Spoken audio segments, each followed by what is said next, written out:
Good morning, good morning everyone. Benvenuti e buongiorno a tutti. We are opening the second day of the conference Women's Legacies in Natural Studies, Health and Liberal Arts.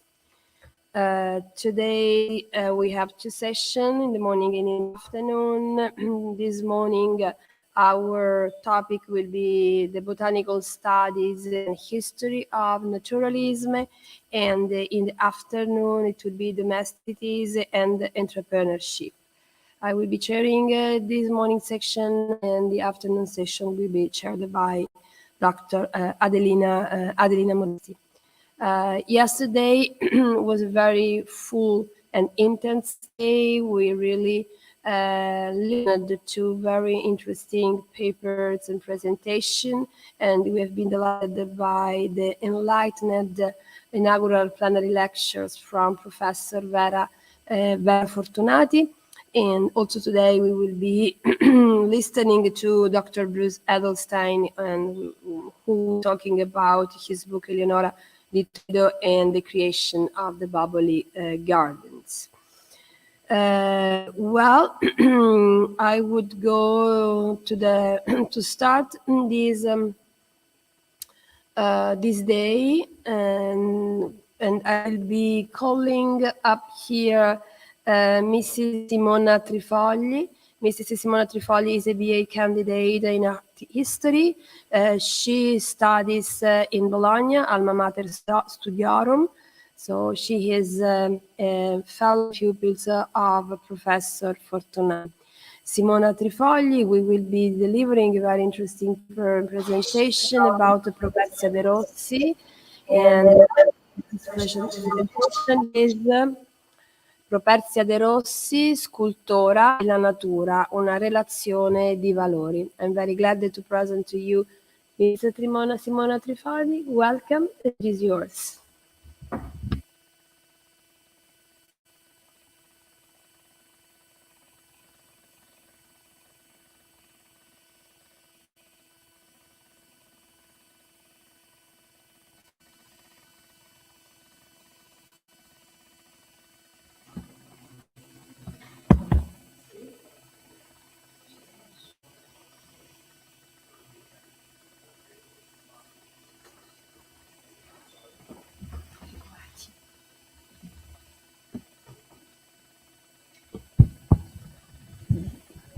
Or just a few IT issues. We're going to solve it pretty soon for those who are following us from home.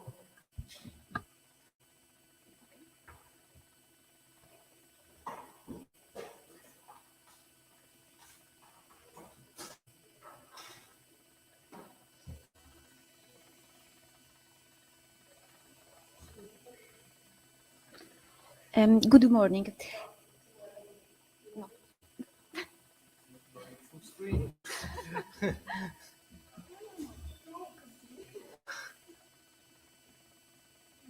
The only one.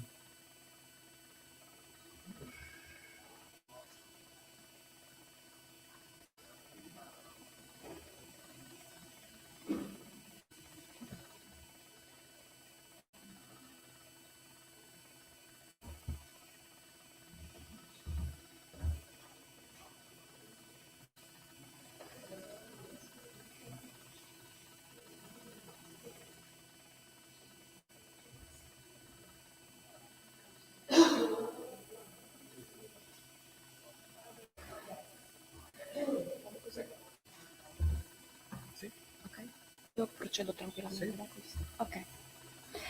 Good morning. First of all, I want to thank the University of Arkansas Rome Center, and in particular Consuelo Lollobrigida and Adelina Modesti. It's really a privilege for me to be here today.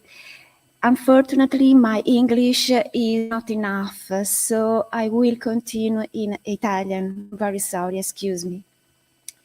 E continuo desiderando nominare anche le professoresse dell'Alma Mater Studiorum di Bologna, Irene Grattani, cui i miei studi erano un costante debito di riconoscenza e vera fortunati, le cui prime ricerche sulle artiste in età moderna hanno avviato una genealogia di studi che continua arricchendo ancora oggi l'archivio del Centro di Documentazione sulla storia delle donne artiste nell'area metropolitana di Bologna. Il mio contributo di oggi è di natura storico-artistica e si colloca nell'ambito della produzione per mano femminile di miniature e intende la natura non nella sua rappresentazione, ma come oggetto di valore. La natura dunque come materia per l'affermazione della donna artista, abile nelle tecniche e dotata di genio inventivo. La natura convocata a testimonianza di questo alto portato valoriale è di contro umile, poiché riguarda noccioli di frutta che, intagliati a properzia dei rossi, divennero preziosi come gemme, piccole superfici di legno incise, inserite in un oggetto singolare, dalla finalità sia araldica che devozionale, e in grado di corrispondere al gusto di un collezionismo affascinato dal meraviglioso nel XVI secolo, come ancora nel mercato antiquario oggi. Lo stemma della famiglia Grassi, conservato presso il Museo Civico Medievale di Bologna. In Bologna, nel palagio del signor Marchese Achille Maria de Grassi, trovansi nel ricchissimo gabinetto, di mano di questa insigne scultrice, 11 delle suddette nocciuole rappresentanti, da una parte gli apostoli, dall'altra diverse vergini. Inoltre, una crocetta di legno con certi scomparti nei quali sono intagliate le teste di Gesù Cristo, di Maria Vergine e altri santi, il tutto artificiosamente legato in aquila di filograna d'argento. Così Pellegrino Antonio Landi scrisse nel proprio abbecedario pittorico delle stampe a Bologna nel 1704. Il primo riferimento al cosiddetto stemma Grassi è dunque una fonte tarda, poiché la sua datazione è di quasi 2 secoli precedente, ma è testimonianza autorevole e diretta della sua esistenza da parte dell'Orlandi, che lo vide appunto nella residenza della famiglia bolognese dei Grassi. L'individuazione della insigne scultrice in properzia de Rossi si basa sul riconoscimento della sua abilità di intagliare noccioli di frutta da parte di Giorgio Vasari, che già nell'edizione del 1550 delle Vite scrisse: e perciò che era di capriccioso ed estrissimo ingegno, si mise ad intagliar noccioli di pesca, i quali sì bene con tanta pazienza lavorò, che fu cosa singolare e meravigliosa il vederli, non solamente per la sottilità del lavoro, ma per la sveltezza delle figurine che in quei facea e per la delicatissima maniera del compartirle. Properzia, è noto, fu la sola donna artista a cui Vasari dedicò una biografia. Per l'Aretino l'artista fu d'ingegno capriccioso ed estrissimo, ovvero di invenzioni originali e abilità tecnica, e lo stemma Grassi lo testimonia. Questo oggetto ed altre produzioni in miniatura intagliate su noccioli di frutta diedero a Properzia notorietà e furono viatico per realizzare l'ambizione di una donna che intendeva affermarsi come scultrice di un elemento assai diverso, il marmo. Properzia de Rossi, nella Bologna del XVI secolo, infatti ruppe un tabù, divenendo la prima scultora conosciuta della storia dell'arte, attiva nel cantiere della Basilica cittadina, dove operò pagata al pari dei colleghi uomini. Properzia, per San Petronio, scolpì una formella, mai collocata sul portale, incentrata sul tema della castità di Giuseppe, cui, nella comune vulgata, venne associato un riflesso della sua personale vicenda biografica. Agli studi attuali per chi espone però non devono interessare annotazioni di tale natura, poiché ciò che importa è la forza esecutiva e tematica dei marmi di Properzia. Come i primi studi di Vera Fortunati hanno evidenziato a partire dagli anni '80, la formella Giuseppe e la moglie di Potifarre è la sintesi per scalpello femminile della torsione dei busti di Michelangelo e dell'eleganza di Raffaello, come ripreso da Giulio Romano nella 7ª volta delle logge del Palazzo Apostolico, se non visto direttamente da Properzia, più probabilmente studiato da una riproduzione dell'incisore bolognese Marcantonio Raimondi, cui si potrebbe assegnare la sua formazione. In lei risuona quindi l'eco della cultura raffaellesca. Nell'edizione giuntina delle Vite, Vasari prima di tutti, attribuendo a Properzia alcuni mai rintracciati disegni da Raffaello, da lui posseduti ed archivati nel suo libro dei disegni, ne celebrò il rimando alla cultura tosco-romanocentrica, scrivendo: «Sono nel nostro libro alcuni disegni di mano di costei fatti di penna e ritratti dalle cose di Raffaello d'Urbino, molto buoni». Abile nel disegno, dunque, padrona delle tecniche, dalla colta impostazione iconografica e dotata di capacità inventiva. In Properzia nulla fu consuetudine. Scolpire il marmo, affrontandone con le tenere e bianchissime mani la ruvidezza e l'asprezza degli strumenti da lavoro di un'attività fino ad allora riservata agli uomini, fu il fine della sua ambizione, ma nell'intaglio dei noccioli vi erano già pari consapevolezza della materia e abilità, oltre alla parizia, di ridurre in miniatura. La pratica dell'intaglio su superfici di piccole dimensioni non era attività rara nel XVI secolo e discernere l'autorità di Properzia è studio difficoltoso. Numerose opere nel tempo le sono state infatti espunte. Circa i noccioli dello stemma Grassi, la critica ha accolto le indicazioni attributive di Pellegrino Orlandi. I Grassi, originari della Polonia, giunti a Bologna, divennero una delle nobili famiglie del Senato bolognese. L'aquila bicefala e coronata dello stemma di famiglia venne resa da manifattura orafa sconosciuta con una struttura in filigrana d'argento. Sulla corona e nel corpo dell'uccello, fra il piumaggio che pare vaporoso proprio grazie alle filigrane saldate sovrapposte, sono intonati 11 noccioli, 9 probabilmente di albicocca e 3 più piccoli, forse di susina, legati fra l'intreccio delle piume della coda. Entro i semi scorre un filo in metallo legato ai bordi della struttura stessa. In questo modo i noccioli possono mostrare entrambi i lati, intagliati, con da una parte di profilo fino a mezzo busto gli apostoli e dall'altra parte frontali, quasi a figura intera, alcune sante martiri. Al centro della montatura è collocata una piccola croce in bosso, con incastonati 2 rilievi di legno con il volto di Maria e di Gesù, oggi purtroppo mancante, e 8 minuti scomparti, 4 per parte, chiusi con una lastrina di cristallo di rocca e contenenti una ancor più piccola miniatura.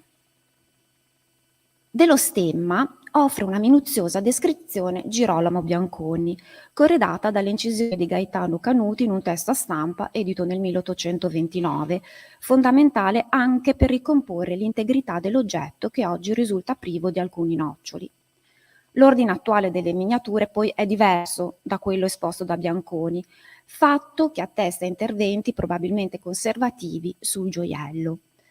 Bianconi illustrava i noccioli secondo la lettura iconografica originaria coerente, su un fronte solo gli apostoli, sull'altro solo le sante.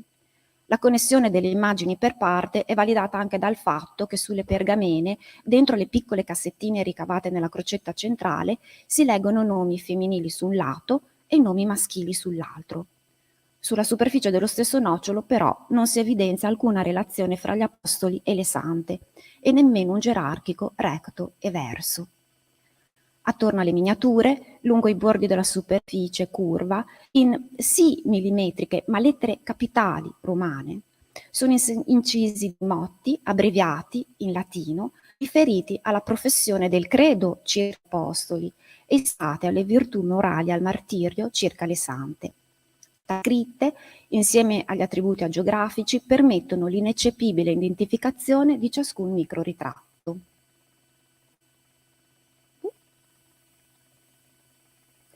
La raffigurazione del credo nell'arte, diffusasi a partire dall'anno 1000, ha raggiunto il suo apice a livello europeo nel XV secolo. L'iconografia più frequente è quella che associa a ciascun apostolo uno dei 12 versetti. Properzia nello stemma Grassi si fece dunque artefice di un'azione artistica diffusa, ma la distribuzione dei noccioli non segue l'ordine dei versi della preghiera, non oggi come nemmeno quando Bianconi ebbe modo di vederlo. All'apice dello stemma è collocato il nocciolo su cui è ritratto San Pietro, con in mano le chiavi del Regno dei Cieli. Attorno al santo è inciso il primo verso del credo.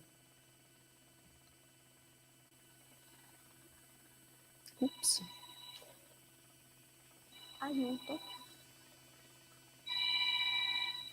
Un momento.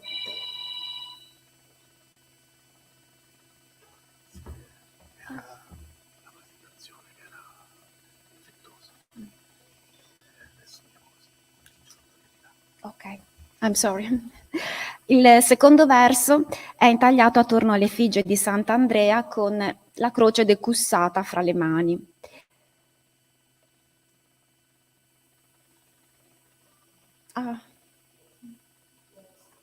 Next one. No. Continuo senza immagini.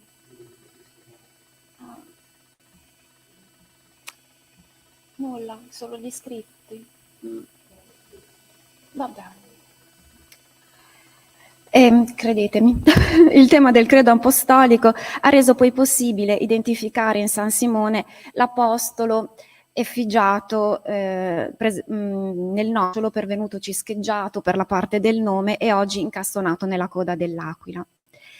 La resa di ciascun apostolo, ritratto di profilo, rimanda alla numismatica. La riproduzione di immagini religiose su moneta ha origini lontane. Già nella monetazione dell'Europa medievale e dell'impero bizantino erano diffuse le rappresentazioni di Cristo e della Madonna. Anche i santi venivano effigiati per evidenziarne la funzione patronale, ma circa gli apostoli, non tutti e 12 gli uomini scelti da Cristo sono raffigurati sulle monete italiane e più rarissime sono le sante femminili, le cui immagini sono però maggiormente attestate in età moderna. Il modello della loro raffigurazione ha origine nelle rappresentazioni delle personificazioni monetali romane, come ad esempio il caso della Venus Victrix, che nella posa di fianco ad una colonna è riferimento per la traduzione agiografica di Santa Barbara, appoggiata alla torre in cui venne rinchiusa, mentre la rotondità delle forme del timone e del globo, attributi della provvidenza, trova invece eco nella ruota del martirio di Santa Caterina. Mentre la Fides, che tiene in mano un piatto di frutta, è in gramma di Santa Lucia con l'acqua contenente i suoi occhi. Nel 1494 l'imperatore Massimiliano I concesse a Giovanni II Bentivoglio, sotto la cui signoria de facto Bologna visse un periodo di grande splendore artistico, il privilegio di battere moneta. Per quanto riguarda i coni, essi furono attribuiti a Francesco Ribolini detto il Francia, pittore ed incisore, amico dei Bentivoglio. L'attribuzione del coni al Francia, ancorché dibattuta, ha origine ancora una volta negli scritti di Vasare, secondo cui Francia tenne continuamente, mentre che visse, la zecca di Bologna e fece le stampe di tutti i coni per quella nel tempo che i Bentivogli reggevano. E ancora, nella pittura gli impedì mai che egli non seguitasse e la zecca e le altre cose delle medaglie, come ei facea sin dal principio. Senza addentrarsi ulteriormente nella questione, ci si ferma alla fascinazione di una linea diretta, che da Francia giunge a Properzia per tramite di Raimondi, che frequentò la scuola di Francia proprio come si suppone che la nostra abbia preso la tecnica incisoria nella bottega di Raimondi stesso. Raimondi è di nuovo chiamato in causa anche in merito alla raffigurazione dei primi discepoli da parte di Properzia. L'incisore, attorno al 1516, traspose in stampe il ciclo, come disegnato da Martente di Ravenna, suo collaboratore, dedicato a Gesù e gli Apostoli, affreschi monocromi di Raffaello, realizzati per il Palazzo Apostolico e distrutti da Papa Paolo IV. Certo, è arduo paragonare quelle figure isolate e monumentali con le miniature di Properzia, ma gli attributi e gli atteggiamenti solenni e una certa varietà di pose dei doggi paiono esserne modello. Così si assomigliano il San Filippo con la barba folta e riccioluta, il naso dritto, il capo inclinato a destra a contemplare la croce, San Giovanni, in cui è il calice con la serpe a diventare significante. I capelli fluenti indicano poi, in entrambi i ritratti, la giovane età dell'apostolo, abbigliato con una veste dalla stessa fattura, chiusa al collo e aperta in due lati.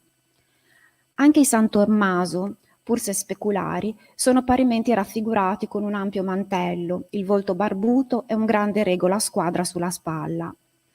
ma se in Raffaello i capelli dell'Apostolo paiono fiamme, in Properzia è l'aureola a diventare arraggiata. Nei microritratti delle sante, Properzia manifesta il proprio interesse per l'iconologia del martirio, dando evidenza plastica al dettaglio che di volta in volta le interessa. Sfruttando pochi millimetri di sbalzo fra le incisioni, Properzia intaglia Sant'Orsola come madre di misericordia, che sotto al mantello che le scende dalle braccia allargate offre protezione alle 11.000 vergini trucidate in un solo giorno dai barbari. Oggetto di interesse è la quantità delle vergini sacrificate, incise in gran numero e minutissime. Properzia sfrutta le dimensioni e la curvatura dei noccioli realizzando inquadrature in cui si appropria di tutta la superficie possibile. Santa Margherita di Antiochia sconfina con il capo lo spazio riservato alla sua figura sovrapponendosi alla fascia lungo la curvatura destinata all'iscrizione.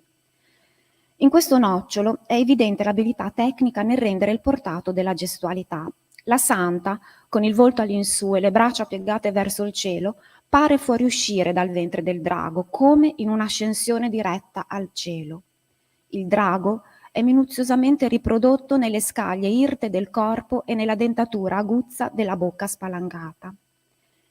Nei noccioli è poi anticipata l'evidenza che Properzia esalterà nella formella di Giuseppe, la moglie di Putifar, proprio per le mani. Le mani di Safira, una che afferra Giuseppe per il mantello e l'altra con cui si aggrappa al letto, hanno grande valenza narrativa, proprio come già in nuce la mano sinistra di Santa Caterina, che non mostra ma ostenta la palma del martirio, proprio come la destra, appoggiata alla ruota decussata, esalta il suo supplizio.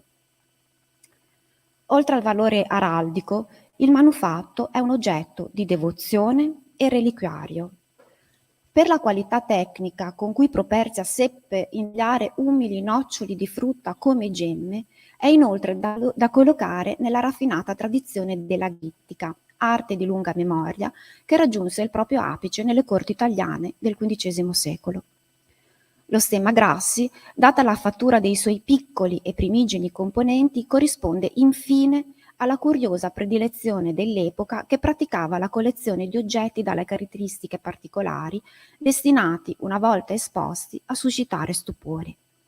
È la poetica cinquecentesca della meraviglia, secondo cui venivano accumulati manufatti, trasformati dall'ingegno artistico, per divenire incredibili attrazioni fra gli artificiaglia più rari e curiosi delle Wunderkammer d'Europa, allestite anche con naturaglia, eccezionali per varietà di forma, dimensione, colore. Oggetti affascinanti per una stanza delle meraviglie, i noccioli intagliati di Properzia rinnovano la loro fortuna ancora oggi nel mercato collezionistico. Nel luglio 2021 la casa d'asta Sotheby's, in occasione del terzo appuntamento della serie Small Wonders, ha messo in vendita una collana di 13 noccioli di pesca con effigi di imperatore e scene classiche, presentandola come Circle of Properzia de' Rossi. Il disegno dei noccioli di questa collana appare però assai diverso dagli intagli di Properzia e potrebbe essere più prossimo ad una produzione successiva, come ad esempio quella di Filippo Santa Croce, detto Pippo d'Urbino.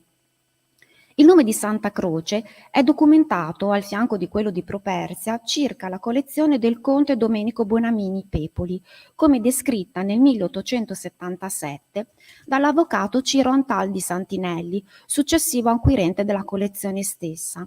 Il conte, discendente di due famiglie dalla forte vocazione collezionistica, i Pepoli peraltro bolognesi come Properzia, possedeva anche minuziosità. Il manoscritto di Antaldi riporta: 10 sono piccoli ossi, o di grossa ciliegia o di susino, e le scolture di questi si attribuiscono a Pippo d'Urbino. 11 sono ossi di albicocca o di pesca, e li scolpì evidentemente la De Rossi. Di ciascuno dei noccioli vengono poi elencati i soggetti. Circa gli intagli dell'Urbinati si evidenzia per il lato con teste di imperatori romani il medesimo tema iconografico dei noccioli Sotheby's. I microritratti della collezione Bonamini Pepoli, però, presentavano nell'altro lato le effigi delle loro consorti, proprio come l'antica iconografia monetale del potere prevedeva per le Auguste. Pur essendovi solo correlazioni fra le minuziosità Bonamini Pepoli e la collana battuta da Sotheby's, è dato il perdurare di un gusto per gli intagli su noccioli di frutta che salva questi umili prodotti della natura nobilitati a gioiello e che proprio per le loro piccole dimensioni rischiano la dispersione nel trascorrere del tempo. Properzia De Rossi, scultrice, superando materie diverse, sperimentò tecniche diverse. Giunse a scolpire il duro marmo dopo il meticoloso intaglio in miniatura in noccioli di frutta. Fu donna che al principio usò ciò che le era possibile, un umile prodotto della natura, che nelle sue mani assunse alti valori. La natura divenne per lei il mezzo espressivo per uscire dall'anonimato di una produzione mugliebre, attiva al tempo solo all'ombra di padri o mariti pittori o nella clausura di produzioni miniate. La natura fu per Properzia il medium per arrivare ad affermare la propria individualità artistica. Oltre alla materialità e la rappresentazione figurativa, la natura possiede quindi una capacità intrinseca che, colta dall'ingegno femminile, permise già in tempi lontani l'affermazione della donna come artista. Grazie. Thank you for listening to me and sorry for the major. Thank you. Thank you, Simona. Just to explain what happened.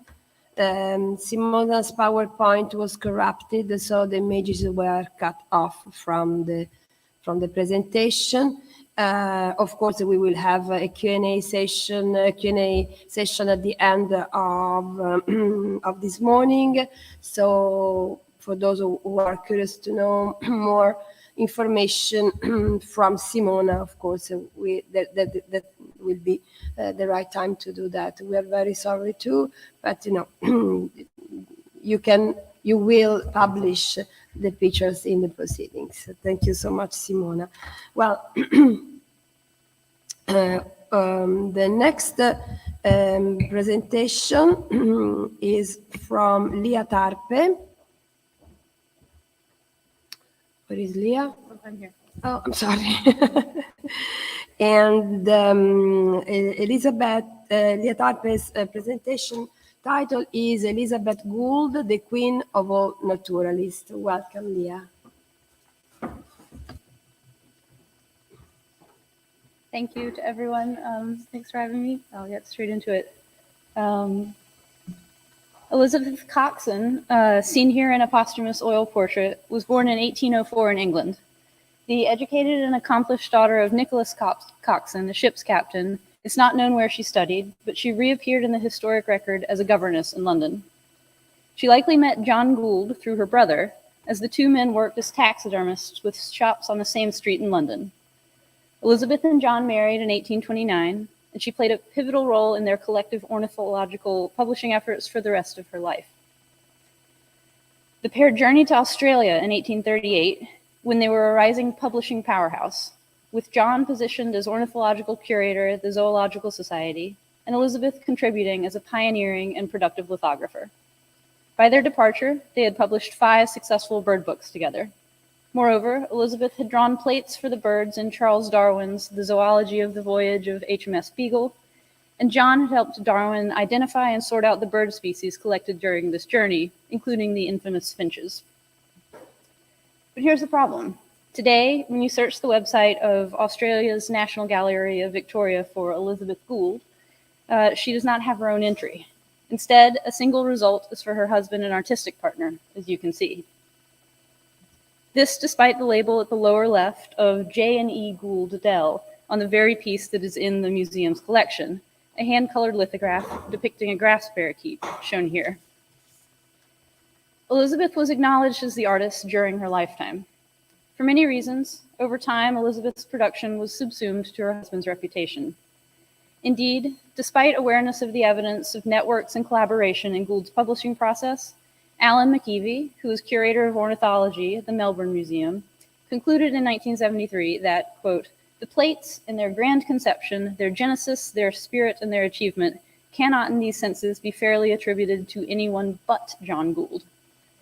However, given their marital status and working method, the Goulds were particularly entangled in their artistic production. Based on this, I propose to add Elizabeth Gould's name to all records of the birds of Australia and anything John Gould published or produced before her death in 1841. Gould himself acknowledged his wife's work often and widely, and during her lifetime, Elizabeth was known to many of Gould's correspondents, including Darwin. As an example, in 1831, ornithologist Prito John Selby wrote, "Mrs. G is improving every day in her drawing and attitudes." The Reverend Thomas Ewing shows the worldwide reputation obtained by Elizabeth, noting from Tasmania, "In short, I don't care what the work be, provided it comes from the inimitable pencil of Mrs. Gould." A kind and practical send-off letter from Austrian naturalist Johann Natterer directs Gould to present my kind respect with my wishes to your good lady, who I consider as a heroine and the queen of all naturalists. And finally, showing his dismissive familiarity with an up-and-coming rival, John James Audubon described Gould as a man of great industry, had the advantage of the Zoological Society's museums, gardens, etc., and is in correspondence with Temminck, Jardine, Selby, James Wilson, and the rest of the scientific gentry. His wife makes his drawings upon stone. She is a plain, fine woman, and although these works are not quite up to nature, both deserve great credit. Elizabeth and John displayed a close and supportive partnership when they chose to travel together for 18 months to collect species and information in Australia. Because of how near in physical proximity they were to each other, they produced very little archival material about their creative process. They lived together, so they did not need to write down their feedback or thoughts. Despite this, in 1938, a trove of Elizabeth's letters turned up in Australia, garnering her pages in the Emu, the Royal Australasian Ornithologists' Union Journal. Soon after, Alec Chisholm published the first biography of Elizabeth based on these letters and other research. Gordon Sauer spent a lifetime researching, collating, and publishing the Goulds' known correspondence, privately publishing the letters in 5 volumes in 1998 and 1999. Today, Elizabeth is known in Australia through a robust exhibition history on the Goulds that includes detailed web pages from the Australian Museum in Sydney and a 2021 exhibition and panel at the State Library of Victoria. Nature Illustrated. In America, Audubon Magazine's History series recently reintroduced Elizabeth to a birding conservation audience. Melissa Ashley notes history of science scholars who study the Goulds as a pair, and Ashley's extensive work on Elizabeth Gould includes a 2016 novel, The Birdman's Wife. She uses the term Gouldiana to encompass the output of the whole production team, which is useful in avoiding attributing everything to John Gould.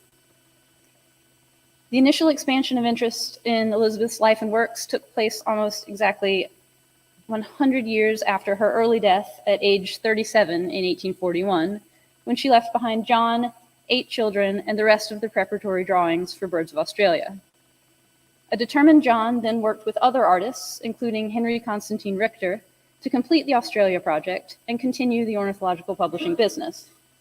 However, the Gould enterprise continued to imitate Elizabeth's style going forward.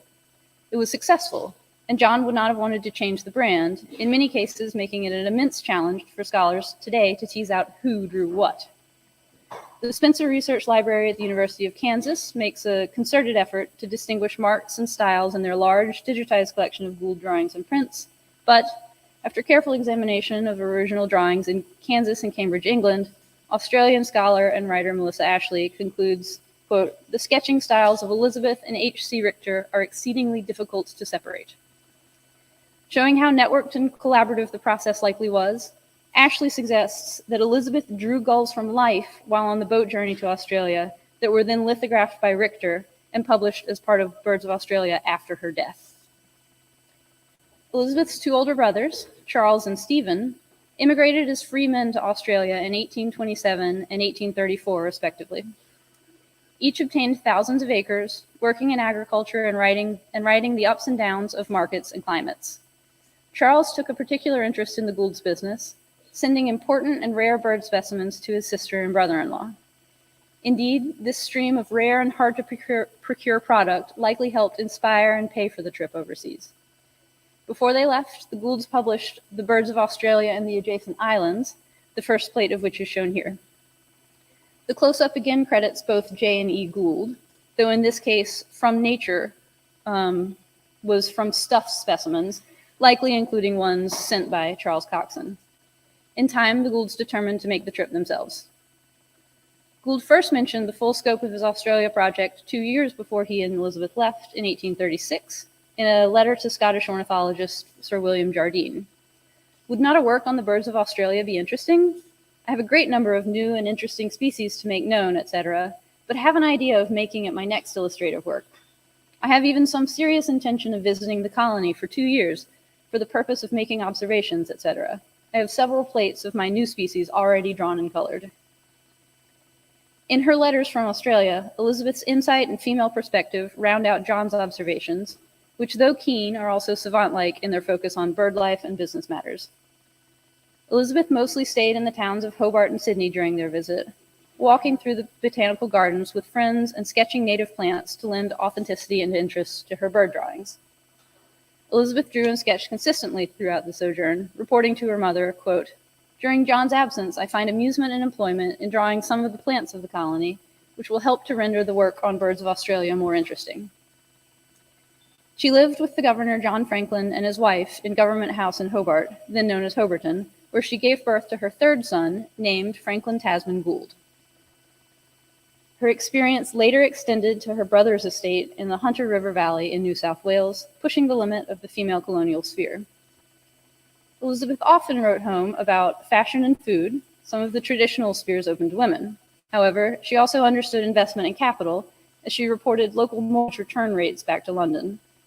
Money had been here at a very high premium, and still 10% is given.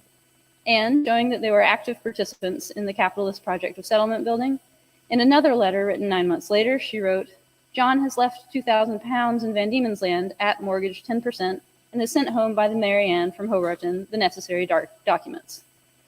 Thus, the letters that we do have show Elizabeth as a dynamic, educated, willing participant in the Gould enterprise. As an exceptionally involved and networked couple, the Goulds offer a notable opportunity to study a newly defined stage of colonial settlement in the mid-19th century. The Goulds' careful travel planning included letters of introduction to the colonial governors of several areas, John Hutt and Sir James Stirling of Western Australia, Sir John Franklin of Van Diemen's Land, and others, as well as a motion from Parliament to put the infrastructure and resources of the empire at the Goulds' disposal. The nascent but stable colonial infrastructure was, like the settled status of Elizabeth's two brothers, key to the success of the venture. The Goulds brought their oldest son and a nephew along. This family trip was a far cry from the earlier, better-known, more researched, male-dominated scientific exploration trips taken by Captain John Cook, Darwin, and others. As a result, the Goulds were not launching into an entirely unchanged, uncharted territory. They knew they faced some uncertainty of travel, but they always planned to return to their three younger children who stayed in London with Elizabeth's mother. They had the confidence of direct knowledge from Elizabeth's brothers that their family could be safe and looked after in Australia. Indeed, the trip was taken at quite possibly the first moment that it could have been as successful as it was, based on the combination of development of the coastal settlements and the underexplored interior. The Goulds were reliant on the infrastructure of the colony to enable exploration to its interior and to allow them to travel together in relative comfort. Ultimately, the Gould Printing House produced a 7-volume set for Birds of Australia, which was issued in parts between 1841 and 1848. The illustrations came first, then text followed, and at the end of the publishing run, subscribers received ordered instructions for binding. Many used their own local bookbinder, and some asked Gould to have it done for them. Edwin Prince, Gould's business manager, who stayed behind in London, was an invaluable asset in the works, soliciting subscriptions, placing advertisements, coordinating paper orders and binding, and maintaining the household accounts.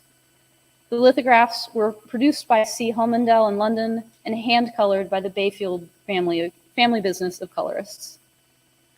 This is a typical representative sample of the contents of Birds of Australia, the tawny-shouldered podargus.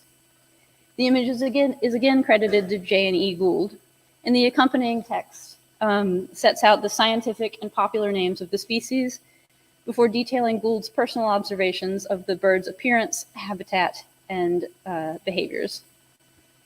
Elizabeth's careful lithograph shows the nocturnal bird asleep on a branch with mottled brown, black, and white feathering. In contrast, the satin-bower bird is one of the showstoppers of Birds of Australia.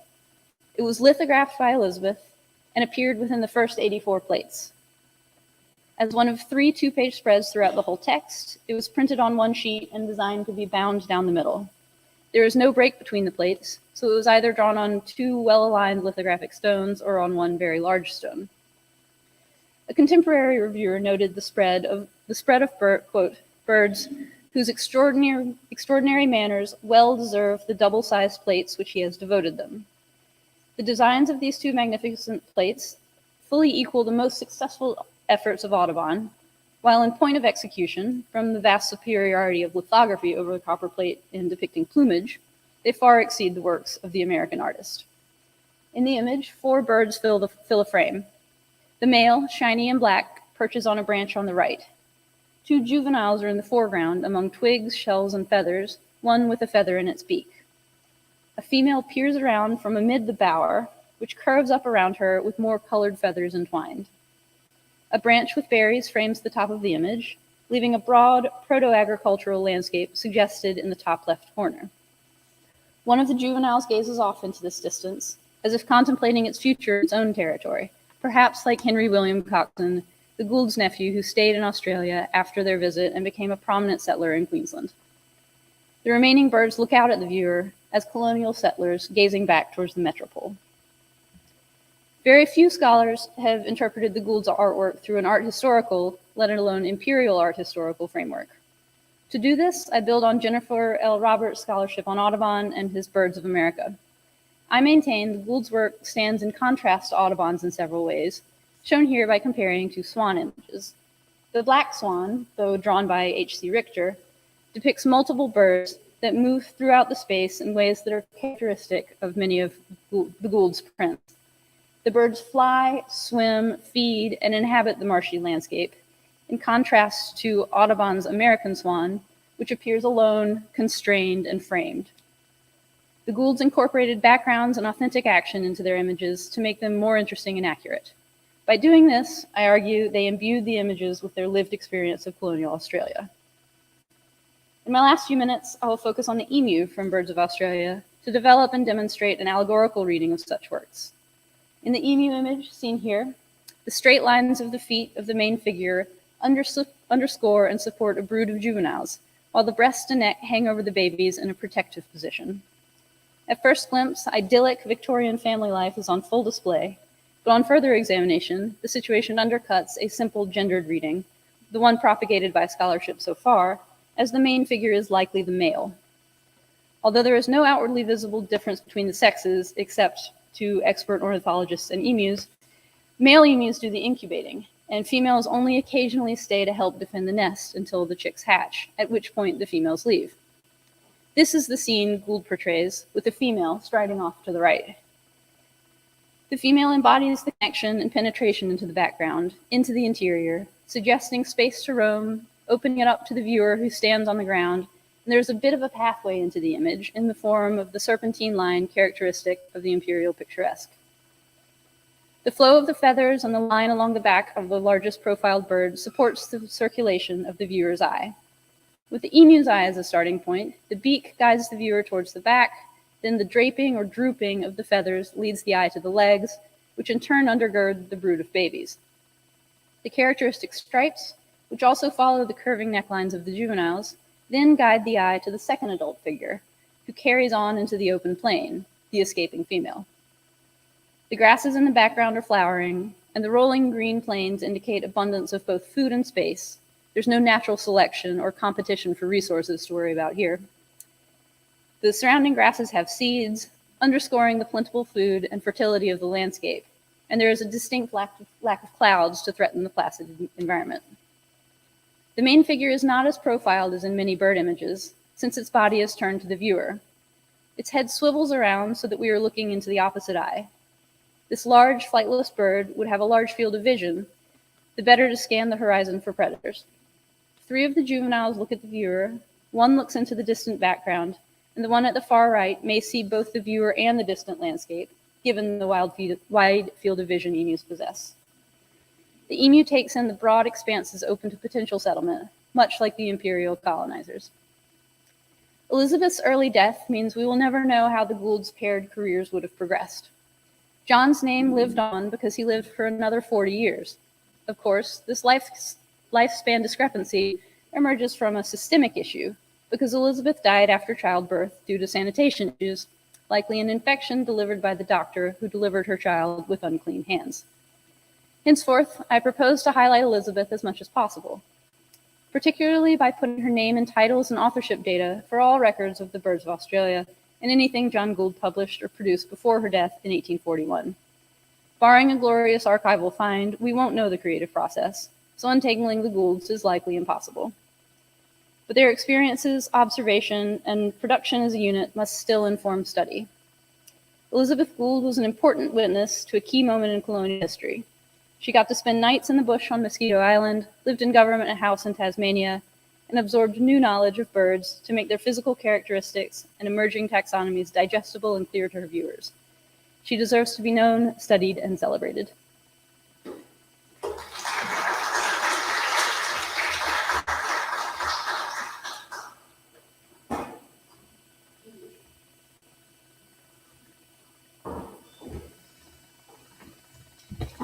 Thank you. Thank you, Leah. Leah is a PhD researcher at the University of York. Thank you. I want to secure Simona. We are receiving messages in our chat saying that your presentation was perfectly understandable, even if pictures were not very well seen. No, just because there are lots of colleagues saying these kind messages. Next one, it will be from Tori Champion, and she will be, I'm sorry, that's my voice today is worse than yesterday. She will be connecting from home, so it will be a remote delivery of her presentation. Tori was present also last year in the first edition of this conference. She is a PhD candidate in the School of Art History at the University of St. Andrews in Scotland. And Tori presents on Women and Color, Catherine Parrott and the Practical Guides to Art Making by Early Modern Women Artists. Do we have Tori connected? Okay, so welcome, Tori. Thank you. I'm sad that I can't be with you all today in person and that I can't really see you. I can only see my slides, but I'm really happy to be joining you all virtually. I'd like to offer my thanks to the University of Arkansas Rome Center and to the co-conveners of this wonderful conference, Drs. Wildo Brigida and Modesti, as well as the brilliant organizational team for organizing this incredible program of scholars, of which I'm honored to be a part again this year. So when in 1686, Kathleen Parrott published a treatise on the art of painting in miniature, she became one of the only known women in the early modern period to author a text on art theory or practice. Dedicated to the young Dauphine, Parrott based her text on two suites of natural history illustrations by the renowned flower painter and one of Parrot's teachers, Nicolas Robert. Upon close looking, the text itself is curious in its almost single-minded focus on the selection, mixing, and application of color. The treatise, which was reissued several years after its initial publication, was popular amongst experts and amateurs alike, and becomes all the more intriguing when compared to the small number of other technical guides by women in this period. Though practical texts by male artists in the early modern period cover a broad spectrum of topics and themes, the few extant texts on art by women all deal primarily, if not exclusively, with color. What's more, the color pigments under discussion in these texts, when mixed with oil or water, are applied to the genres of natural history and portraiture, the areas of art making outside of craft to which women were generally limited. This talk examines women's historical association with color, and thus with both artifice and vanity, and how the presence of this connection is felt in practical guides to art making by early modern women artists. Pacot was admitted as an academician to the French Académie Royale de Peinture et de Sculpture in 1682. She was the seventh of only 15 women across the institution's nearly 150-year history to receive the honor. In fact, after Pacot's admission, another woman would not be welcomed into the fold until the largely ceremonial induction of Rosalba Carriera in 1720. Perrault was married to a man by the name of Claude Henri, who was an apostolic notary to the Archbishop of Paris. And it is said that she was a student of both Nicolas Robert and Charles Lebrun, though tragically no works by her survive. A single shadowy portrait of Pacot, purportedly engraved by Charpentier but now lost, is the sole visual trace of her life. By the time of her admission to the Académie as a bird and flower painter at around 60 years of age, Pacot was already firmly established within the Parisian artistic community, particularly amongst those with ties to the nobility. Her position at court was that of painting instructor to young members of the royal family. The Dauphine, to whom the first edition of her treatise is dedicated, was Pacot's former pupil, Marie-Louise d'Orléans, who, upon her marriage to Charles II of Spain in 1679, became Queen of Spain, Sicily, and Naples. Les Leçons Royales is a curious instructional manual in that it is essentially a color guide. It offers no instruction in drawing and very little advice regarding the preparation of materials. In the introductory pages, Pacot writes the following: "This book is not only for those who have already begun to paint, but also for those who have little to no knowledge of this noble art." She goes on to reaffirm this sentiment, stating that she has written the treatise rather for those who have little to no knowledge of this noble art than for those who have acquired some degree of perfection. For those without training in drawing, Pacot advises her readers to make a calque or rubbing of each illustration in the two source books by Robert, whether with lead, red chalk, or charcoal, and furthermore a tracing of the illustration's principal lines. She briefly offers guidance on stretching a piece of vellum and on preserving the finished painting long term. She provides references to shops in Paris where one could purchase vellum, wooden bases upon which to stretch and affix the vellum, clear glass and frames, brushes, the two books of illustrations by Robert upon which her text is based, colors, shells in which to keep the colors, and ivory boxes in which to keep the shells. From this point forward, turning her focus to color, Pacot provides a list of the 22 colors she deems essential to the practice of miniature painting, from ultramarine, carmine, and gamboge to vermilion, indigo, umber, and lead white. Pacot's fastidious manner of instruction from illustration to illustration becomes ritualized, routine, familiar. She begins each new section by introducing the pictured species, a flower or bird, generally describing its principal colors, and then delineating which colors and how much of each one must mix together to form the correct hues. For each part of the flower or bird, she provides two separate mixtures of paint. The first is for the sketch, or the base coloring, and the second is for the shadow, normally a slightly darker version of the base color to be used for shading, modeling, and creating visual depth. A typical passage reads as follows, quote, The pansy flowers have 5 petals. The 2 uppermost are all violet, and they are sketched with ultramarine and lake mixed together, more ultramarine than lake, and are finished with the same color. The other 3 petals are yellow in the middle. They are sketched with gamboge, finished with the same color, and are edged with violet. The little veins on them are black and are made of India ink. The green of the stem and leaves is sketched with mountain green and finished with iris green. From time to time, she refers to previous illustrations when certain color mixtures are to be used again or frequently.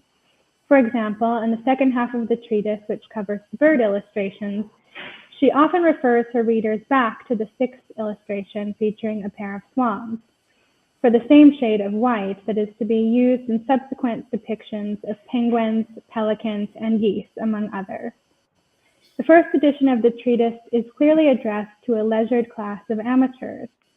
Watercolors, in particular, served as an appropriate and attractive art form for the aristocracy, as it is less dirty than oil painting and less strenuous than sculpture. For those same reasons, it was viewed as an even more acceptable pastime and accomplishment for women. This is art making sans souci. Addressed to genteel amateurs, painting is reduced to copying and coloring, echoing seemingly the long-held accusation that women are only able to produce fine art by imitation. In her preface, Paco writes that all that remains for the perfection of these designs is to successfully temper the colors with which the flowers and birds which are explained in this book must be painted. The text turns back on pictorial theorizations of the time that privileged drawing over the more mechanical arts of coloring. This almost singular focus on coloring, or coloriage, struck me as having a potential tie to the way in which, from Western antiquity through the early modern period, color was perceived as ornamentation within the divisive battle between disegno and colore. And what's more, in this capacity, color was consistently tied to women and to the feminine. As Jacqueline Lichtenstein illustrated in her monumental study, The Eloquence of Color, within the sister arts of rhetoric and painting, the idea of color, whether metaphorical or literal, as ornamentation, was then associated with cosmetics, vanity, and artifice. This evaluation, for which I've borrowed Lichtenstein's illustration, Charles Leplan's richly rouged and bejeweled penitent Magdalene, conflates color with morality, or better still, with immorality. From the point of making this connection between Paco and the association of women with color, I began to seek out other texts on art making by early modern women artists. At this juncture, it is important to say that this paper reflects an ongoing research project in its early stages. Paco's text is thus far the only published treatise on painting that I have found from this period that was unequivocally authored by a woman artist. Though I have found a few unpublished texts in correspondence and personal journals, one of which I will discuss momentarily, I eagerly solicit knowledge from the group of colleagues in attendance here today regarding additional examples of writing on art making by women artists. A very short text, unpublished, though certainly meant for the consumption of others, which has come to my attention and provides a fruitful comparison with Les Leçons Royales, is by the hand of Perrault's contemporary in England, Mary Beale. In this self-portrait, painted in the mid-1660s, Beale is posed as the confident artist, her clean palette displayed in a moment of rest on the wall just behind her. Beale's hand rests on a portrait of her two sons, painted by herself, but on a canvas stretched and primed by her husband, Charles Beale, who served as her studio manager. In 1663, Mary Beale penned a short text on the method for painting apricots. As illuminated in Helen Draper's 2012 article on the essay, this text was written in a journal otherwise filled by her husband Charles. It was never published and presumably wasn't meant to be, but as Draper shows, it was certainly meant to be read by others as a set of instructions. Draper writes that, quote, Beale's Observations by M.B. is the first known text in English about the act of painting written by a female artist and one of the earliest pieces of instructive writing by any female painter, and even one of the earliest English instructive texts about painting in oil by a working artist of either gender, end quote. Indeed, Draper goes on to assert that Beale's essay was clearly addressed to a future readership and intended for consumption by an unknown public audience. The possibility that it may have been circulated amongst fellow artists and studio assistants at least allows us to bring this text into a comparison with Paco's treatise, and the result is striking. Thus, acting under the assumption that Beale's text was meant to be read by others, we might compare these two by Paco and Beale side by side, and see that they read quite similarly in their overwhelming occupation with color. Draper notes, too, that Beale's approach to painting as a process of observation and experiment, refinement, and distillation is made clear by the care she takes to mark the minute color changes in fruit at different stages of ripeness. Beale takes care, as does Perrault, to emphasize the importance of portraying the subject in a naturalistic manner. My aim in drawing these parallels is not to suggest that primarily women wrote on color, but to ask whether it might be possible that women primarily wrote on color, at least in the realm of published treatises with a named author, and if so, how this might relate to the age-old, largely derogatory association between color and femininity, and what was permissible when it came to circulated pieces of writing. This late 17th century engraving of an allegory of painting by the brothers Audouin serves as a thought-provoking interlude on this theme. At the center of the image, we see the female-gendered figure of painting who is found seated at her canvas at work painting a royal device. Presence of the mirror to the right of the canvas signals that this work is also a self-portrait. Painting is surrounded by androgynous and childlike putti, each representative of one of painting's distinct elements. Reading the image from left to right, we can observe the child leaning on the portfolio sketch of a statue of Apollo represents drawing, while their counterpart holding a palette stands in for color. Drawing's position above color represents a clear hierarchy of value. Color is receiving instruction from drawing.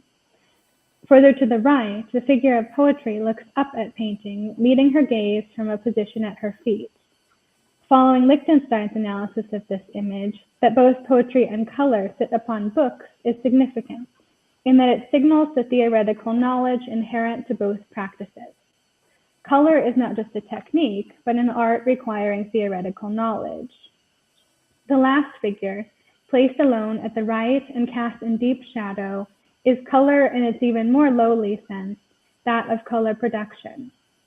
This child is a castaway, an outsider, doomed to silently grind out pigments in the darkened corner of the composition.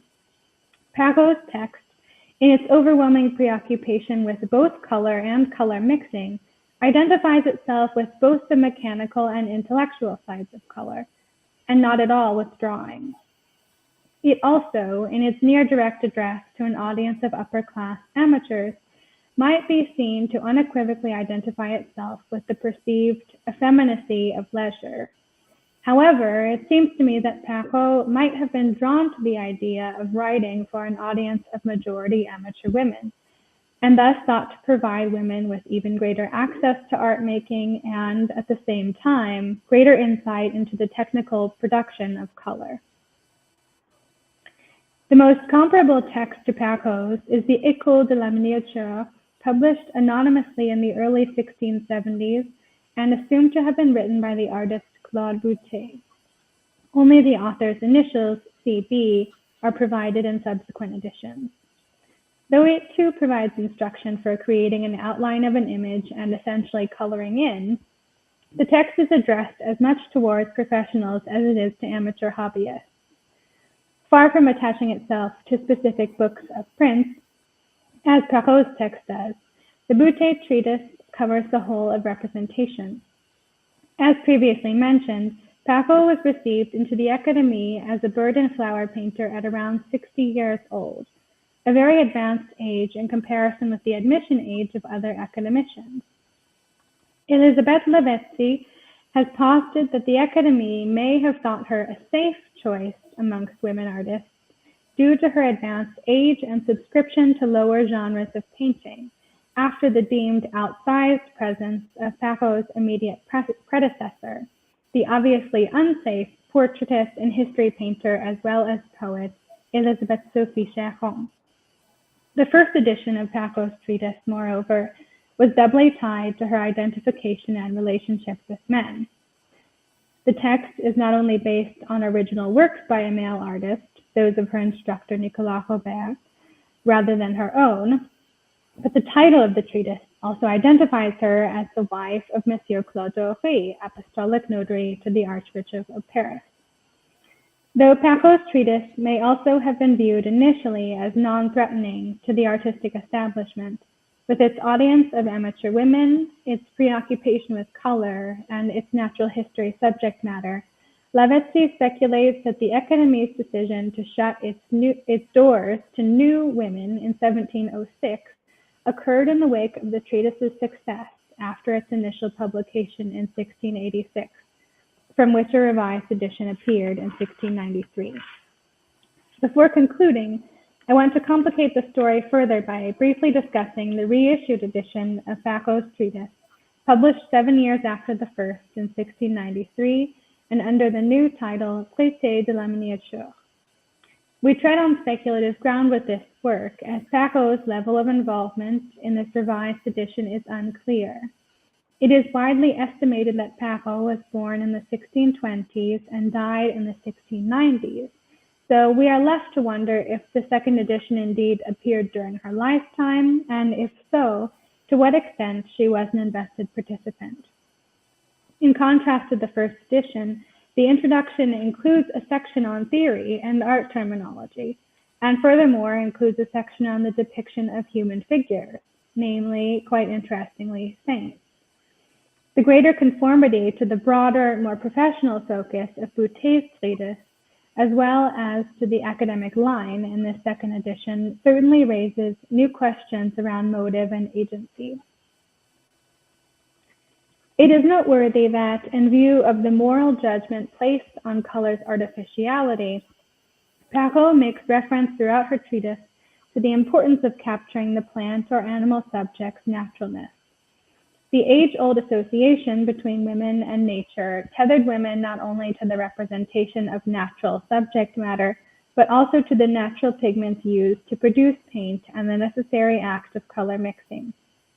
Thus, steeped in the consideration of materiality and gender, this discussion has drawn on Pacot's treatise to explore what it means to link women artists with color, and the way in which this relegation may have been used by women like Pacot as a means to become published authors. By leaving the trace of a written record, which sheds light on her expertise in the making of art, a woman artist could impart a legacy as proof of her skill and speak directly to us. I will again quote Helen Draper, who writes about Mary Beale in a way that can be equally applied to Kathleen Pacot. Her treatise reveals something of her intentions and concerns as a painter. It is an authoritative exemplar for others to follow, and it represents the painter's implicit acceptance of her place in a shared artistic inheritance and a stake in her own legacy for the future. Kathleen Pacot's past, present, and future are here encapsulated. The artist writes of her past experience for future painters who will use her advice and spread her name so that, in the process, she will take her place in the narrative of the art of her time. The text contains the memory of her very existence as a painter, whose time came and went, and the traces of knowledge she left behind for posterity.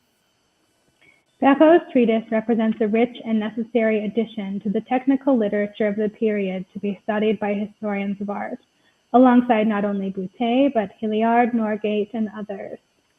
As her legacy, it reflects her expertise and authority as a colorist, as well as a painter and writer. Thank you.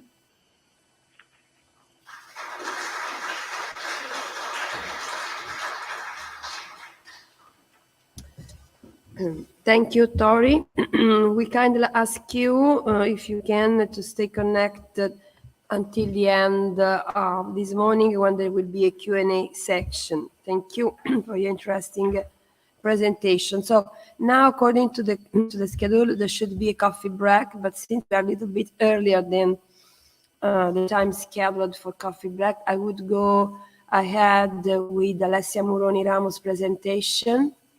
And welcome, Alessia. Alessia is an independent researcher, and she's going to present a lifetime's work, Mary Delany, and her paper garden. Welcome, Alessia. Thank you. Buongiorno a tutti e a tutte.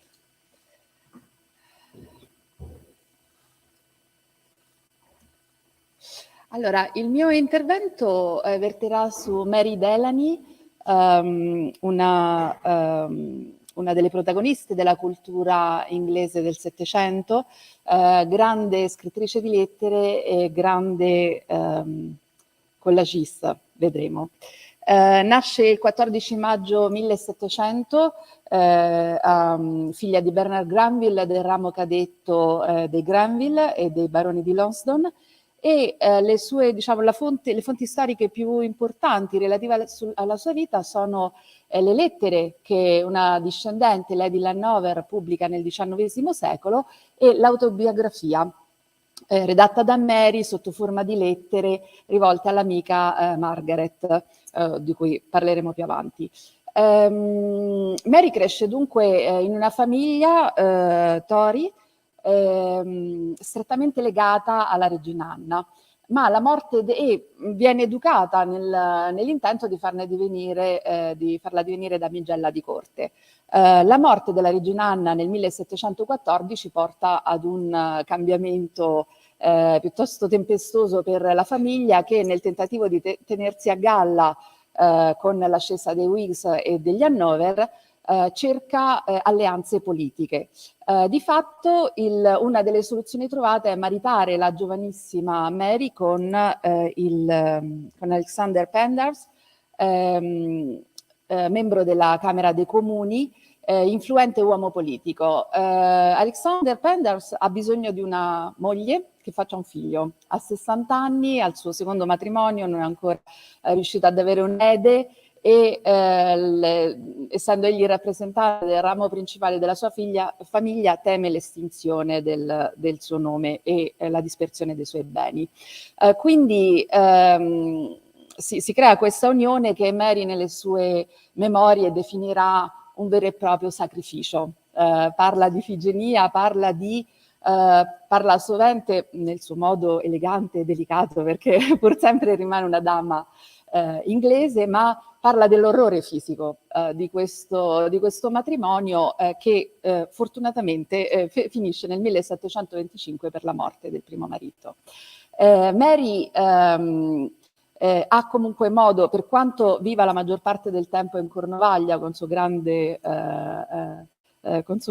disappunto, ha comunque modo, attraverso il marito, attraverso le rare frequentazioni a Londra, di accrescere le sue reti amicali e soprattutto intellettuali.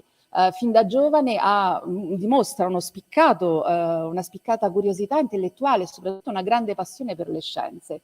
Quindi ha modo, seppure con difficoltà,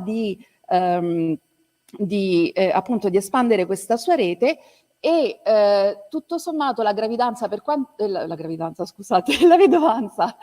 quanto ella scopra di essere stata lasciata dal marito senza alcuna fonte di sostentamento, la vedovanza concede alle donne dell'epoca e della sua classe sociale una relativa libertà, per cui può viaggiare, può trasformare quella che sappiamo anche, che so io, dai romanzi di Jane Austen, dalla biografia di Jane Austen, essere un po' il destino delle donne di questa classe sociale, se non adeguatamente munite di patrimonio personale, quello di viaggiare, cioè di passare di ospite in ospite e cercando di rendersi utile e di farsi bastare le poche entrate economiche.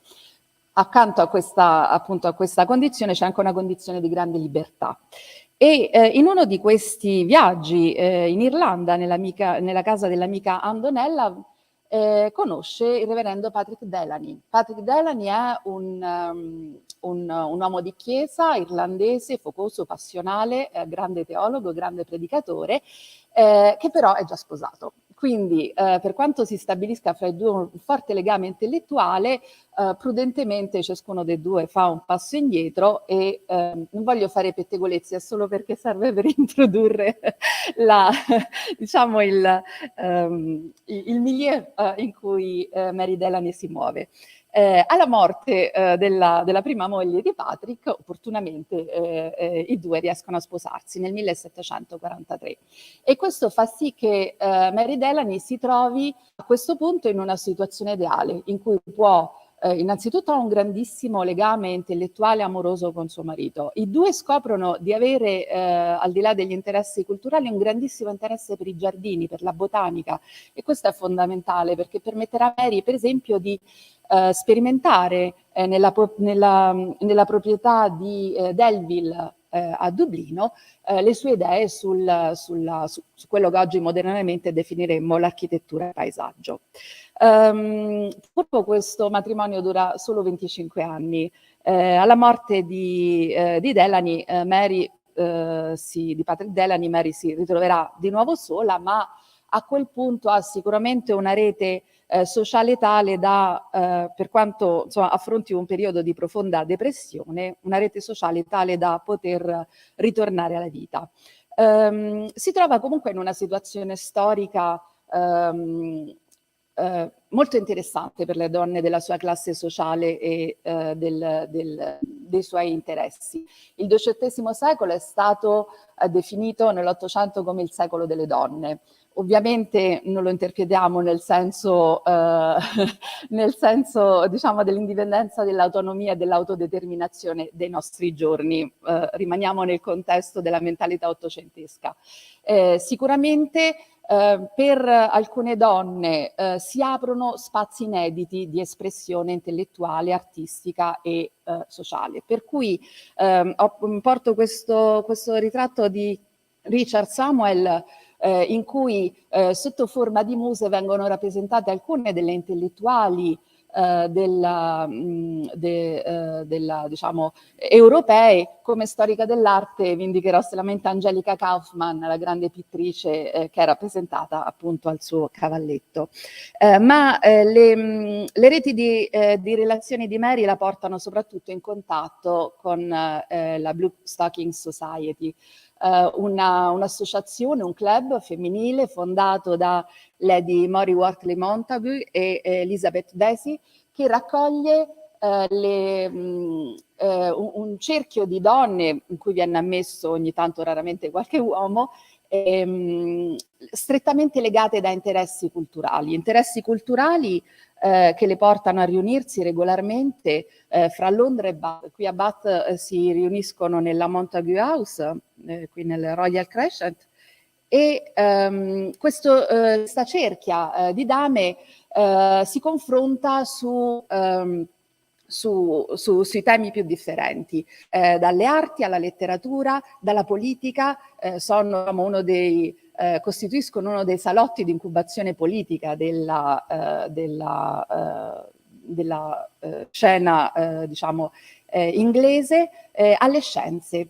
In particolare, qui ve ne mostro alcune, insomma, in particolare le scienze rappresentano una parte importante di questi incontri e una delle protagoniste da questo punto di vista è l'amica più intima di Mary Delany, Lady Portland, Margaret Cavendish, grandissima collezionista. Il vaso Portland attualmente al British è una delle opere più famose tra quelle che le appartengono, erede di grandi collezioni d'arte, collezionista appassionata e soprattutto collezionista, come dire, golosa di oggetti, potremmo definirla, che non si limita solamente all'arte, ma nella sua proprietà di Bulstrode Hall sperimenta soprattutto per quel che riguarda le scienze, legando a sé una rete di scienziati, soprattutto di botanici, perché la botanica è uno dei domini, insomma, in cui espande, diciamo, il suo talento di collezionista, di ricercatrice e di mecenate, è quindi uno dei domini più importanti. Margaret e Mary sono amiche fin dall'infanzia di Margaret. Mary ha 15 anni più di lei, la conosce che Mary ha 25 anni, Margaret 9, e legano subito. Questo rapporto le sosterrà reciprocamente per tutta la vita, soprattutto nei momenti di vedovanza e di maggiore difficoltà. Mary Delany troverà in Lady Portland un sostegno notevole. Questa rete di donne che si forma intorno a queste protagoniste è esemplificata, secondo me, in modo assolutamente delizioso e molto tipico per l'epoca, con questa bellissima scatola disegnata da Lady Portland e realizzata dall'orafo svizzero Zinke, che rappresenta 4 protagoniste di questa cerchia. Dunque, la donna in bianco con la ghirlanda è Lady Portland, in basso questo bellissimo abito rosso riconosciamo Mary Delany, Lady Andover e Anne Dewis, altre 2 intellettuali e appassionate di botanica, amiche di Lady Portland, terminano il quartetto. Ma questa cerchia di contatti sociali e scientifici di Mary non si limita al côté femminile. Fra le sue amicizie più intime ci sono Handel, il grande musicista tedesco naturalizzato inglese, che Mary conosce in realtà già quando era bambina, nel salotto della zia Lady Stanley. Samuel Richardson, uno dei più grandi autori inglesi del Settecento, l'autore della Pamela. Joseph Banks e Daniel Solander sono 2 botanici che seguono da vicino le imprese del capitano Cook e che lavorano soprattutto a Bulstrode Hall, nella proprietà di Lady Portland. Quindi grazie a questi legami, soprattutto Solander e Banks incoraggiano Mary nei suoi interessi botanici, e questo è importante perché vedremo poi come questi interessi botanici sfocino in un'attività artistica di grande importanza. Un'attività artistica che, qui ci sarebbe tutto un disco da aprire sulla pratica dilettantistica delle arti, cui le donne sono da una parte incoraggiate, dall'altra limitate. Perché di fatto si auspica che le donne si esercitino nelle arti, ma rimanendo sempre in ambito strettamente dilettantistico. Mary fin da giovane dimostra non solo una grande intelligenza, un'acuta intelligenza e una decisa curiosità intellettuale, ma anche una grande attitudine artistica. Se fosse nata in una famiglia di artisti probabilmente sarebbe divenuta una grande artista, ma riesce comunque a forzare i limiti della sua classe sociale. Una delle lezioni del Settecento e dell'Ottocento è la silhouette, un'arte dimenticata o insomma riscoperta solamente a livello di grafica, ma che in realtà crea dei piccoli, veramente effimeri capolavori di cui per fortuna insomma alcuni esemplari sono stati conservati. Queste sono silhouette di Mary Delany, ci riportano un po' a questa vita quotidiana, che è la stessa vita quotidiana di cui leggiamo nelle sue lettere. Centinaia di lettere che, come accennavo all'inizio, vennero raccolte nel 1861 da Lady Over e che costituiscono uno specchio sull'intimità di questa classe sociale, di questa donna di notevole interesse. Una donna che si rivela essere capace di creare una rete di amicizie e di interessi grazie alla sua amabilità, grazie alla sua grande intelligenza, grazie alla sua capacità di cogliere in ogni essere, in ogni persona con cui si rapporta il punto, no? Di unione. Un'altra delle attività in cui Mary eccelle è il ricamo. Mi piace fare questa piccola elogio di quelli che una volta si chiamavano lavori femminili, perché sono appunto un campo in cui le donne molte volte, non potendo esprimersi altrimenti, sfoggiano grandi talenti. Questo è un meraviglioso frammento di un abito da sera. Tigon è il termine tecnico di questo tipo di abito, che Mary ricama per delle feste solenni dedicate al principe di Galles nel 1751. Sono solo dei frammenti, perché poi la famiglia nell'Ottocento taglierà il vestito in tanti pezzi e ogni ramo della famiglia avrà il suo pannello con le opere di Delany. In basso al centro mostro un completo da ricamo che la regina Charlotte, la moglie di Giorgio III Hannover, dona a Mrs. Delany nel 1781. La la sua ascesa sociale la porta a rientrare in seno alla corte, così come sarebbe stato nel progetto iniziale dei Granville. Un'altra opera di ricamo di Mary Delany è questa copertina da neonato conservata a Belfast, in cui vediamo che, insomma, realizzata per la nascita di Thomas Sanford nel 1765. Andiamo alla vedovanza. Dopo anni di depressione, Mary quasi casualmente si avvicina al collage. Tecnicamente si può definire una delle creatrici del collage. È sicuramente colei che lo porta immediatamente, come dire, al massimo delle sue possibilità espressive. Questa è la prima opera assoluto che noi conosciamo di Mary Delany e che abbiamo, di cui sappiamo attraverso le lettere. Ecco, un lavoro interessante da fare sarebbe già fatto in parte, ma sarebbe studiare le sue opere attraverso le lettere, perché come un po' certi versi accade a Van Gogh nella lettera al fratello Teo, le sue lettere costituiscono una cronaca puntuale dei suoi lavori e della sua evoluzione. Le tavole botaniche di Mary Delany si caratterizzano per questo equilibrio perfetto fra accuratezza scientifica e cura estetica. Rispetto alle tavole botaniche correnti della sua epoca, evita le dissezioni di fiori, diciamo, i dettagli scientifici tutti intorno alla tavola per concentrarsi sulla presentazione della pianta in sé.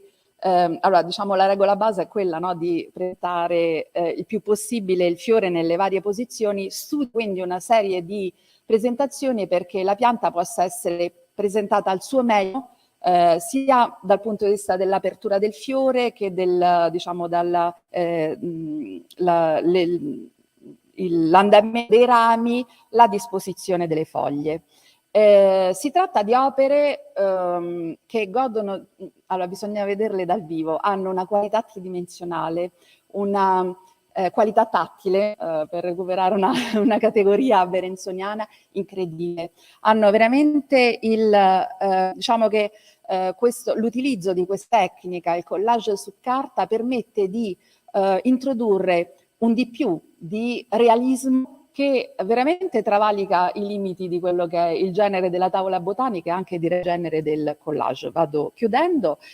Qui negli anni ho raccolto una serie di opere, veramente difficile deciderne, perché ne fa circa, almeno se ne sono conservate poco meno di 1000, che fortunatamente verranno donate dalla sua discendente, la stessa che raccoglie le lettere, al British Museum, dove sono raccolte in un meraviglioso album chiamato Flora dell'Arca. Nel corso degli anni porta questa tecnica a un tale livello che da tutta Europa comincia a ricevere esemplari, perché possano essere eternali in queste sue opere meravigliose. Anche gli Hannover cominciano a collezionarne, per motivo per cui alcune sono in collezione reale. Purtroppo verso l'81-l'82 comincia a perdere la vista e quindi diciamo, comincia a realizzare opere sempre più grandi con meno dettagli, ma cercherà di continuare a lavorarci fino al limite delle possibilità. Vi porto solo due dettagli.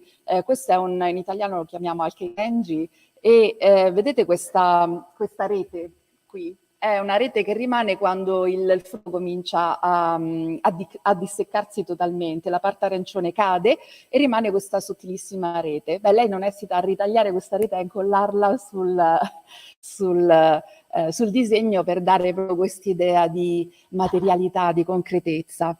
Un altro dettaglio che vi ho portato, qui invece ecco, diciamo, è carta con piccoli interventi a china d'acquerello quando è necessario. In questo caso, ad esempio, ha usato l'inchiostro di china per accentuare le nervature del giglio di mare.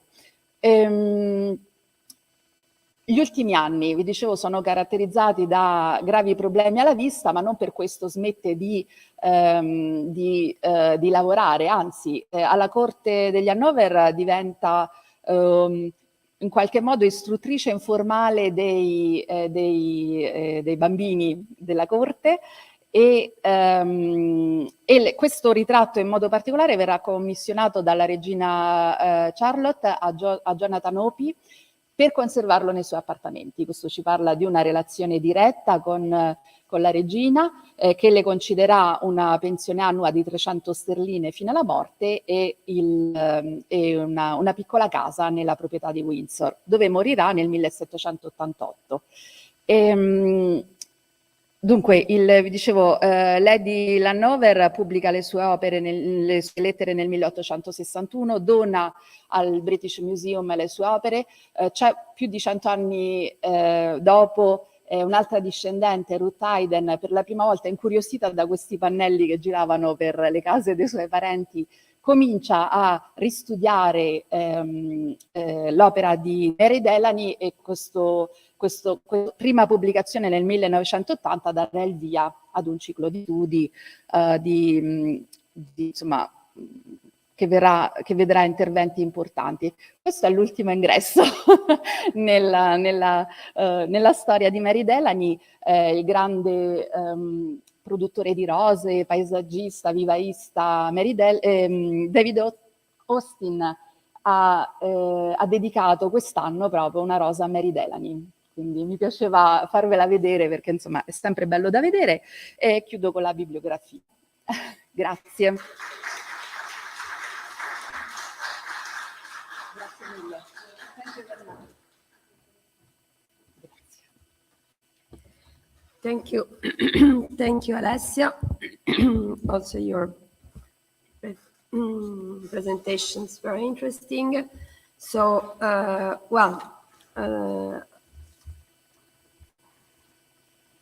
I would do a coffee break right now.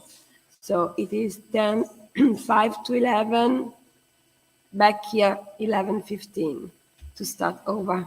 Thank you. You know the way to the library where the coffee break is served.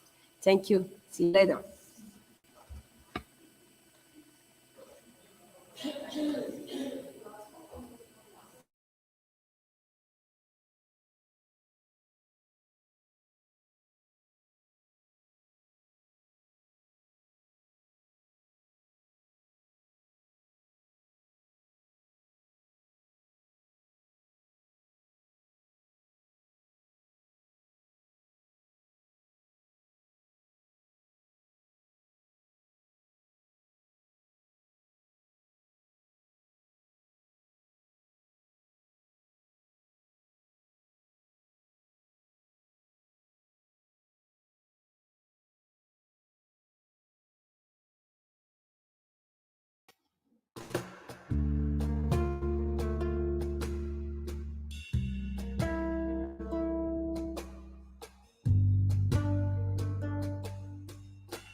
Oggi siamo al Circolo dei Lettori di Torino per la prima di 4 chiacchierate intorno al tema del cambiamento.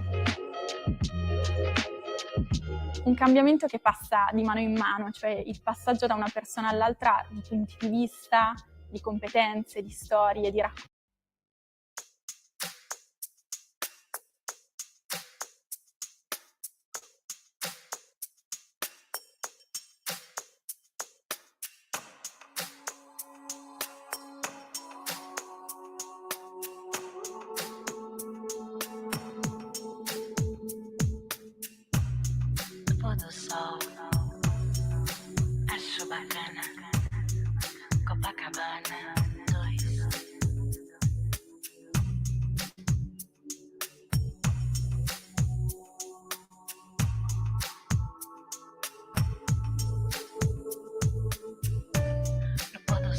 Eu vou te ver, eu acho que eu e você sempre somos dois.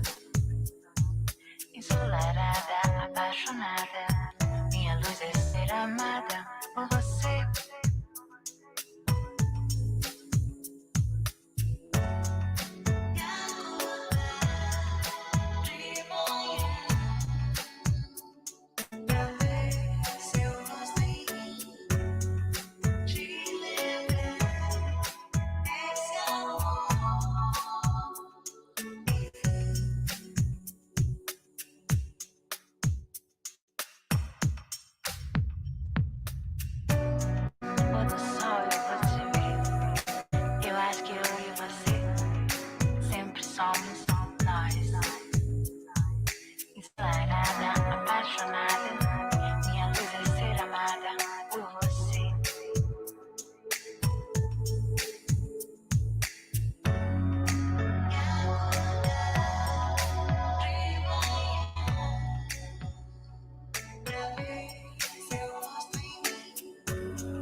'Cause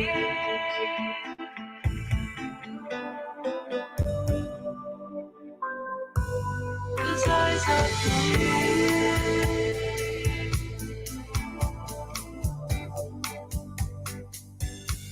His eyes are revealed.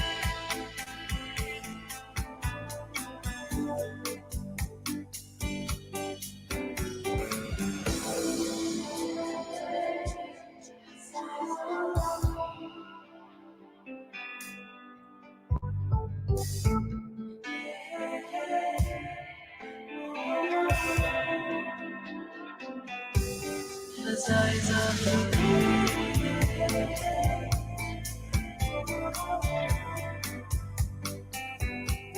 His eyes are free.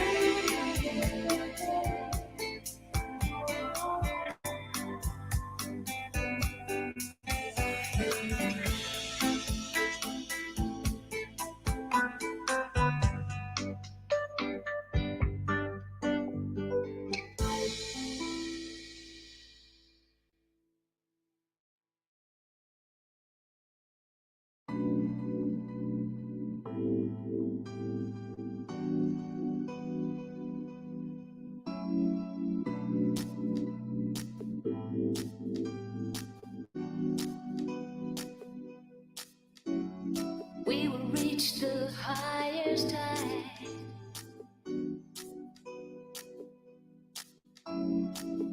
Let me be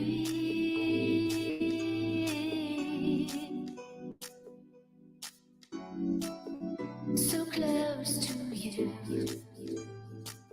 so close to you, so close to you, so close to you. We will reach the highest height.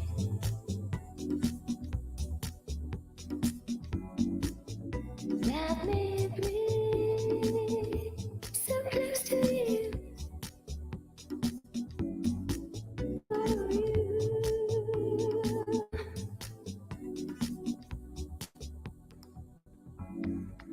so close to you, so close to you, so close to you,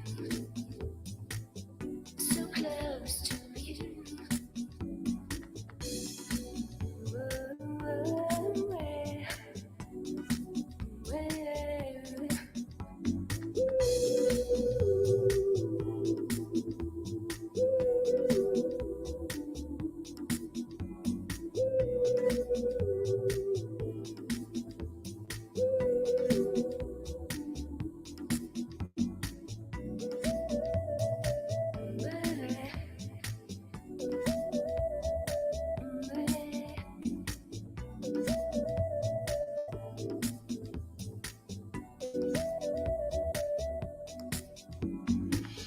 I wanna be close to you.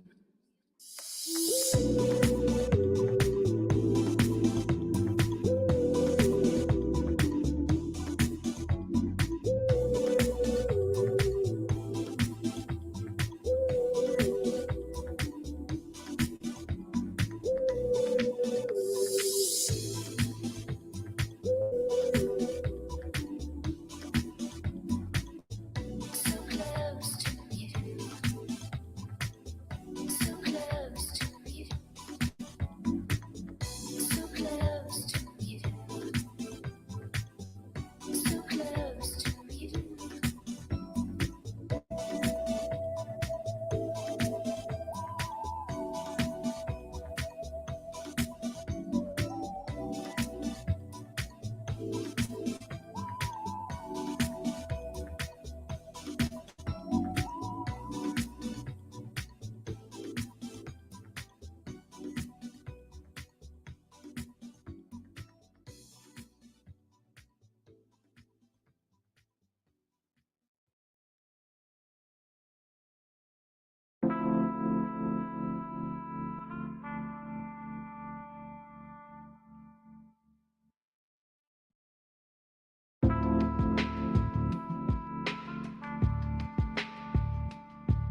Закористи зорни видит той, праздность дитя. Самое главное и желанное.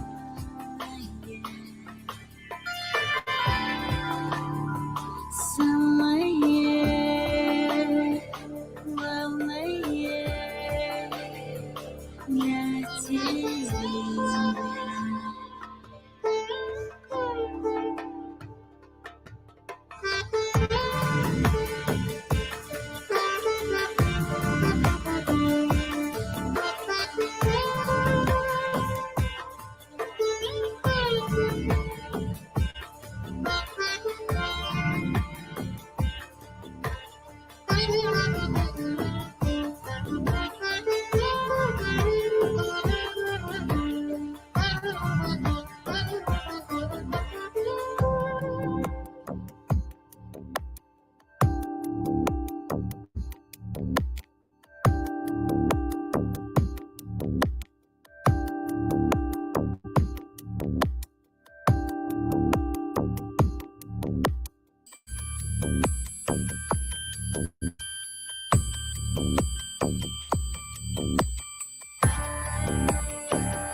Думай, что ты помог, что можно все тебе.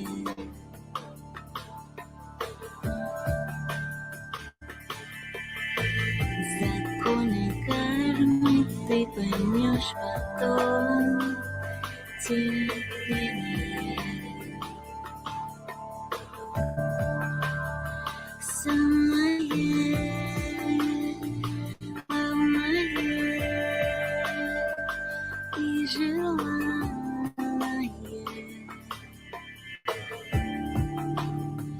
Самое главное для всех нас.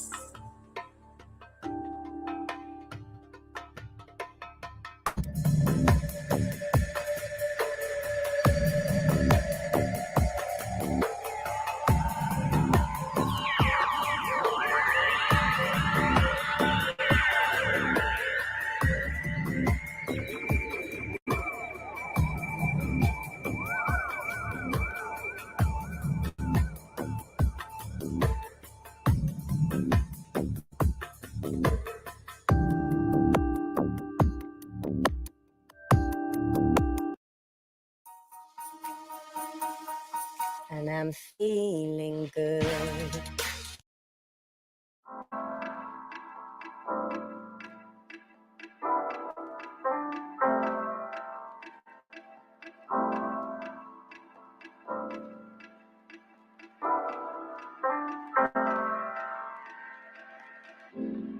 Everything's floating away. My love for you is hoping to stay. The story's getting closer to me. Feels like I'm drowning for you.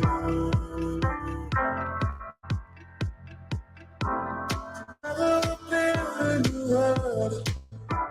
Together we're singing your song. Together our souls will go on.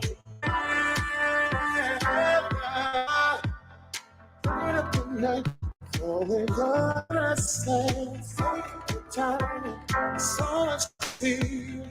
Feel the breeze, hang on to that feeling. Come with me, come with me.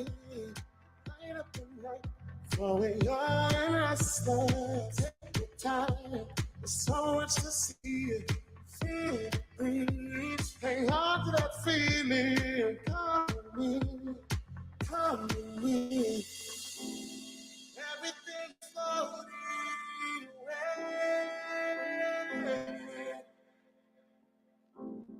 love for you is holding you stay.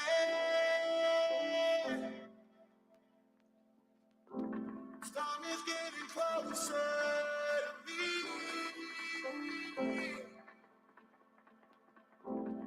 Feels like I'm drowning for you.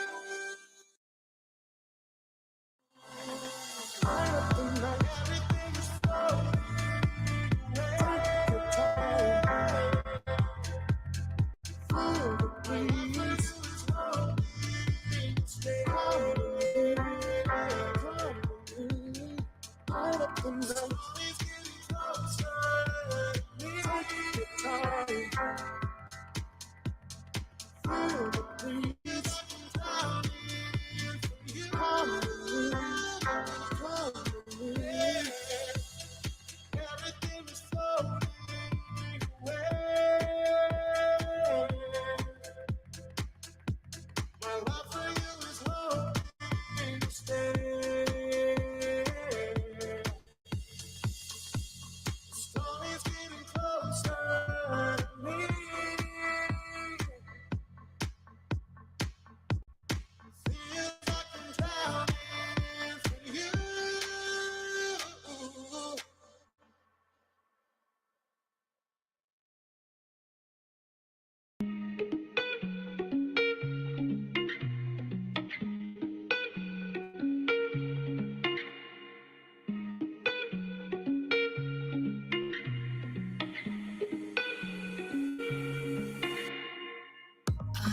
Chasing the sun that I can see. Feels dark in my eyes and you know what I mean. Know what I mean. I got something to tell you, you blow my mind. Then come feel this hot explosion in paradise. I got something to tell you, you blow my mind. And we got this hot emotion, is paradise.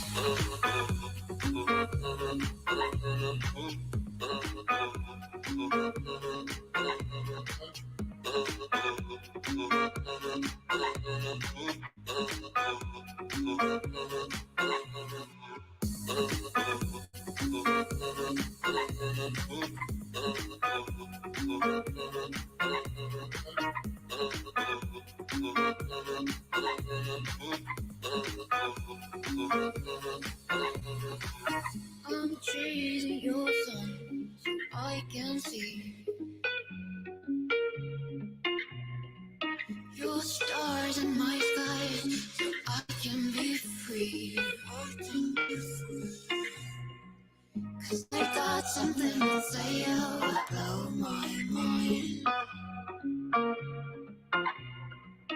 I can't feel this hot emotion. Feels paradise.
I don't mean to be hasty. Moving faster than you. It's right or wrong, depending on your point of view. If I don't know, and you don't know, and none of us know, let's talk it out. Let's talk it out.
Welcome back. Welcome back to the second part of the first session of Thursday, October the 20th. So the next presentation will be by Loretta Vandi. Loretta Vandi is graduated from Bologna, University of Bologna. She taught in Lausanne, University of Lausanne, and also in Urbino, la Scuola del Libro. She studies medieval and Renaissance illumination and also medieval and early modern women artists. I'm very happy to introduce Loretta. Loretta, if you want to come up here, yes, please.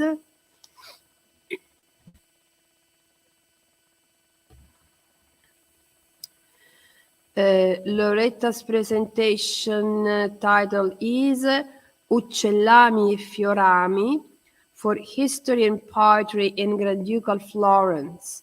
The naturalistic drawings of Suor Maria Benigna Cavalcanti, Convent of Le Muratte, and Suor Caterina Angelica della Vacchia, Convent of Saint Chiara. Thank you, Loretta, and the stage is yours.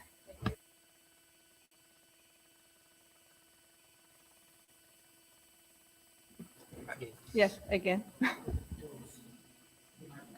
Closer or closer? Could you hear me well? Thank you. I would like to thank you, first of all, Consuelo Lollobrigida and Adelina Modesti for your invitation, and the public, which is now here, so attentive, and after the break, after the pause, I think, now. And I would like to dedicate this, my paper, to Professor Vera Fortunati. I am so happy to see her again here after so many years in Bologna. I studied also with her, and now this is for you, dedicated to you.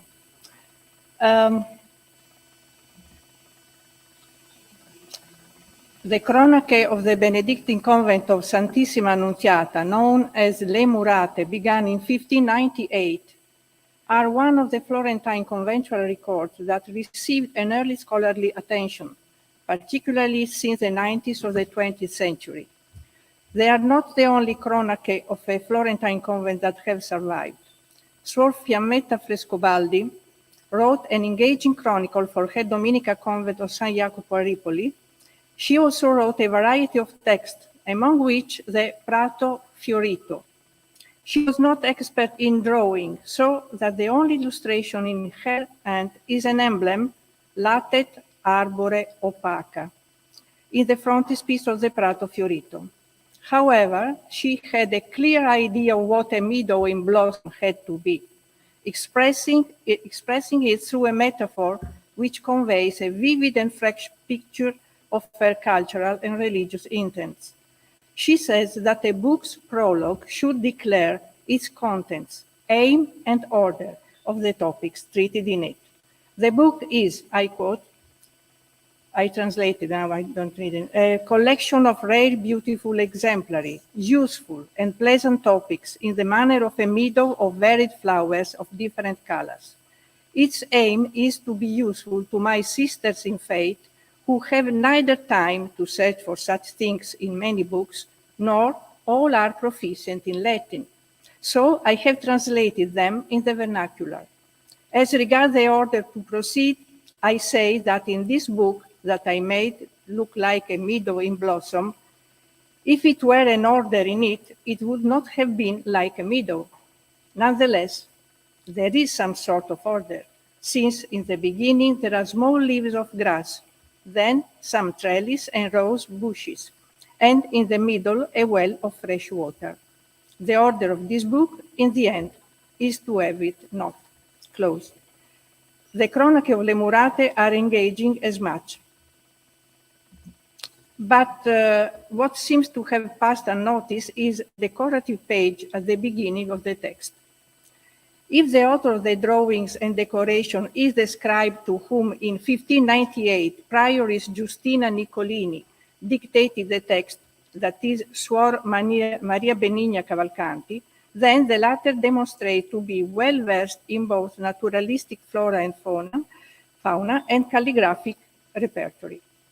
Apart from a single page with an imposing vase introducing to the table of contents and a series of doodles, you can see them on the right there, drawn along the index, the frontispiece is the only part of the manuscript that received a true pen-drawn decoration within a frame divided into smaller ones.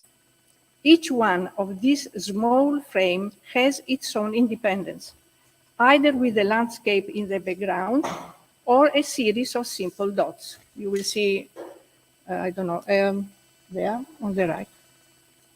Written in Florence at the time of Grand Duke Ferdinando I, when the interest towards nature was widespread in the courtly circles, the Cronache, penned by Suor Maria Benigna, show a series of intriguing naturalistic representations, as the peacock in the landscape, in which one can still feel the influence of manuscript illumination, but also of bestiaries and printed works. What sets Suor Maria Benigna's drawing apart is not so much how she handled the subject as she arranged them in ingenious composition that bring birds and insects, flowers and fruit to life and infuse them with gentle wit. The function of the frontispiece is to enhance the manuscript title. Suor Maria Benigna chose a frame filled in with laurel leaves, a solution widespread in the 15th century illumination of classical ascendancy. The borrowings from illumination do not end here, however, with laurel leaves. They continue with flowers, birds, butterflies, and insects that form the botanical and animalistic repertoire, especially present along the margins of Flemish books of hours, as the one of Mary of Burgundy, this one. Yet, Suor Maria Benigna is not just borrowing from another art. She also invented specific attitudes. And now I'm going to show you.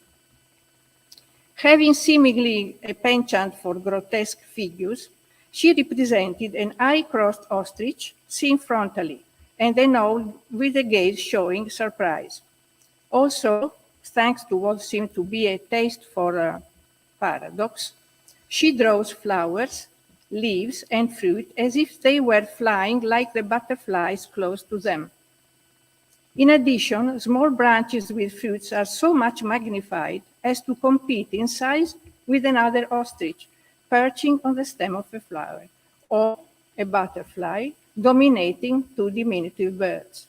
No doubt, this is an autre monde, the realm of ornament, whose meaning, notwithstanding the strictures already expressed by Vitruvius and addressed against irrationality in wall decoration, does not depend on logic and plausibility.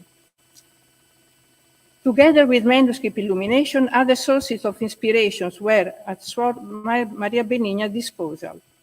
During the 15th century, many manuscripts of moral contents written in the vernacular were illustrated with drawings. As you saw, not very high quality, but in a way they are very interesting. Either colored or in pure ink, representing animals, birds, and insects embodying human virtues and vices. Some of them were simply sketchy, as this is a peacock, in a book entitled Fiore di Virtù, written and illustrated in 1460 in Florence for the da Verrazzano family. But others were more or less faithful to the real subject, as the illustration to the bestiary, a 15th century manuscript written in Siena and now in Florence in the Biblioteca Medici Laurenziana, particularly the birds like the parrot, the peacock, the swan, and especially the ostrich. As you saw, they were quite fond of ostrich. We saw that they were represented many times. The freedom in the rendition of the flora and fauna we saw in Suor Maria Benigna drawings may partake something of the fabulous atmosphere which characterized the 15th century book illustration. Although a few years separate Suor Maria Benigna drawings from the output of Suor Caterina Angelica, in the latter the tendency of fanciful rendition disappears in favor of a more marked naturalistic presentation of the flora and fauna. Now we pass to the second nun of Florence, Suor Caterina Angelica della Vacchia. A coy nun in the Franciscan convent of Santa Chiara in Florence, Suor Caterina Angelica started her book on 15 August 1634, the day of Mary Assumption, when she was 26 years old. You see this reported in the last line, Dieta anni 26. Her collection of 184 paper sheets bound in leather with her name Caterina, you saw this there, impressed on the front and Angelica at the rear, contains poems devoted to the saints Catherine, Agnes, Agatha, Stephen, John Evangelist, Lawrence, and Francis, to the Virgin Mary, Christ's Nativity, Crucifixion, and Resurrection, together with the Te Deum in third rhyme, the De Profundis in octave rhyme, illustrated in her sister words with uccellami e fiorami. The richness of this unique book stimulates some questions. How was Suor Caterina Angelica able to reconcile the religious contents of her poems with the naturalism of her illustrations, which do not seemingly have any patent relations with her words? Was there any scientific justification, or more likely, was it her being a Clarissa that led her to search in the variety of animals and flowers the intimate connection between what God created, nature, and man? Was it perhaps a way to emphasize that verbal as much as visual creation were both gifts given by God to a human creature? Before answering these questions, let us try first to reconstruct the cultural environment in which Suor Caterina Angelica lived and operated. Perhaps Suor Caterina Angelica was not directly influenced by what Lucia Tongiorgi Tomasi called floromania, the passion for exotic plants and flowers that invested Europe in the 16th and 17th centuries. And yet, there is every reason to believe that some aspect of this passion arrived at Santa Chiara convent in the 1630s, since she decided, after completing the transcription of her poems, to illustrate the margins and even full pages of her book with pen drawings. She may have had neither scientific nor artistic propensities, although her sources of inspiration were mainly artistic. When Caterina Angelica began to illustrate her book, there still circulated in Florence one of the most important texts on botany, the commentary of the Sienese botanist Pietro Andrea Mattioli, on the left, on the work of Dioscorides, first published in 1544 and illustrated by engravings. A second edition was printed in Venice in 1565. In addition, also the highly valued works of Jacopo Ligozzi were present in Florence, who died there in 1626. And right is Ligozzi. Ligozzi continued to produce botanical and zoological paintings for Francesco I up until the Grand Duke's death in 1587. Thereafter, he turned to other topics and rarely executed other naturalistic illustrations, apart from one flower I will deal with shortly. A third important personage was Giovanna Garzoni, born in 1600, while Caterina Angelica in 1608. The two seem to have followed the same path, at least on two precise aspects concerning words and images. Garzoni wrote the Libro de Caratteri Cancellereschi Corsivi, now in Rome, Biblioteca dell'Accademia Nazionale di San Luca. This one of the pages. The book contains 42 unbound sheets written according to a calligraphic style called Chancery cursive, with elegant letters having pronounced ascenders and descenders, to which Caterina Angelica's script resembles. Garzoni used either pen and ink or color to render the images around her text. Cristofano Bronzini, the biographer of Garzoni, states that Giovanna presented these calligraphic sheets in around 1620 to the Grand Duchess of Tuscany, ornamented with, I quote, disegni bellissimi di festoni, frondi, fiori, frutti e di diversi animali volatili et terrestri, end quote. Giorno used these sheets more likely for self-promotion, a strategy that allowed her, some years later, to serve Grand Duke Ferdinando II de' Medici and his family from 1642 to 1651. This was not the case of Suor Caterina Angelica, so she could not promote herself in any way because she was in a convent.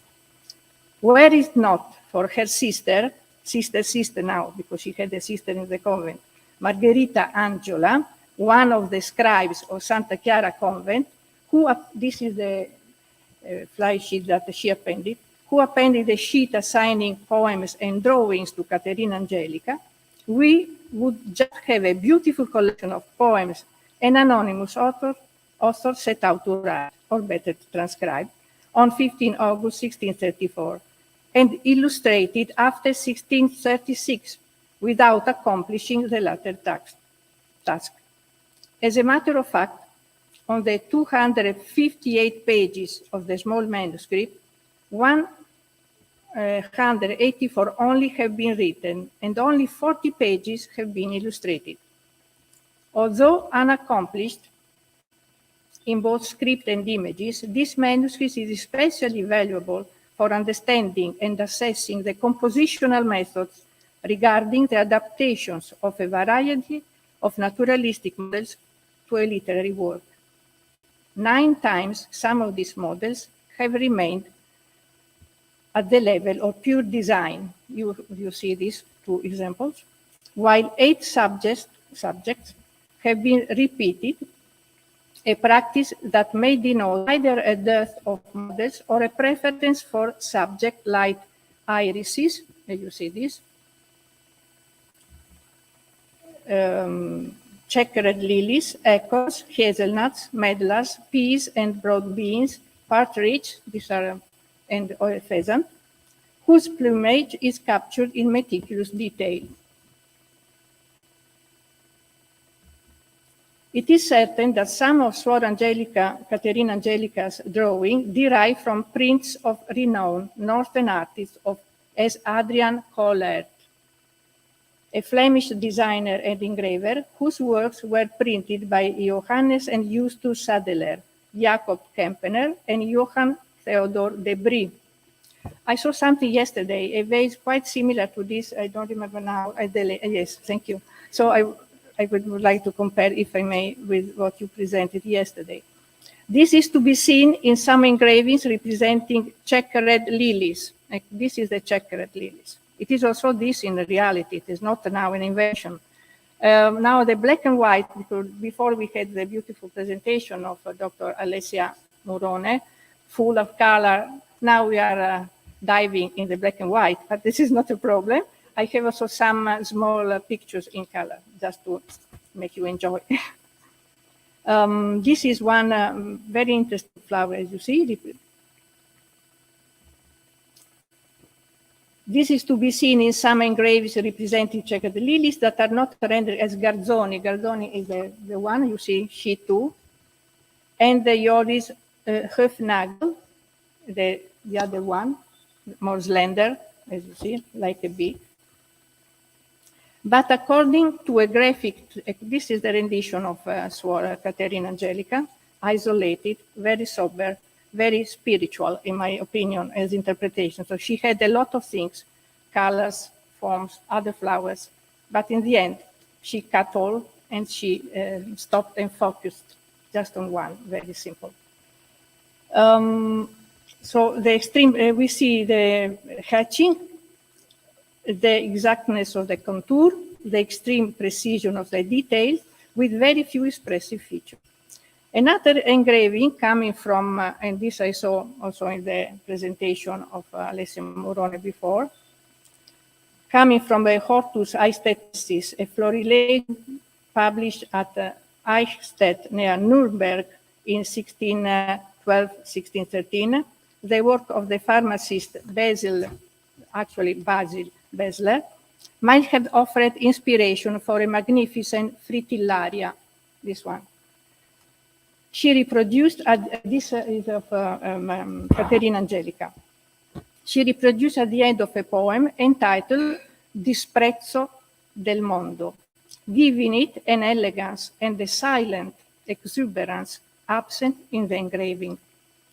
Objectiveness seemed to guide the formal choices of Suor Caterina Angelica, and yet it is not the objectives of a scientific herbarium, not even that of Justus Sadeler. Look please very well, because she had these sheets at her disposal. She selected each time something from these sheets. They arrived at the convent. Now they are at the Uffizi, these sheets, but then they were at the convent of Santa Chiara in Florence. Not even that of Justus Sadeler heterogeneous compositions, since she plays always in an ordered manner with the placement of the sheet of plants, on the sheet of plants, flower, animals, and insects. You can see this. I think that it is a cherry blossom. I don't know if you agree, but it is just cut from the tree, but it is a cherry blossom. This is of our nun, and the other is the engraving. From another engraving by Justus Sadeler, which is this one. Look at the mix of insect. This is a Justus Sadeler with many flowers. This is what she does with what she had.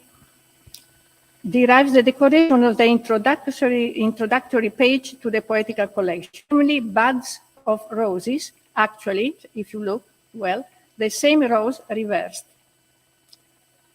The flowers and other subjects are directed toward the center of the script, a very regular ancillary cursive that reminds us of the book written by Giovanna Gardoni. Usually, Suor Caterina Angelica does not tend to modify the subject.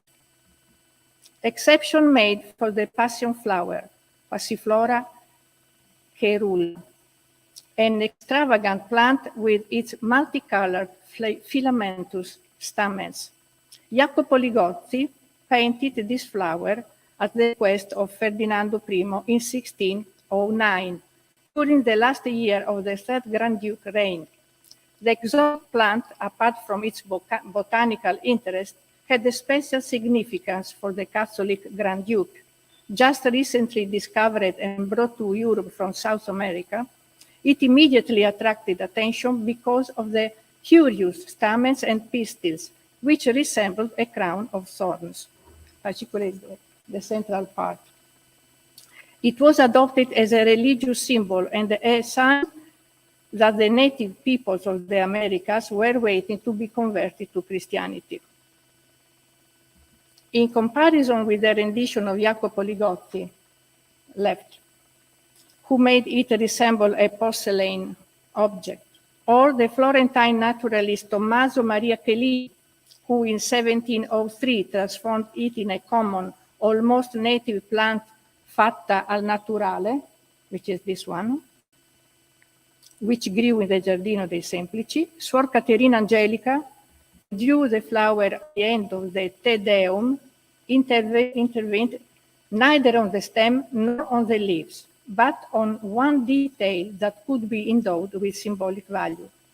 While petals, stems, leaves, and fruits are carefully and majestically described, she added within the corolla one of the symbols of Christ's Passion, the crown of thorns. You see very well, now that I enlarged, well integrated in the structure of the flower. This is a religious appropriation of flowers, and it is very interesting that a nun did this. I have already hinted at the poetical collection has been illustrated with many birds, some noteworthy for their size and form, others for their plumage. Look, now it is another realm. Again, the ostrich, even here, you see. Where I am, just sorry. Yes. However, Suor Caterina Angelica showed a preference for small and unpretentious birds. This way you saw the parrot at the beginning, the first page, and here it is from where she drew. Where did she see them? Notwithstanding the publication at Rome in 1622 of the very famous ornithological treatise Uccelliera by Giovanni Pietro Olina, I believe it was a large collection of engravings entitled Avium Vivae Icones, the work of, again, Adrian Kollaert, we saw before, printed around 1600, also circulating in single sheets that functioned as a more manageable iconographic source. This holds true for almost all the illustration of birds in Suor Caterina Angelica book, as the parrot here, the hawk reversed, the partridge, the Alcedo kingfisher, this one, you see the first there down, while in reality is so full of colors. Now we see in black and white, and the wren, and it is a head interpretation of this beautiful, very small bird. Suor Caterina Angelica did not only draw from previous or contemporary artists, but also from nature. However, being a nun, she could not select alone in the countryside or in the gardens of Florence the plants and flowers she wished to reproduce. In some documents concerning her, held at the Archivio di Stato of Florence and dated to the 1640s, she is recorded by her sister Margherita Angela as Speciala, that is, pharmacist. Although she did not represent the usual medicinal plants, as instead did both Ligotti and Garzoni, in the 17th century, some of them were used in pharmacopoeia as acorns, green peas, and broad beans. Yet, apart from pharmacopoeia, the attention to the humblest among the plants as acorn, hazelnuts, medlars, peas, and broad beans betrays her commitment to a religious naturalism, enhanced not through colors, but expressed exclusively through hatching and the modulation of black and white. The drawings I am going to show you should be interpreted in this light. The hazelnut that I showed you already, majestic branch of oak with leaves and acorns, the broad beans reminiscent of an engraving of Mattioli's book, and the medlars, so modest and unobtrusive when seen in nature, so precious when translated in artistic form. Now, a very short conclusion. Don't worry, this is the last page. No, not the last page, it's very short. Is there any sense of nature's processes in the works of Suor Benigna, Maria Benigna, and Caterina Angelica? Could one engage the imagination? Were the two Florentine women religious able to capture the secrets of nature that painters of their age try to discover? While to the first question I answer in the negative, since they both chose to avoid the representation of natural decay, to the second and third, my answer is in the positive. Both in their own way engage the imagination. The Benedictine sister through irony, the Franciscan sister by means of isolating and magnifying the natural simple specimens. Also, both understood that true naturalism did not depend on colors. Pace the colors, now this is a problem, but does not depend on colors, but on the analytical ability of the artist to treat proportions, volumes, and materials, being they furs, feathers, petals, or rinds, opaque, or able to reflect light. In a few words, they both understood that the physical eye had to be kept wide open whenever it was concerned with all the details showed by the surface of the natural world, while the spiritual eye, with its visual and emotional independence, could attempt to go beyond that surface to grasp the divine laws that made nature exist. This seems the end, but there is a piece of this I would like to read now in Italian, this very small poem. She speaks of herself as a poetess, establishing a simile with Aganippe, daughter of the river god Permessus, nymph of the spring of that name on Helicon, sacred to the Muses. It is also the poem in which meadows, water, and the garden appear. And with this passage, from naturalistic images of classical flavor to supernatural Christian spheres, I greet of I farewell the Clarissan sister. You can read also alone. I think that her script is very clear and neat. Non bramo da Ganippe il chiaro fonte, né passeggiar per quelli ameni prati, né dell'Icona il delicato monte, ove le muse hanno il lor cor saziati. Sitisco d'arrivare all'orizzonte e bere al fonte eterno dei beati, dell'acqua e dello spirito divino, e passeggiar nel celeste giardino. Grazie.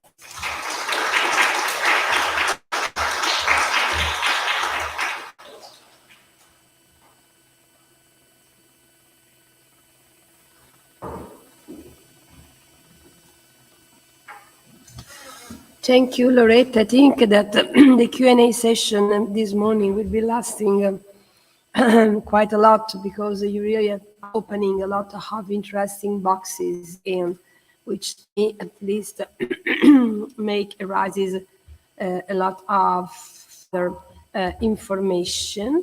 Well, let's proceed by now with Kathy Sagal.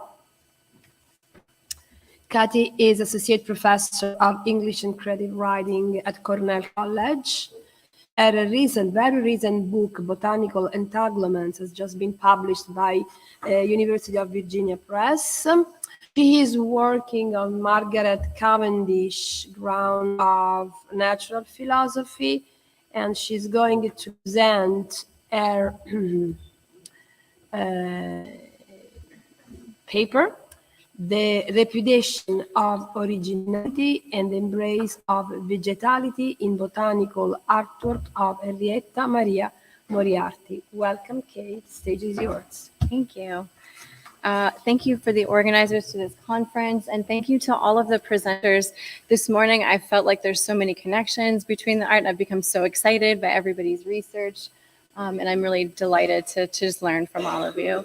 So as was mentioned, this is part of a book that just came out this summer, so it's a little squished together, and some of this I'm hoping still makes sense. Getting used to the touchscreen. Give me a minute here. Okay. So I'm going to talk this afternoon about the English artist Henry Maria Moriarty, whose botanical legacy is deserving of far more attention than it has been given to date. Because of some recurring accusations of plagiarism by male critics in the 19th, 20th centuries, including up to the 1990s, by the way. Her guide to plant identification for young girls has rarely been studied by modern critics. This talk today is looking at revisiting and rejecting these claims of plagiarism, while also looking at Moriarty as an exemplar of what I call in my book, female botanical subjectivity, which is a way of looking at, engaging with, and depicting nature that is always embedded and already enmeshed in that nature itself, in contradistinction to the anonymized standards of professional botanical artwork, which become really standardized and really restricted in the middle of the 18th century on. And that's also developed very much by male artists in conjunction with male naturalists. I'm calling this female botanical subjectivity. Acknowledges the organic intimacies between female bodies and plant bodies, shaped in part by sociocultural expectations, yes, but embraced by women like Moriarty in service of a deeper connection with plant life. Moriarty's botanical text was published in 1806 in London under the title Viridarium, Colored Plates of Greenhouse Plants with the Linnaean names and with concise rules for their culture. The work was popular enough to a second edition in 1807, retitled 50 Plates of Greenhouse Plants Drawn and Colored from Nature, with concise descriptions and rules for their country, intended also for the improvement of young ladies in the art of drawing. This is the easiest edition to find. We don't have many copies of Viridarium left, and this is at the Chicago Botanic Gardens Library. As suggested by the titles, the aim was to provide both horticultural and artistic resources for those interested in a variety of plants. She selected her plant specimens on the basis of curiosity or some intriguing factor rather than their usefulness.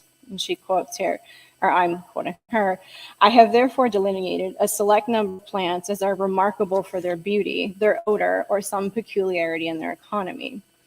Because her focus was specifically greenhouse specimens, her examples are all acclimatized and exotic plants, which also expands the range of her samples beyond that of many of her other English contemporaries like Jane Loudon or Anne Putt, who centralized plants indigenous to Great Britain in their illustrated works. So this text instead has plants from all over the globe, including the southern part of Africa, Italy, New Zealand, Japan, China, America, and the West Indies. And her work in this way is really reflecting the global reach of botany in the 18th century. Sadly, she's mostly been ignored in the history of botanical artwork on the basis of her purported inadequate artistic ability and a perceived lack of integrity. And while her notable predecessor, Elizabeth Blackwell, sketched nearly all of her 500 entries from live specimens in London's Physic Garden, it is often thought that Moriarty copied her images from other sources, usually Curtis's Botanical Magazine. Robert Hardwick, for one, in the 1917 edition of Journal of Botany, accused her of plagiarism, noting accusingly, "The plates have in almost every case adapted with slight alteration and no sort of acknowledgement from Curtis's Botanical Magazine." I haven't checked each one, but I've compared a sufficient number to warrant this conclusion. I've added the skeptical tone there. Contemporary scholars have typically replicated criticism, and I've actually gone through the book myself and fairly extensively compared it to Curtis's Botanical Magazine. And while it does seem true that Moriarty copied at least some of her images from Botanical Magazine issues at the very end of the 18th century, it's worth noting that she worked hard to present a textual authority as a botanical art that was linked specifically to negotiated ideas of originality. So for example, this is the first plate in Viridarium, Agapanthus, and that's the blue lily. The shading itself is pretty suggested than granular. You can tell this is pretty normal. This is not high resolution, but this is about what it looks like. The brush strokes are adding some texture and shading. There's not really the precision of attempting to copy exactly from nature. The composition is simple but compelling, with one darker green leaf arching behind the blossoms to complement the spray of the light blue color at the top of the image. There's an aura of dislocation to the image. The stem cuts off abruptly at the bottom of the page, and a large leaf floats behind, detached from the main image, which is atypical in 18th century botanical illustration. This sense of fragmentation echoes this contemporary trend wherein the plant's most significant parts are replicated rather than a real representation of the singular plant in a given circumstance. I was really interested in the previous example of a blossom that had the fruit and the flower at the same time, which becomes really common in the late 18th century because it's about identification, not what the flower really looked like in this moment. So Moriarty's Agapanthus is a pretty reasonable depiction of the specimen, and it's pretty consistent with what it's supposed to look like in contemporary scientific illustration. But when we look at plate 500 in volume 14 of the Botanical Magazine, which was published about 5 years earlier, this is a nearly exact, well, Moriarty's image is nearly an exact echo. This is published in William Curtis's Botanic Magazine. The artist is Sydenham Edwards, who did most of the drawings for the magazine at this point. And this, I have to say, confirms speculation that some of her work was copied in part from this long-running magazine. The image in the Botanical Magazine reflects an almost identical composition, with the singular major difference being a reversal in the direction of the background leaf. The colors are similar, and the number of blossoms relative to the stem are also close to identical.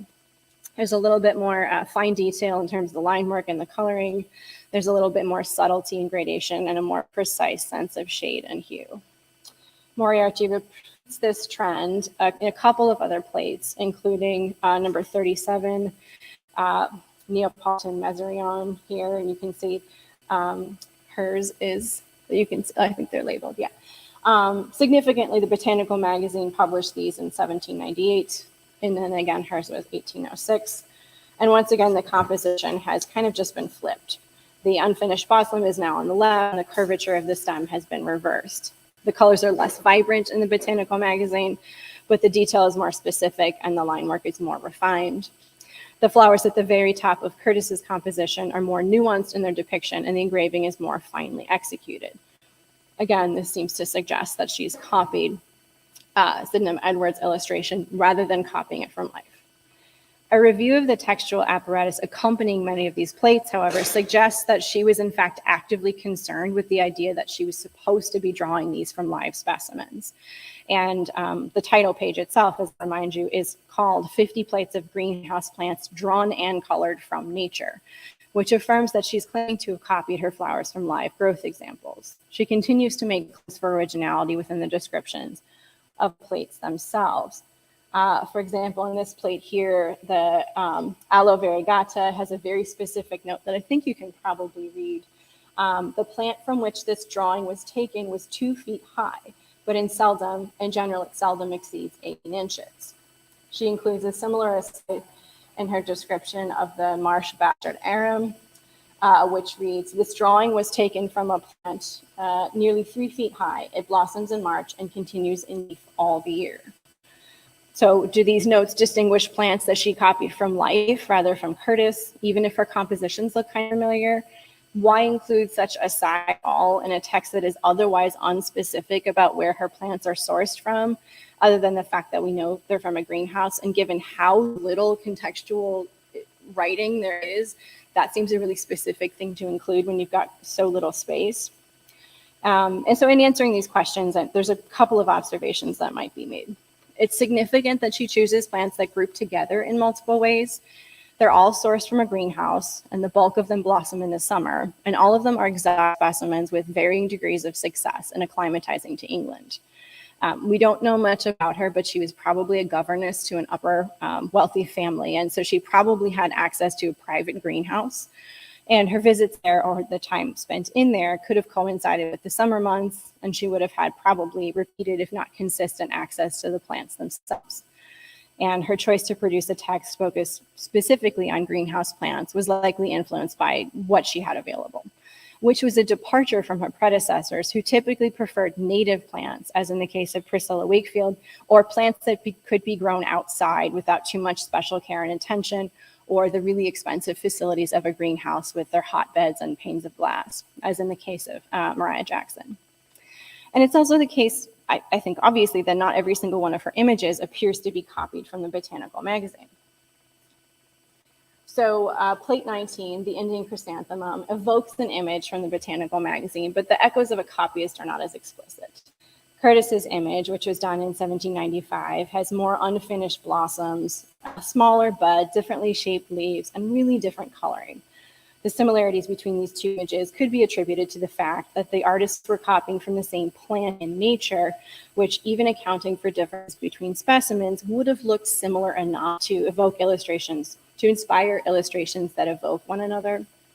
Her efforts to produce the illusion of authority and authenticity, in my mind, are genuine efforts, rather than an attempt to bamboozle her readers, subscribers, and patrons into thinking she produced an original work. And here I want to evoke Melissa Bale's idea of collective originality, which we've been talking about some of these collaborative works by women. The notion that women's scientific and creative labors could actively and frequently incorporate outside sources, influences, and texts while also remaining a kind of hybridized original intellectual production. Taken together, the different botanical frameworks of Viridarium, which spends a lot of time on the Linnaean schematics behind it. So she mentions in appendices the order and class divisions of a bunch of these plants. She has specific observations of their growth patterns. She has specific horticultural directions. And she has indices in the back of this book that are both in English and in Latin. And all of this together suggests some pretty substantial intellectual labor on her part. She's not producing the scientific text sui generis, but neither does she replicate existing texts without any kind of intellectual or artistic labor of her own. And as an aside, where a lot of botanical artwork in these sort of pedagogical texts by women in the 18th century have an acknowledged distinction where the women say, I did the illustration, but my husband provided the scientific data. As far as we know, Moriarty did all of this because her husband had, biographically, we suspect he died and left her in a lot of debt. The plants themselves that she chooses are notable too. She embraces a standard of selection that highlights something she found personally compelling about each plant's nature, visually, emotionally, or viscerally, which was incredibly atypical for 18th century botanical texts, where many authors and artists selected plants for their utility to professionals or their novelty as a recently imported plant from the results of British imperial bioprospecting.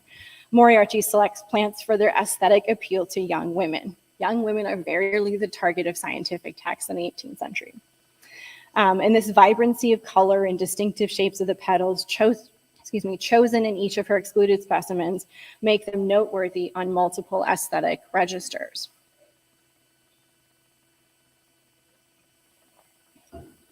She also frequently describes plants as beautiful, reflecting a different standard for inclusion than was common for botanical reference texts. So I have a couple examples here, and you can see the first one, this is a beautiful plant. Same thing, this plant makes a beautiful appearance. She also notices the richness of color several times, which is evidenced in this final plate that I'll show you here, and it just a particularly fine example of scarlet and orange pigmentation. And this is what the color looks like in person. Actually, it's much brighter on my screen here. And we might also think in this case of the greenhouse as a non-professional space, as a garden space that was more accessible to female botanists. Most women producing botanical art or doing botanical research in the 18th century had to be kind of connected to get access to places like the Royal Botanic Gardens like Kew or Chelsea Physic Garden. They weren't open to the public for you to just sort of go in. So she is lucky enough to have connections to somebody who owns a greenhouse, but it's still less professional than a botanic garden. And so in that way, this is more accessible to female botanists. And so by situating her botanical text within a genre of a garden that has fewer restrictions, both financially and logistically, and less of a singular association with male botanists, Moriarty is creating a representation of botanical knowledge that has the potential to function outside of professional spaces like Kew or the Chelsea Physic Garden. So promoting a broader and more accessible garden spaces in her text, she's also specifically enabling women to interact with and learn from her botanical reference text. And this art also really importantly destabilizes the idea of gardens as fundamentally enclosed spaces. While the private greenhouse was both literally and figuratively enclosed land, by producing artistic works that lovingly captured and then carefully distributed the image of the plants within, she invites her readers visually and metaphorically to enter the gardens with her. And in doing so, she creates a shared space in which those readers could learn information about their subject plants while also enjoying the imaginative relationship with those specific gardens.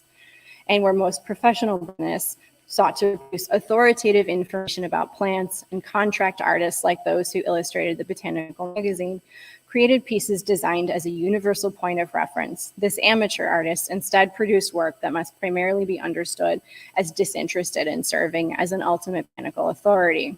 As a pedagogical volume, it serves a basic consulting purpose for the young women who were its audience. But as an original and artistic scientific production, it represents a distinct perspective on the relationship between women and vegetal life. And this perspective is achieved through that cultivation of the female botanical subjectivity I touched on in the beginning. By embracing a subjective position in relation to plants, Moriarty opens up new possibilities for the way in which women readers might relate to nature. A subjective stance with respect to plants is also a modest one, a dynamic founded upon admiration and curiosity rather than exploitation and dominion. Such subjectivity ultimately leads to the growth of new relationships between humanity and vegetality. Her pedagogical intentions are there among the most radical of the period. To this author-illustrator, knowledge of plants was about more than use value. Echoing the calls to action of many botanists and popularizing authors, Moriarty promotes the idea that the best way to learn about nature is to immerse yourself within it. Simultaneously, however, she implies that such immersion could be accomplished through an imaginative association with the gardens captured in Viridarium. By perusing these texts and embracing for themselves the critical value of botanical subjectivity, Moriarty's readers can cultivate personal relationships with gardens throughout England, ranging from their own kitchen gardens to professional gardens like Kew. And this personal relationship to an individual garden also signals something very important about the ways in which women as naturalists inhabited a unique position. By cultivating in ways than one an intimate relationship to a specific garden, a woman like Moriarty and her contemporaries propose a productive allegiance with vegetal life, rejecting contemporary standards for botanical illustration, which essentially demanded an unrealistic representation of a plant for the sake of scientific thoroughness. Moriarty produced often individualized images that were adjacent to, but also different from those standards. There are some plates I didn't show you that have specific bruising on the leaves or insects and things like that, which was sometimes for scale, but also sometimes to show the actual plant and the way it was drawn. And by allowing the plants within her specific greenhouse to inspire her artistry and guide the composition of her reference text, she produced creative works alongside organic life, with periodic reference to the plant itself, how tall the specimen was, or how proliferating the blossoms. She refuses to elide the real plants behind her illustrations. Such specific details not only allow us to envision a real plant situated within nature, in contrast to, but also in conjunction with the published image of the severed plant. This also allows us to imagine ourselves in that garden alongside Moriarty, noting with pleasure that the plant reaches almost to our waist or that those are particularly fine and plentiful. And although Moriarty's plates do not diverge significantly from canonical standards of botanical illustration, so they're at least visually similar, her ability to work within those conventions while celebrating the individuality of plant life is impressive.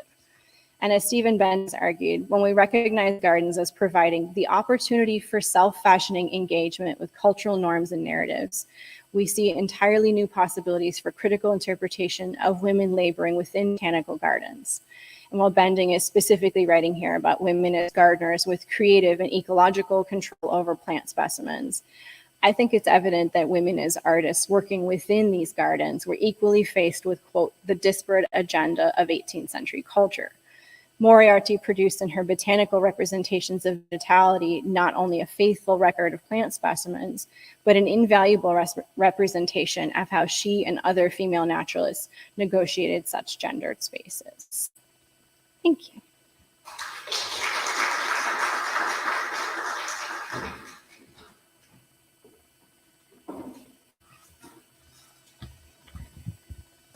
Well, there are a couple of changes in the program due to Janet Horn. She's not feeling very well, so she will be presenting tomorrow from home. She will be the last one of the morning session. And Martina sits, she's coughing and she's not feeling very well. She's supposed to present from remote, but she's just sent an email and she's not feeling well. Her voice is worse than mine, and so she is not feeling good enough in good shape to present her paper. In case she will be feeling better later today, she will notify us, and we'll be very happy to, of course, to welcome her and her presentation. Martina is online now. No, she's not feeling yet well. No, okay. So what I would like to do is to start our Q&A session and to start our debate in sharing comments and thoughts.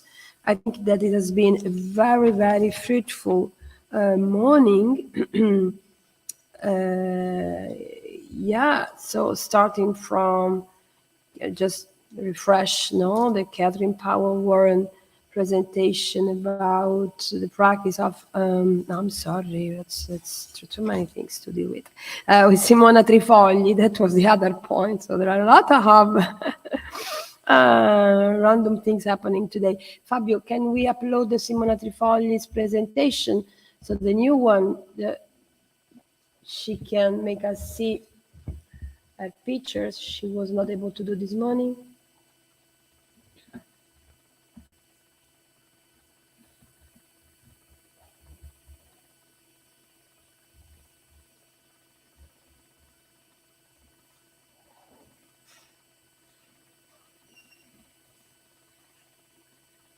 Okay.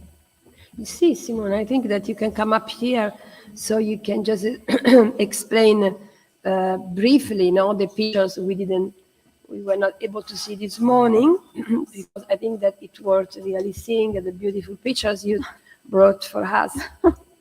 Sì, solo velocissimamente, soltanto per mostrare un po' le immagini che non sono passate. Ecco, inizierei da qui, esatto. Questo era il confronto che vi volevo presentare fra lo stemma originario della famiglia Grassi e quello che io chiamo gioiello, per la preziosità oltre che materica anche valoriale che esso contiene. Come vedete è un'aquila bicefala coronata, e questa corona, su cui sto ancora indagando nell'archivio di Bologna, è un'aquila che dovrebbe essere un privilegio imperiale. Questa è la ricostruzione invece del credo apostolico rispetto ai noccioli, perché appunto essi appaiono in un ordine diverso da quello della preghiera, ma anche già Bianconi lo aveva visto in questo ordine che non era quello originario. Infatti lui, vi aggiungo, aveva scritto nella sua descrizione che questi noccioli erano stati un po' posti a capriccio. Ecco qui invece il San Pietro, che forse eravamo riuscite a vedere, il Sant'Andrea con la croce decussata che porta il secondo versetto del credo, ed ecco, questo è il nocciolo che ci è pervenuto in commento nella parte inferiore e che grazie proprio alla ricostruzione della preghiera ci ha permesso di individuare in San Simone l'apostolo dei 12 del credo. Lungo la curvatura del nocciolo si può appunto vedere in queste, che sono veramente minuscole perché i noccioli sono piccini così, sono lettere minuscole ma sono pur sempre in lettere capitali romane.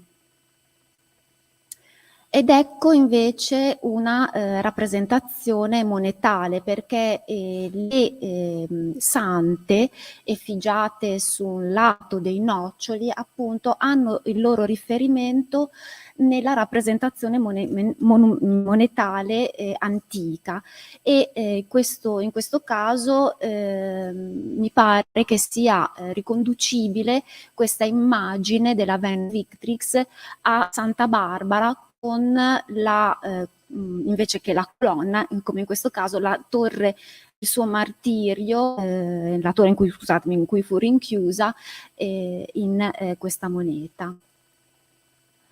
Ancora la rappresentazione della Fides, che invece per quanto riguarda la nostra Santa Cecilia potrebbe ritrovarsi in quel piatto che non presenta frutta, ma ovviamente i suoi occhi.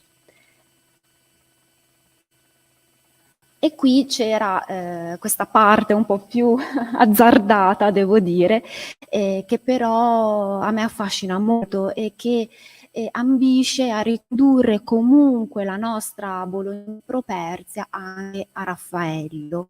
E quindi propongo questa lettura fra i piccolissimi noccioli e questi disegni da Raffaello di un ciclo, appunto Gesù e gli Apostoli, che è stato distrutto. E è arduo, me ne rendo conto, perché queste erano monumentali rappresentazioni degli Apostoli, ma credo che ci possa essere comunque un rimando tra i noccioli e questi disegni, che sono da Marcantonio Raimondi su una riproduzione di Dente. Quindi qui ci sono i San Filippo, nello stesso atteggiamento di devozione verso la croce, ancora i San Giovanni, seppur con l'ostentazione, a mio avviso, di questo calice, la stessa veste e i lunghi capelli che nel profilo del nocciolo si evidenziano ancora di più a rendere la giovane dell'Apostolo. Il San Tommaso con il regolo sulla spalla, anche se speculare.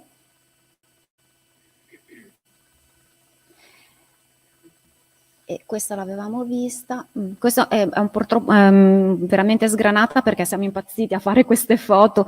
Peraltro il gioiello è custodito in una teca nel museo civico, per cui l'abbiamo dovuta aprire purtroppo senza la presenza del restauratore. E questa è la Santa Margherita di Antioca, che appunto a me appare come in un'ascensione diretta al cielo, perché l'interesse di Properzia in questo caso era la dimostrazione, insomma, verso l'iconologia del martirio, e quindi questa santa che si innalza al cielo in atteggiamento appunto di devozione, e la rappresentazione del drago così naturalistica, con queste scaglie del corpo irte, i denti aguzzi del drago. E ancora la Santa Caterina con queste grandi mani, seppur piccole nella loro dimensione, che ostentano gli attributi agiografici, quindi la palma del martirio e la ruota. Ed ecco l'ultimo passaggio di questi preziosissimi noccioli che alimentano ancora oggi il mercato antiquario. L'anno scorso è apparsa questa collana di 13 noccioli di pesca, questa volta di pesca, mentre per i nostri non si è ancora ben capito di che cosa si tratti, si presuppone che siano albicocca e quelli più piccini inseriti nella coda susine.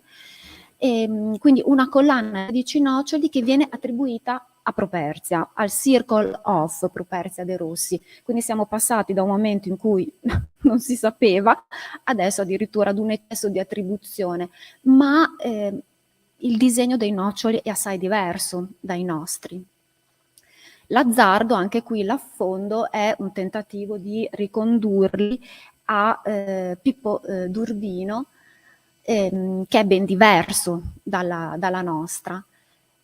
Questo è un piccolo dettaglio a dimostrazione però del fatto che comunque non si può parlare della stessa collezione di cui comunque stiamo ancora indagando, perché in un lato dei noccioli sono rappresentate scene antiche, mentre in Pippo d'Urbino invece è noto per le descrizioni dell'avvocato Girantaldi Santinelli, che poi è diventato il possessore di questa collana del conte Buonanini Pepoli, e erano rappresentate le consorti degli imperatori, quindi la raffigurazione delle Auguste.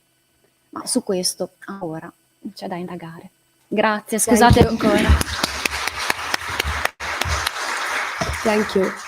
Well, it seems that Martina is ready to present her paper. Is it correct, Fabio? But is Martina online? Ah, okay. Ciao, Martina. Good morning, Martina. Hello, can you hear me? Hello. Yeah, so good morning. We are waiting for you. I'm just introducing you briefly. Martina is a professor at the University of Kassel, and she, among many things she has done, she's the chief curator of all master paintings at Kunstmuseum in Düsseldorf, and she will be presenting a paper reflected illustration of knowledge instead of lifeless flowers. Some remarks on still life female artists. Welcome, Martina.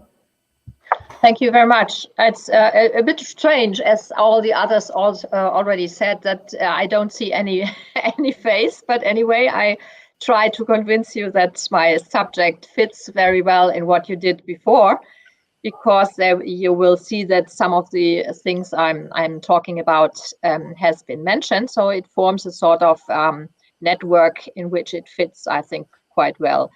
First, I start with 4 examples of German women artists working between 1777 and 1810. And second, so far we discuss mostly anonymous authorship. I define the circumstances of this. Third, I would like to present 2 women you already have mentioned, who are very well known for the 17th century and have been very, very successful. And finally, a view of a recently reconstructed work of women painters around 1900s, maybe given an idea on how we could talk about these works of art. So I start with someone you know already. It's, of course, Rachel Reusch, which she has been mentioned today already. And I think everyone is convinced that this is one of the model artists, female artists, successful, working at a court and being bought all the time. So the lady I would like to introduce first is Caroline Friederike Friedrich. And these 3 works are coming from Dresden. And you see, I mean, it's not very far from what we have seen the whole morning.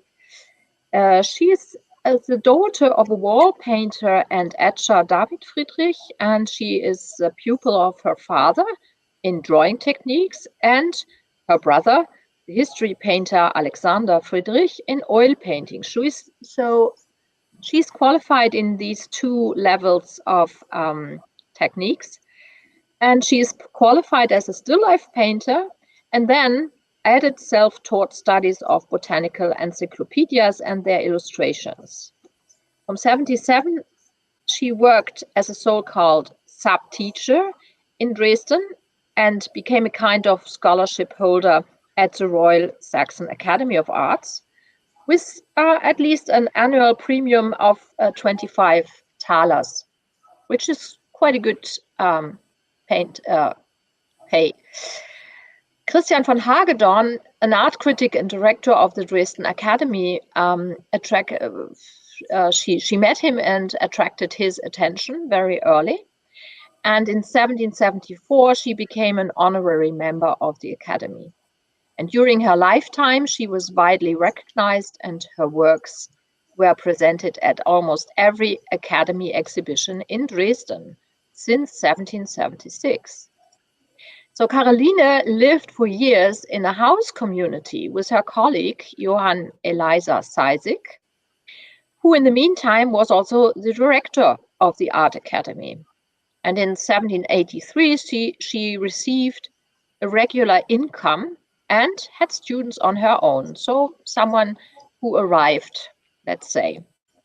In Dresden, she was sure of the interest of the audience. And in addition to the still lifes, she also depicted those isolated plants you see here that were more about the characteristics than about the effect in an ensemble and in space. So the characteristics have to be noticed as we saw it before. She isolated the whole thing and focused on the details. And sometimes colors, light, shadow did not play the most important role in this form of capture, or let's say description of the plant. Coming to her scholar, the student Therese Richter, also she was able to express herself in both techniques, oil and watercolor. Therese was both the sister of a painter and the aunt of the Romantic landscape painter Ludwig Richter. And he's interesting because in his memoirs, Ludwig Richter once reports that a young student named Wagner was brought to the studio one day by his father. Wagner was studying at the Forest Academy in Tarant and wanted to take advantage of the proximity of Dresden to cultivate his favorite inclination, landscape drawing, through instruction. He showed us, said Ludwig Richter, quotation, some of his attempts which seemed to us most graceful and witty, also, or perhaps because, they were exactly the opposite of what we practiced stencil-like. On the other hand, in Wagner's nature studies, we saw the forms of nature that we had them in front of us in reality. So this is what Therese Richter also happened when she was working. And as I promised, I will like to introduce a third lady. And she's also a good example to see what the difference is between the forms of nature and fulfilling of templates. Barbara Maria Dietsch is, you know that there's a quite good collection in the British Museum, and she is working to some extent on depictions which are usually understood as pure still lifes. But I think they are more. They have an additional aspect in the way in which they consider the objects, like Caroline Friedrichs and Therese Richter's still lifes. And of course, at this point, it's necessary to look back, which was already mentioned, that of course we have in the 17th century very successful women like the Merian, and who appeared as the editor, as it was described today in botanical books on caterpillars, and she tried to establish herself on the market with all this. And also we have to observe her attempt to be appropriate to explanatory books, to isolate representation, to put it in a certain spaceless way in order to capture peculiarities. And the second one I mentioned already, it's Rachel Reusch. And of course, she is particularly isolating things, but still having them integrated in their still life. So this is a wonderful example from the Hamburger Kunsthalle. So what my point is about, I argue that the discourse behind these works of the 17th century and the works of the 18th century, which I showed before, like Caroline Friedrich, Therese Richter, Barbara Dietsch, they can be defined as a path from education to erudition, which happened in the heads and in the teaching of these ladies, of these women artists. And before I elaborate on the keyword erudition or explorer's view, I would like to briefly discuss the translation process behind all this kind of artistic scientific representation. Therefore, I know it's a bit unpopular to give tables, but it's sometimes a bit helpful.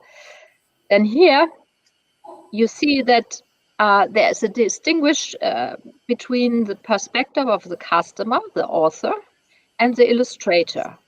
And in this process, from going from the left, the client and the scientist who wants to have these women illustrating objects, the artist is answering in a specific way. And this way from the left to the right is their process of translation. So first, the client, when he wants them to have illustrated something, he has a problem of linguistical translation. He has to explain in case they are not as studied as he is. So on the side of the artist, we have this request of specification. We need more information, and there's a dialogue maybe. Then you have to clarify the function on the side of the client or the scientist. So what is really the necessary illustration? And the artist has to take this function in specific consideration. Of course, both of them work with the 4 eyes principle, and it has been mentioned very often today that some of these ladies or women artists also work with microscopes. And of course, they are put into use in this context. So at least the scientist has to explain his premises. And of course, the artists, the ladies, the women, have to analyze what is the pre-understanding of the scientist and what is their translation. We have different motives. And we have an evaluation of artistic capabilities on the other side. So these women artists were trained and also scientifically trained sometimes. And so they stand for authenticity. They are very attentive about this. And the scientist who asked them to do it sometimes, of course, or who uses what they do, he is interested in a certain clarity.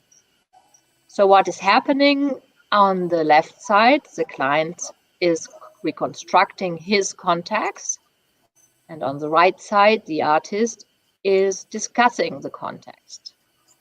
And these ladies, these women artists, are in a special way integrated in this discourse because, as we found out today, and also in other papers presented, they are very often anonymous.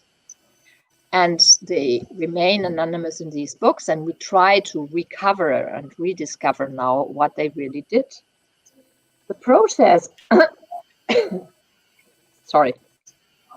The process of this image creation describes also a second development. Between the 17th and the 18th century, something happened, I think. And this is a step from education to erudition. Susanne Kort, in her study Making a Name for Herself, Anonymity and Female Authorship, sets out 5 criteria on the basis of which it can be determined whether a woman has been considered taught. So first, she earned an academic degree, like, for instance, Caroline Friedrich. Second, she is also active in natural sciences or in traditional university subjects, or she has, of course, the theoretical foundations for studying them. She has, for instance, a knowledge in Latin and Greek, which was often the case in the 17th and 18th century. So a woman artist conducts, third, scientific research out of her own interest and not only for professional use of this knowledge. And fourth, through her studies, she has acquired the skills for this translation process, for theorizing, abstraction, and describing this part of the world. And fifth, Susanne Kort says, she takes unusual risk for her own further training. or undertakes actions that were typically reserved for men, for instance, educational trips as well, travel and so on. So these women take means to distance themselves from the context personally and with regard to their objects. They learned a lot before they were able to translate these images. And of course, they move then in a, so to speak, divided territory with men, where men are really competing with women. This is particularly the case when there is also an overlap of functions. For example, in the publishing industry, I just take now an example from Ireland, but I could also take an example from Göttingen or from Halle or from Kassel in the late 18th century, in case that these ladies, these women artists, are not only painters and designers and illustrators, but also inventors and editors. For instance, Susanna Drury has impressed myself very much, later known as Susanna Water, and she is active after 1733, and she is illustrator and publisher. She's a sister of a Dublin miniature painter, Franklin Drury, who died in 1771, and she has to be observed in this specific context, coming out, this is a normal development, coming out of a painter family, and then having these both functions, editor and illustrator. And her views on the Giant's Causeway are landmarks both in Irish topographical painting and European scientific illustration. And they have been reprinted and reused very often. And you see also here that in one of the productions, she integrated tourists who, of course, of her illustrations come to this place. They are the first trustworthy views of the Giant's Causeway. And she also got a prize, 25 pounds of the Dublin Society in 1740 for her image. And then she is going to press it and to distribute it as editor. In the conference today, also Alessa Moroni mentioned Mary Granville's Mary Delaney. So I do not have to present here in extenso again. But coming back to botanical illustrations, we have here a very good example, because she left these approximately 1,000 life-size botanical masterpieces to the British Museum. And if you look through what we did this morning, you see that mostly she is reducing all indications of what is space, what is background, to an absolute minimum by placing these objects in the dark and by focusing on specific details of plants. And so that's exactly what these illustrators, these translators of what have to be said about plants, about stones, about animals have to do. Another three ladies in this level of work, which are still very anonymous, is Christiane Solms-Laubach. And she was so successful in what he did that in 1782, she became a pupil of the Hessian court painter Tischbein. She became then a member of the Art Academy in Kassel. And she has also, of course, to be remembered in her field of analytical botanical studies, because in 1784, she was appointed a member of the Berlin Society of Friends of Natural Sciences through her works. So I tell you wonderful stories, but the problem is you can't see her works, because she is discussing it with her her teacher. For instance, also Daniel Nikolaus Judovetzky. There's a wonderful exchange of letters between these two. He is writing from Berlin and she's answering, and also with Johann Georg Wille from Paris. So we know about what she's thinking, about what she learned, how she learned it, how was her way to become this appointed member of the Berlin Society, etc., etc. But still showing originals from her is very difficult. So everything she did is still in the Solms-Laubach family, and they keep most of her works. And of course, I have seen it in the very hidden archive. But when I suggested a small exhibition in the local museum at Laubach, they answered that the family does not want this. So still, I wrote some text about her concerning her presence at the Kassel Art Academy in 2017. But this is more or less the only thing I can find about her. But this is one of these interesting ladies I think we should keep in our heads when we think about translation of plants and images of plants. And of course, a scholar of mine published a dissertation where we figured out some more details now. And the same problematic situation you find still concerning the artist Elisabeth Semmering in the middle, born Grunelius. And she remains almost completely hidden in the shadow of her famous husband. He is professor of anatomy, Thomas Semmering. And until her early death, her whole estate is kept. And then it should have been given to the famous Senckenberg Museum at Frankfurt. 10 years ago, there was a huge discussion about what happened with every design she has left.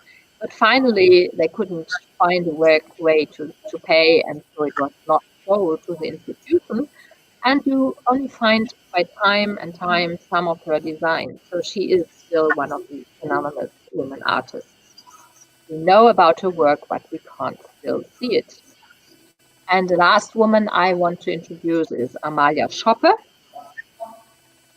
And she's interesting. She is born in Fehmarn on the island in the upper north. And there she was already in contact with her cousin, the psychologist, physiologist, and botanist Johann Adam Horkel. And he discovered that her drawings, which she did in Hamburg, quote, especially that of being able to record after nature, made her very interesting to this scientist. And it did not take very long for her to design the most kind of sheets for his notebooks by means of a microscope. So that's exactly what I said, that they all work with a microscope and learned to discover the characteristics. So she equipped his textbooks with drawings after the microscope, and for instance, with stylized carnations and other things. Unfortunately, also in this case, all these textbooks are not preserved. And Horkel went to Berlin in 1810, where he received a full professorship in physiology. And previously, he was in Göttingen and he discussed with Blumenbach. With Blumenbach, he's also a very interesting researcher and historian of natural history. And also he wrote a handbook on natural history. And this handbook, he found out, is better to be published if it's rounded off with copper engravings. And these copper engravings are again done by anonymous hands. So we are still looking for the author of his copper engravings. And the interesting thing about Blumenbach, Horkel, and Göttingen is that we have a quotation from Arthur Schopenhauer when he is remembering his studies in Göttingen with Blumenbach. And he attended courses in Göttingen on natural history in the winter semester 1809-1810, and makes us sit up and take notice. Quote, Naturgeschichte, history of natural sciences, practices a sharp eye of seeing art with a specific perspective and keen insight. It has to find the features at first glance. And this is exactly what these unknown, anonymous women do. They have a very good look, a very sharp eye on what is to be found, and they use, of course, what I already said, the microscope for it. And so far, we always talk here about anonymous authorship till today. And as I said, it's very, very difficult to find an appropriate discourse of what these women artists did. So here you find out that she is in this Mitglieder, in this member list of members in Berlin. And of course, you find tiny things and you find little things, but mostly she remains anonymous. And being anonymous means also to us in art history that forget about them in the canon of art history. So we forget them in the discourse, and we have no really discourse to integrate them back. I think also if we discuss today, we have seen all these examples, one more interesting than the other, and we still have no idea how to bring them back in the canon of art history, I think. So with their representations, all these women artists worked as a mediator between text and image, and mostly in the scientific world of illustrations. This had been demonstrated here from all of us, and I wanted to make the point that the translation process from nature, observation to representation has to be considered as their real, what they really did, what was the best of what they did for nature and scientists.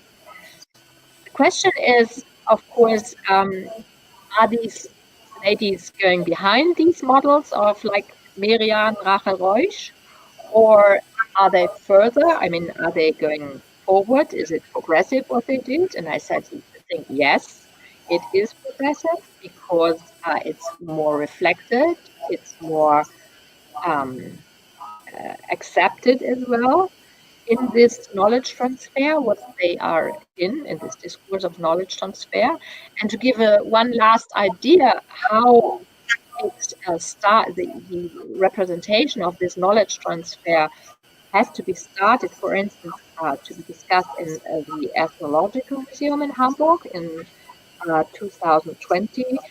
There was a small exhibition, and there they showed how women artists around 1900 worked on 100,000 inventory entries at this museum in the period of 1890 to 1920.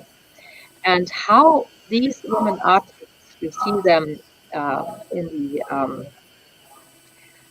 paper cuts, these 14 ladies, women artists, they were doing all these jobs.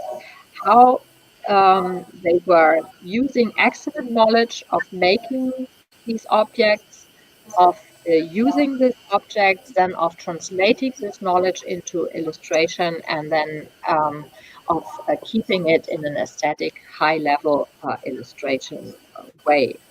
So the thing that museums now start by analyzing what have these women still anonymous. In these cases, we have most of the names and we have most of the CVs, but not all of them.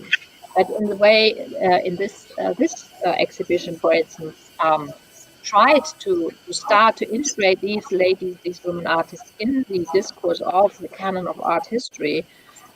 We should go on, and we should make more research, and of course it needs symposiums like we are present today.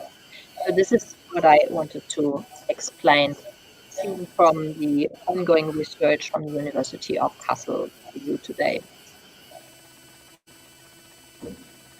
Thank you for your attention.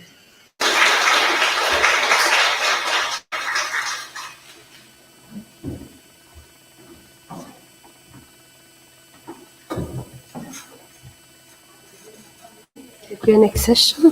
Thank you.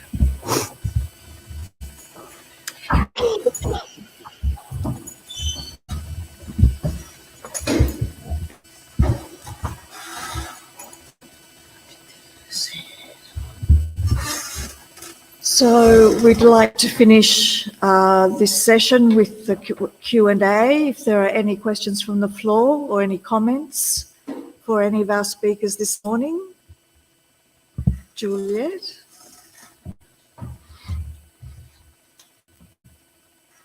You can come here, Juliet. Yes. Thank you, Martina. If you keep online.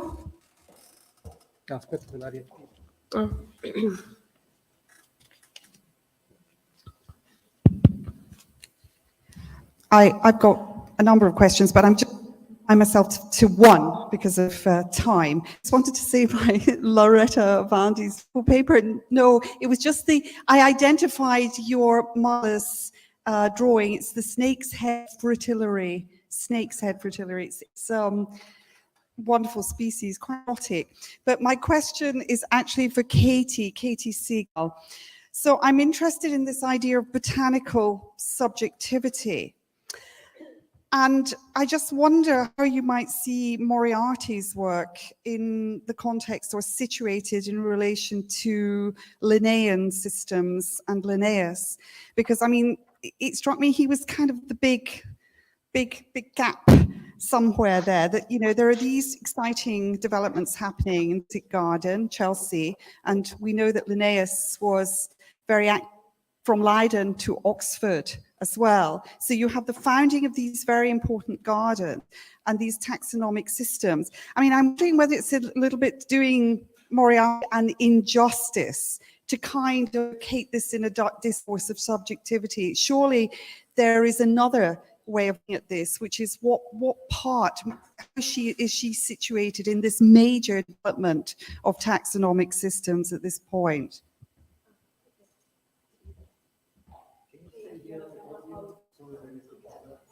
Should I pass this to you?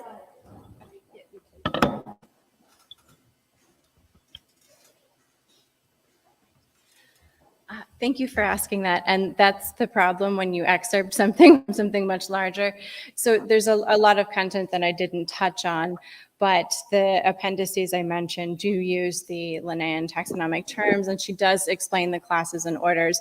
But she also has this really long preface where she mentions, I'm not going to talk about Linnaeus because the Linnaean system at this point is a sexual system. And so you're talking about plants have gendered parts, and that's considered inappropriate for young girls to think about because this will encourage them to think about sex. And so it's really not possible to write about botany and be considered scientifically accurate without using some of his schematics, because England has gone entirely over to this since about the 1750s or so.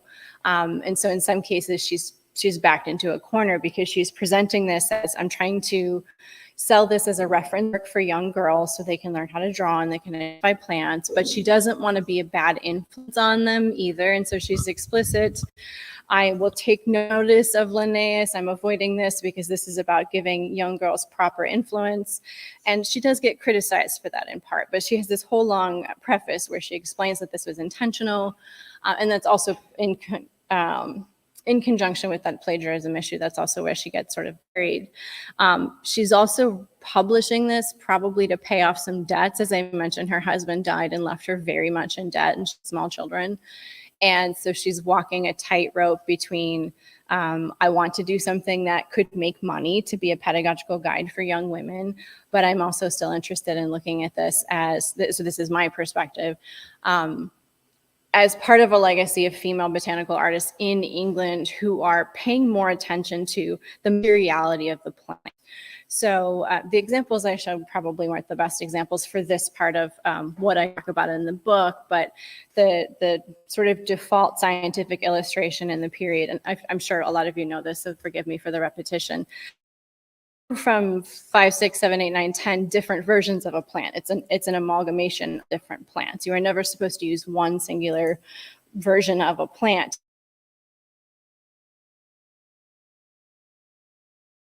Sort of the idealized version of a plant, because botanical illustration is differentiated from sort of decorative things in that it serves a purpose to identify things. If it looks slightly different, you can't tell what kind of plant this is.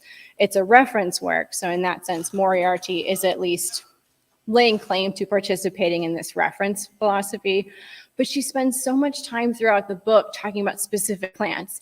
Oh, this one smelled really good, or it was really tall, or when I got close to it, things got on my dress, or this color was different than this one. And so she's not doing the work she's supposed to be doing to maintain this image of this is a reference work, this is something that's participating in all of these technical, male-oriented and male-determined sort of guidelines for this. And so that's why I'm interested in her as cultivating a subjectivity, because she's more interested in actual plant bodies, what this one plant looks like. And so in that sense, that's how I'm differentiating her from someone like Sydenham Edwards, who is doing this is the type illustration. Does that clarify what you were asking?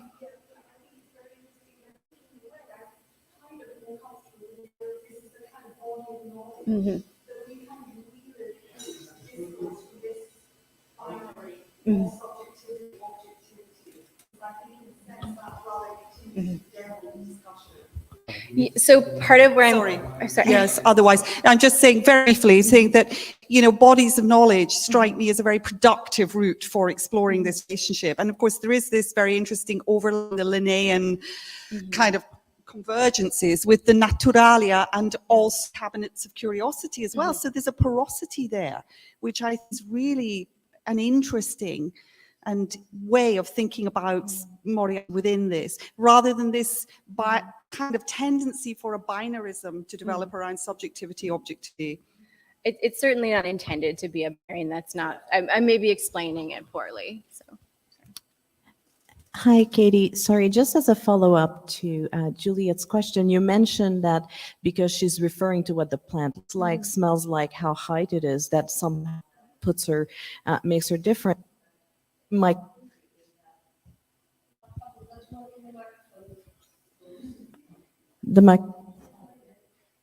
It sort of comes and goes. Oh, okay. So my query is that if you read Ray Parkinson, read Comelin and Paul Herman and all of these botanists, when you read those treatises, that's exactly how they begin. I mean, the names in Latin, then they go on to say, this is what it looks like, and it smells a little bit like this, and this is how high it goes. So there is that, yes, there's as much of it, and the pre-Linnaean, so this is as much of a taxonomy as they can give, because it's not as though it's pure chaos or objectivity there too, even though it's pre-Linnaean.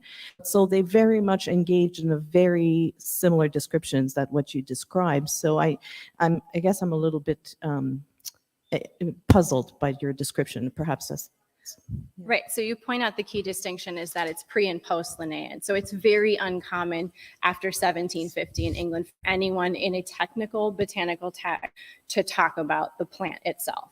Those were not the conventions, that's not technical illustration. So any other book, like Curtis's Botanical Magazine, anything that was considered participating in a pedagogical or academic version of a scientific text, that's no longer appropriate. That's sort of casual or amateurish. And I mean, all women artists were amateurs as far as naturalism was concerned.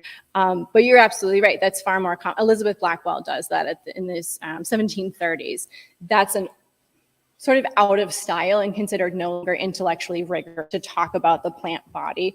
So that's the context in which I'm differentiating her from her peers, again, at like 1806, 1807. So that's a period distinction of botanical, standard for botanical depiction. Yeah, so I'm not saying she's totally the only person that's ever done this in botanical history. I'm comparing her against some of the men who are drawing things at the same time as her at the turn of the century.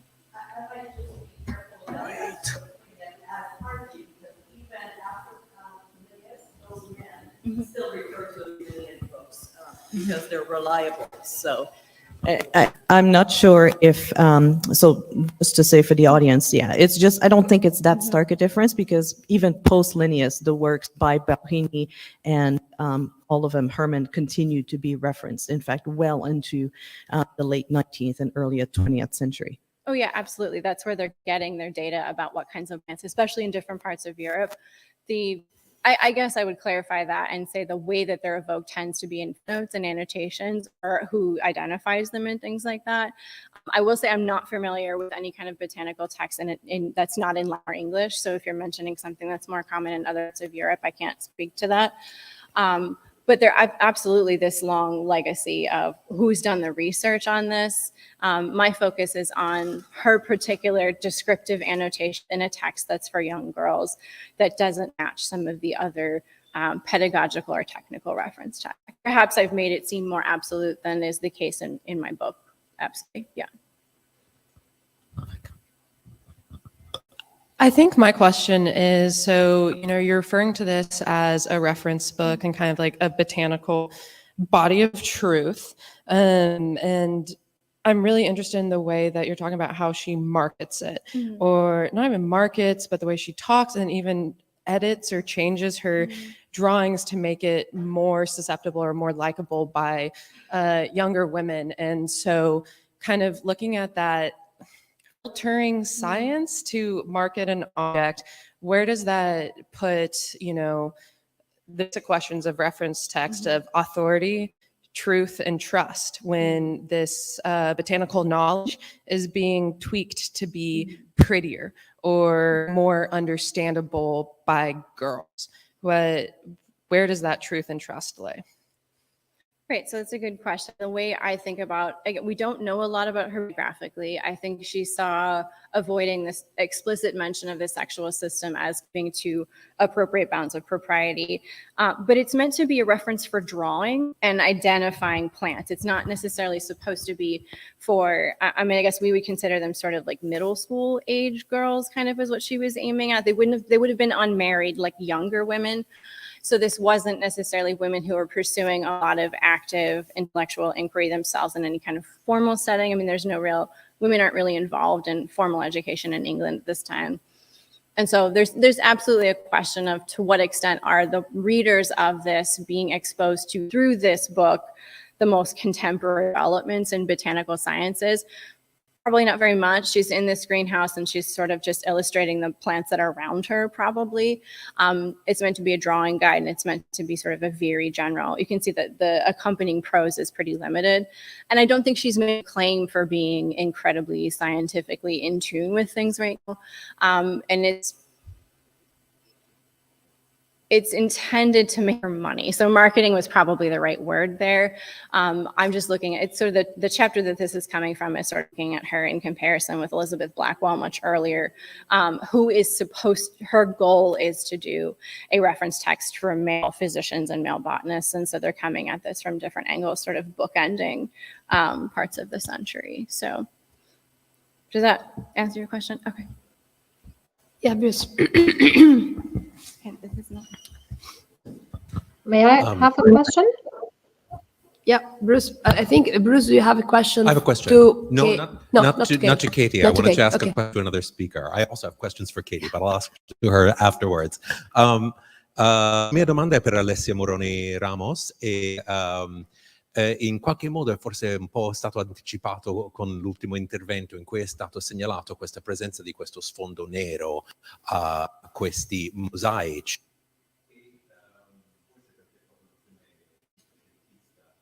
Mi ha fatto pensare alle produzioni derivate dalle illustrazioni di Legacies e mi chiedevo se non ci fosse in qualche modo anche un intento di replicare un'idea di mosaico prezioso con questa materia molto più povera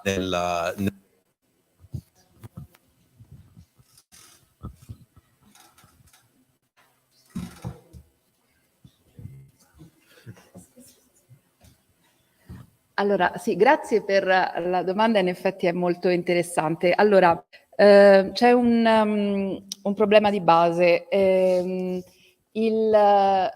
Stavo riflettendo prima, guardando appunto soprattutto l'ultimo intervento sulla professionalizzazione, no, dell'illustrazione botanica. Ecco, una cosa che però in 20 minuti ho dovuto proprio tagliare al massimo, non ho detto è che a differenza di molte delle illustratrici che sono state presentate, Mary Delany lavorava essenzialmente per sé, per la cerchia di amici, ecco, e diciamo non c'era almeno non in modo esplicito, non c'era un intento di entrare, diciamo così, in una tradizione di immagine e in una tradizione di illustrazione scientifica. Quindi è probabile che in effetti la scelta di utilizzare il fondo nero potrebbe sicuramente avere un'origine anche, diciamo, legata a un determinato una determinata eredità culturale, ma di fatto io credo più semplicemente che avesse scelto il fondo, perché ci sono anche, non li ho presentati qui, ma alcuni rari suoi lavori su fondo bianco, ma credo che essenzialmente l'intento fosse quello proprio banalmente di evidenziare al massimo la qualità proprio pittorica anche della sua opera, in un contesto in cui appunto lei non era tanto interessata alla presentazione scientifica di quelle piante, tant'è che nelle sue indicazioni lei si limita semplicemente a citare il nome diciamo comune, volare della pianta e il nome scientifico, ma senza poi inserirlo in un discorso più ampio. Anche la sua produzione si dipana nel corso degli anni, è sicuramente ha un intento, avendo lei questi, diciamo, essendo lei al centro di una rete di studi, eccetera, aveva sicuramente un lato scientifico di rigore, eccetera, eccetera, ma è una cosa che lei ha sempre pensato per sé e per la sua cerchia di amici, tant'è che poi circolavano di in mano e appunto molte volte le inviavano degli esemplari perché poi lei li traducesse, li eternasse in qualche modo su carta. Sicuramente è uno spunto interessante, sicuramente sarebbe interessante vedere se per esempio la sua frequentazione artistica, diciamo, nel suo rapporto con la Portland, essendo la Portland erede di un'importantissima azione come l'Arundel e avendo di sé in continua formazione e espansione una grande collezione, sarebbe interessante vedere se mai. Grazie per lo spunto. Okay, I think that we can conclude the first session. We are a little bit May I late. have a question? May I I'm have a sorry? question? May I have a question? Martina, Hello? yes. Yeah, I'm just interested because I gave this paper. I mean, everyone is dealing with these women painters, and now we find more and more examples and so on. And we have two ways of treating them. I mean, the question is the framing. How are we going to go on in the future with all this? We can look at all these still lifes and say, okay, as still lifes, they are yes and no. And they are, of course, if you put them in a context, there are other still life painters, and they are also good. And some of them are very good, and some of them are a bit, maybe look a bit like infantile or whatever. Or we can develop a new framing or something which we need perhaps to give them the right position in this history of art. Otherwise, I think we still go on in the next conference to say, yes, we have this example and this example and this example. So this is my question. How could we develop something which is more adequate to what these women artists do? Is there Martina, I'm sorry, I didn't hear to whom you want to address the question. To all of you. Because all of you deal with these All of women us. artists. Okay, as art historian. You want to reply, Anna? Or maybe we just take it with us to reflect it till the end. I didn't hear very well your question. I'm sorry, the sound was distorted. But I think what we need to do is to start looking at more and more at networks, at connections between artists between themselves, but also enlightened patrons. What we've seen in the last couple of days, I think, is this move from women artists as makers to women as authors of technical knowledge and expertise, treatises that we saw on colour, which was fascinating, and producers of scientific knowledge. And so that you get what I saw was a importance of female networks, especially of knowledge production and knowledge transfer. And so if we focus on the networks, we begin to see how women are able to engage with the social and historical context that they're living in. And maybe we can move away also from this notion of anonymity and to subjectivity of women artists and women producers. I mean, do we define them as artists? How do we define them? But they are makers, they are producers, cultural producers. And so, I mean, that's my view of things. Yeah. Any else wants to reply to Martina? Yes, I'm totally agree with you, Adelina. And I was just thinking that the more we study the women in history, in art, literature, in philosophy, the more we understand, the networks and the role the women have played, even though they have been veiled by, the male culture mainly. And so, yes, the reason why we are organizing conferences, it's just this one, is to put light into new into aspects and to foster new researches. Mm-hmm. Yeah, not only female networks, but cultural networks, social networks, political networks. So thank you all for now. We are late, half an hour, so I will postpone our lecture at 2:30. Is it fine with you, Bruce? Okay. So see you at here, 2:30. In the folder you have received yesterday or today, there are 3 business cards of 3 restaurants around here. If you want to grab something to eat there is also a bit of discount. So just kind of, what? Gift? No, it's not a gift. Just Opportunity. Okay, see you in an hour. Thank you.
Andiamo.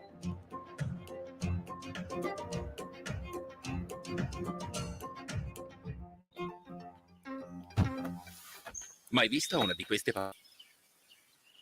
Una di queste.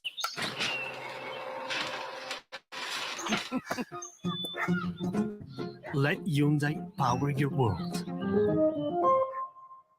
Scopri il futuro della mobilità su Hyundai.it.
Good afternoon, everyone. Welcome to our second plenary speaker.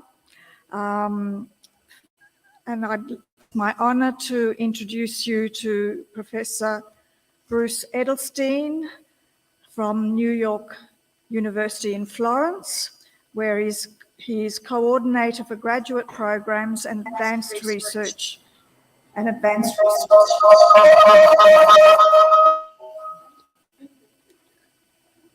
That was an applause. I see.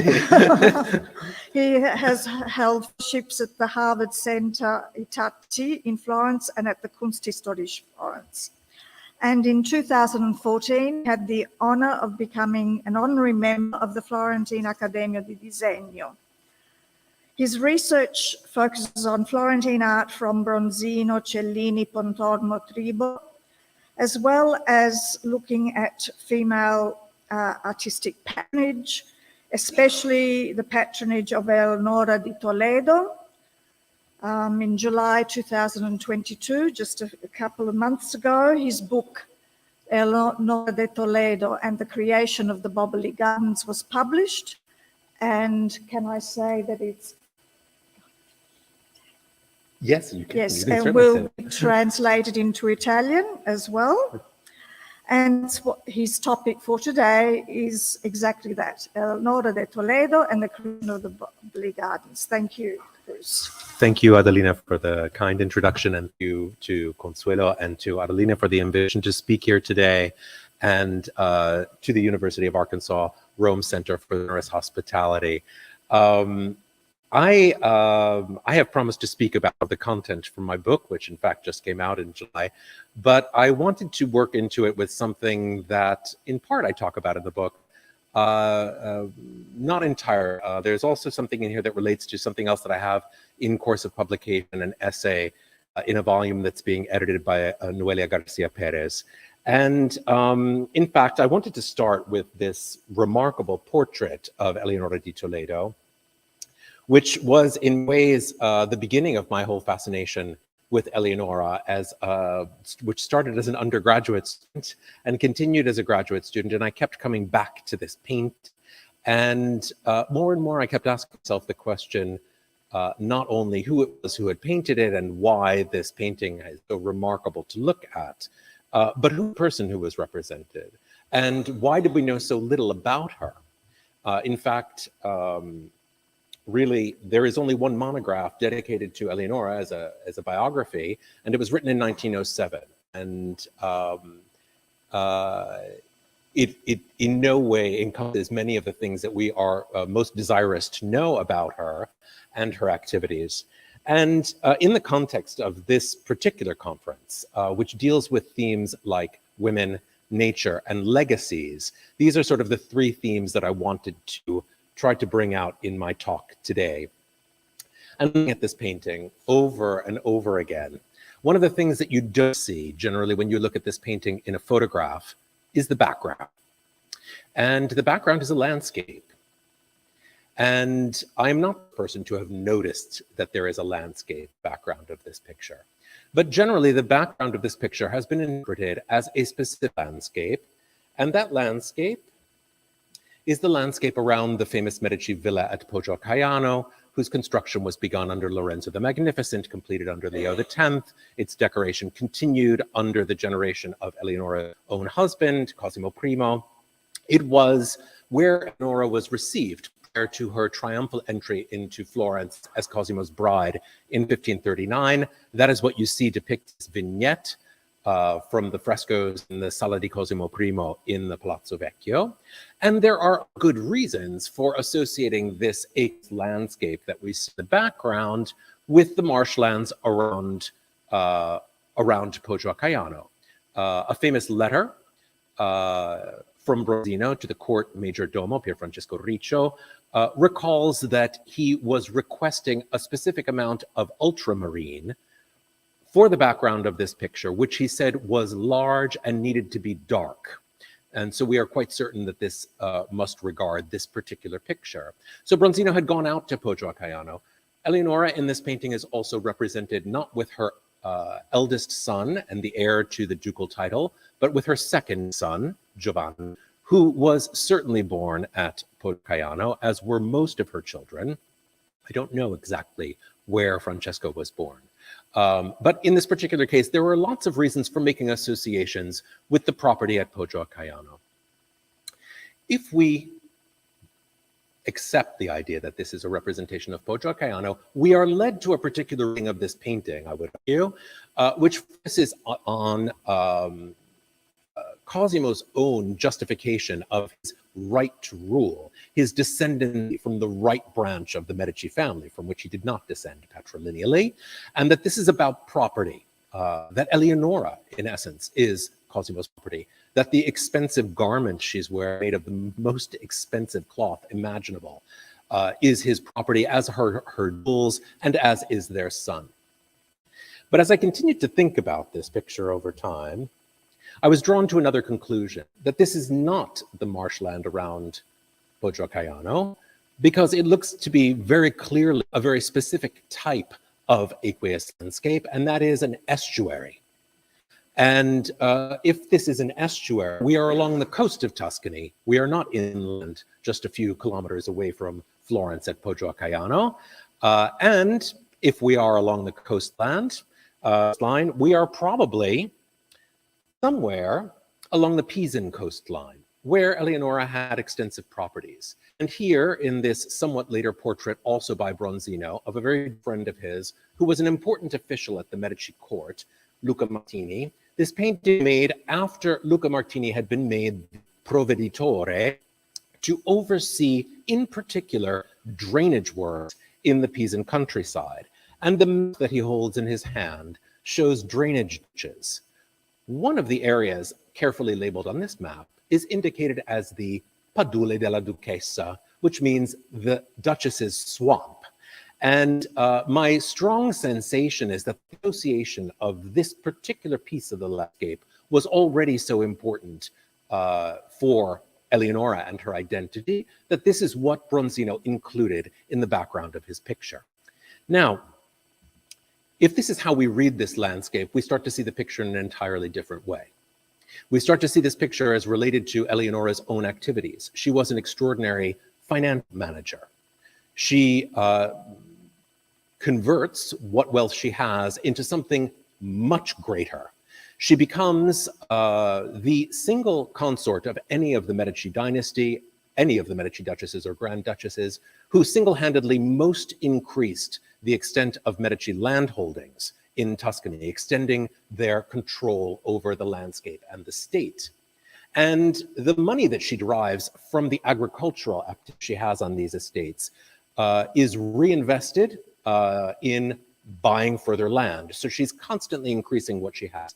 She starts to have her own account books. And these accounts were probably begun at a moment at which Cosimo had already become so indebted to her that he was her single largest debtor. She is engaged in extraordinary activities. By the time Bronzino painted this particular portrait, Eleonora had already served as acting state at least twice. Cosimo went on 2 separate journeys to Genoa in order to negotiate with the Holy Roman Emperor Charles V in an attempt to get the control over the forces of Florence and Livorno. His first in 1541 was unsuccessful. In 1543, it was successful. And then Eleonora served again as acting head of state during an illness of Cosimo's, and very likely, particularly during the 1550s, she was frequently acting as head of state. Now, this is central to how I understand the figure of Eleonora. She is somebody who is really engaged in the process of managing the state in Florence. She is someone her husband has implicit faith in. Numerous contemporaries, including ambassadors and informal reports, say to the Venetian Senate, report that Cosimo did nothing without seeking her advice. And this is therefore a person who has extraordinary liberty and autonomy, and whose opinion is valued in the itself. To me, this is not a person who is not engaged in her own artistic patronage. She's quite clearly making her own decisions And how we understand, for example, the relationship of the landscape in this picture to the portrait of Eleonora is extraordinarily revealing for what her character was. I'd like to say something more about the landscape. So the landscape does appear in several replicas of the painting because it was a characteristic of it, but not always. And in no other portrait of Eleonora does Bronzino include a landscape in the background. Not only that, he doesn't include landscapes in the background of any of his other portraits. This is the sole portrait by Bronzino to include a landscape in the background. Now, we can discuss the reasons for why he chose not to do that in the future, but it certainly means that the choice to do so in this particular case was of singular importance, and it meant something. And I would argue that it means something very specific, because Bronzino did paint landscapes in another category of thing quite frequently. These were representations of Virgin and Child or various combinations of the Holy Family. And suggests that what Bronzino is doing in this painting is something that's been thought about it before, which is that it is a kind of singular Madonna and Child image. But let's look a little bit more closely at that. In that important background, painted with the single most expensive pigment available to a 16th century Florentine painter, Bronzino has carefully lightened the sky around Eleonora's head. He has given her, in essence, a halo. And the whole context of this is therefore extraordinarily sacralizing. I would take this even further. If we consider what this painting really looked like, it contains all sorts of clues. It suggests that this is very much an idea of a kind of secular Virgin and Child picture. And I would say particularly that it was not just any Madonna and Child that inspired this, but a very specific cult image that was much revered in Florence. This is the Madonna dell'Impruneta. We can't really see the Madonna dell'Impruneta as Laura or Bronzino would have seen it because it was very heavily restored in the 18th century, but we have some idea of what its composition was about. And there are certain aspects of this painting that I think are actually quite directly imitated in Bronzino's composition. Look, for example, at how the Madonna dell'Impruneta winds the thumb of her proper left hand through a kind of stole that's wrapped around, coming over her legs, in a manner very similar to the way that Eleonora's fingers are intertwined with the elaborate gold belt that she is wearing. And notice how her right arm embraces the child in a manner that's also very similar to this cult image. Now, this cult image is somewhat unique. Many of the most revered miracle-working Madonnas in Italy in the 16th century were bust-length pictures. They were not full-length Madonnas. So this full-length enthroned Madonna child image is of extraordinary importance. Now, it also happens that the Madonna dell'Impruneta has a very specific function, as Richard Trexler pointed out in a seminal article in 1972, if I'm not mistaken. The Madonna dell'Impruneta regulates rain.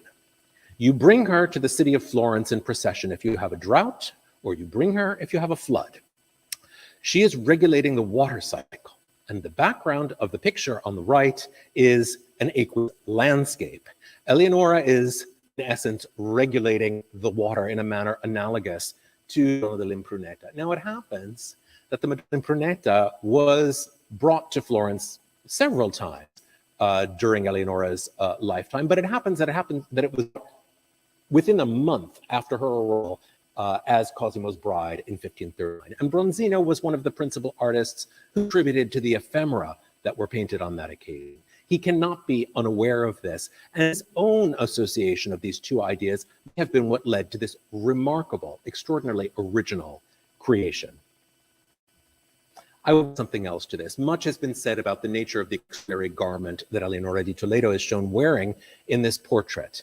She is wearing a textile of such value that these textiles are frequently used to make liturgical vestments and offensive altar furnishings as a sign of extraordinary respect and devotion. Now, it happens that we have very extensive inventories about Eleonora's wardrobe. These have been studied by other scholars, Roberta Orsi-Landini and Bruno Nicoli. In none of these inventories do we find a garment that matches this description. And this leaves open, at least to me, this is something that costume historians and art historians often debate about. I do believe we must leave ourselves open to the option that this garment didn't exactly exist. That is, that Bronzino may well have been working from a costume sample of one of Eleonora's garments, but that he could also have been working from a textile sample, and that this is an artistic invention meant to convey a particular idea, again, related to the idea of sacrality. It is an enormously successful idea, and you will recognize this kind of textile from later, for example, Spanish and Habsburg portraits of royal women. So, Eleonora as a kind of secularized version of the Madonna dell'Impruneta, again, regulating rain and the nature cycle. This is an idea that is in many ways very close to something that we might imagine would be heretical. It's quite different, to my mind, than the other tradition, which is the representation of people in the eyes of patron saints or as the Virgin, as in this famous painting by which is supposedly a portrait of Agnès Sorel. That is a very different idea from the idea of conveying and conferring all of this sacrality onto a secular portrait. A remarkable invention.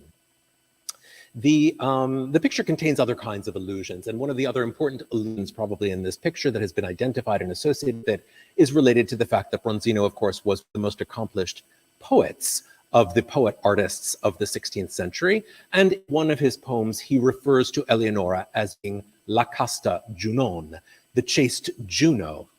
And Juno is someone who is frequently associated with Eleonora in court encomiastic. She appears, for example, in one of the terraces, the apartment of the elements, the Quartiere degli Elementi in Palazzo Vecchio, and in Vasari's description of this in his Ragionamenti, he launches into a long elegy regarding Eleonora's great qualities and her importance as the source of her husband's riches.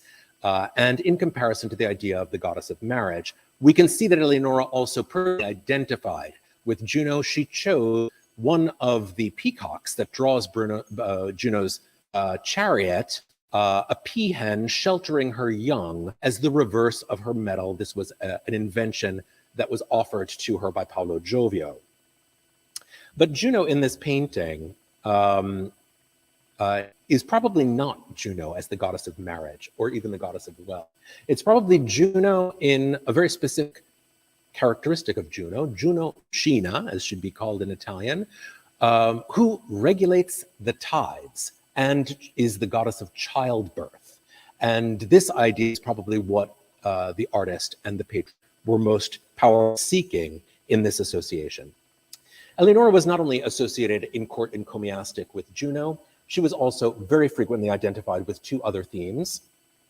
One is the idea of abundance, dovitia, and frequently images of the personification of abundance as a figure holding the cornucopia filled with fruits and flowers are intended as allusions to the Duchess. I have argued that this allusion, which is not mentioned by Vasari in his description of this painting, Ragionamenti, was very explicitly intended, however, to refer to her, because on the opposite side of this composition, which shows the first fruits of the earth, the one that you see on the left, being offered to Saturn, you can see Fortuna with her Michelangelesque muscular back faced to us, but immediately recognizable by her extended forelock, holding up the sail and the tortoise, which were part of one of the personal devices of Cosimo, with his impresa festina lente, with a phrase from Virgil, mixed slowly. Directly opposite this, in a symmetrical position, is an image of abundance. And this suggests that what allegory is about is not just what Cosimo brings to his subjects, but what the fruit of their union bring to the stability of the state and the wealth of the Florentine people. On the right, you see another kind of divinity closely associated with Eleonora in court encomiastic, related to the theme of nature. She was, because of her activities in the grain market, over which she maintained something very close to a monopoly in Florence, identified with all of the ancient harvest goddesses, Ops, Ceres, Cybele. Frequently, in various contexts, up over and over again. And this is something else that I would argue about this particular apartment, something I've been thinking about more and more, that although Vasari tells us that the Quartiere degli Elementi was associated with the apartment below it, depicting the terrestrial gods, the members of the Medici family, that this reading would have been impossible in the actual palace, and that this apartment is probably best thought of as an extension of Eleonora's own, as a kind of guest quarters for her own apartment. And in fact, the first guests to actually use this apartment were relatives of hers who came from Spain. To go on to the Boboli, those decorations that were being made in the Palazzo Vecchio that we were just looking at by Vasari were made in the 1550s, while Eleonora was engaged in her single most important act as a patron of the arts. She acquired in 1550, according to the notarial document, the palace and adjacent property belonging to the descendants of Lucchetti, and the palace, in fact, will retain the name of the Pitti family even much later when it becomes an official ducal residence. Eleonora is interested in this property, as I argue in my book, really not for the house. We're impressed by the palace, but the palace was not the primary interest for her. And one of the things that you frequently find repeated, even in recent publications, that is absolutely incorrect, is the idea that the court moves immediately from the Palazzo Vecchio to the Pitti Palace. Eleonora never lived in this building, although she was concerned about creating interior spaces for her own use. No evidence that she actually arrived at using them. And there is certainly no evidence that there was an intention to move the seat of the court from one side of the river to the other. What I argue is, and we can see this in Eleonora's patronage, the first 10 years of her patronage of this property are devoted exclusively to the development of the gardens. And I have termed this, I hope that I have invented a new typology, the dislocated palace garden. And in fact, this turns out not to be a unique case. We had a large number of these, of gardens that stand alone, that don't really have an important structure with them, although it does have an important structure attached to it. It was not the primary function of it. It was intended to serve as the garden that was impossible to realize at the actual seat of the court on the opposite side of the river. And therefore, it is deeply intertwined with what's going on simultaneously in the Palazzo Vecchio. In fact, we find many of the same themes, and this is something else that I have to emphasize in the book, that many of these themes are quite explicitly expressed simultaneously on one side of the river and the other. And that the idea was that if you were one of the people who was privileged enough to visit the garden, you would be able to identify and connect the iconography of specific features of the gardens with things that could be seen inside the Palazzo Vecchio, or were intended to be seen there. On the right here, for example, you can see a statue of Ceres. She was begun by Bandinelli to serve as his figure of Eve for the high altar of Florence Cathedral. But through some slight adaptations, he converted her into a figure of Ceres and donated her to the Duchess. Eleonora's patronage of Bandinelli is famous. His success at court was attributed solely to her intervention by both Cellini and Vasari, leading to a very low estimation of Bandinelli's own skills and talents, for which he was nonetheless appreciated at court. But the importance of Ceres, and Ceres appears in numerous places. A room is dedicated to her in the Quartiere degli Elementi. She was also featured prominently in another fountain project that was intended to be erected in the Palazzo Vecchio, but was never actually set up there by Amati, a former student of Bandinelli, and now his rival for ducal patronage during this decade. And on the other side of this slide, you can see something else, a view inside the single best preserved Eleonoran feature of the Boboli Gardens, her grotto, known as the Cucina di Madama for the later use of this space by people like Joanna of Austria, and because subsequently what had been a fish pond open to the sky was converted into Bontalenti's famous grotto in the Boboli Gardens. It was a way of distinguishing this smaller grotto from the large grotto created by under Eleonora's sons, Francesco I and Ferdinando I.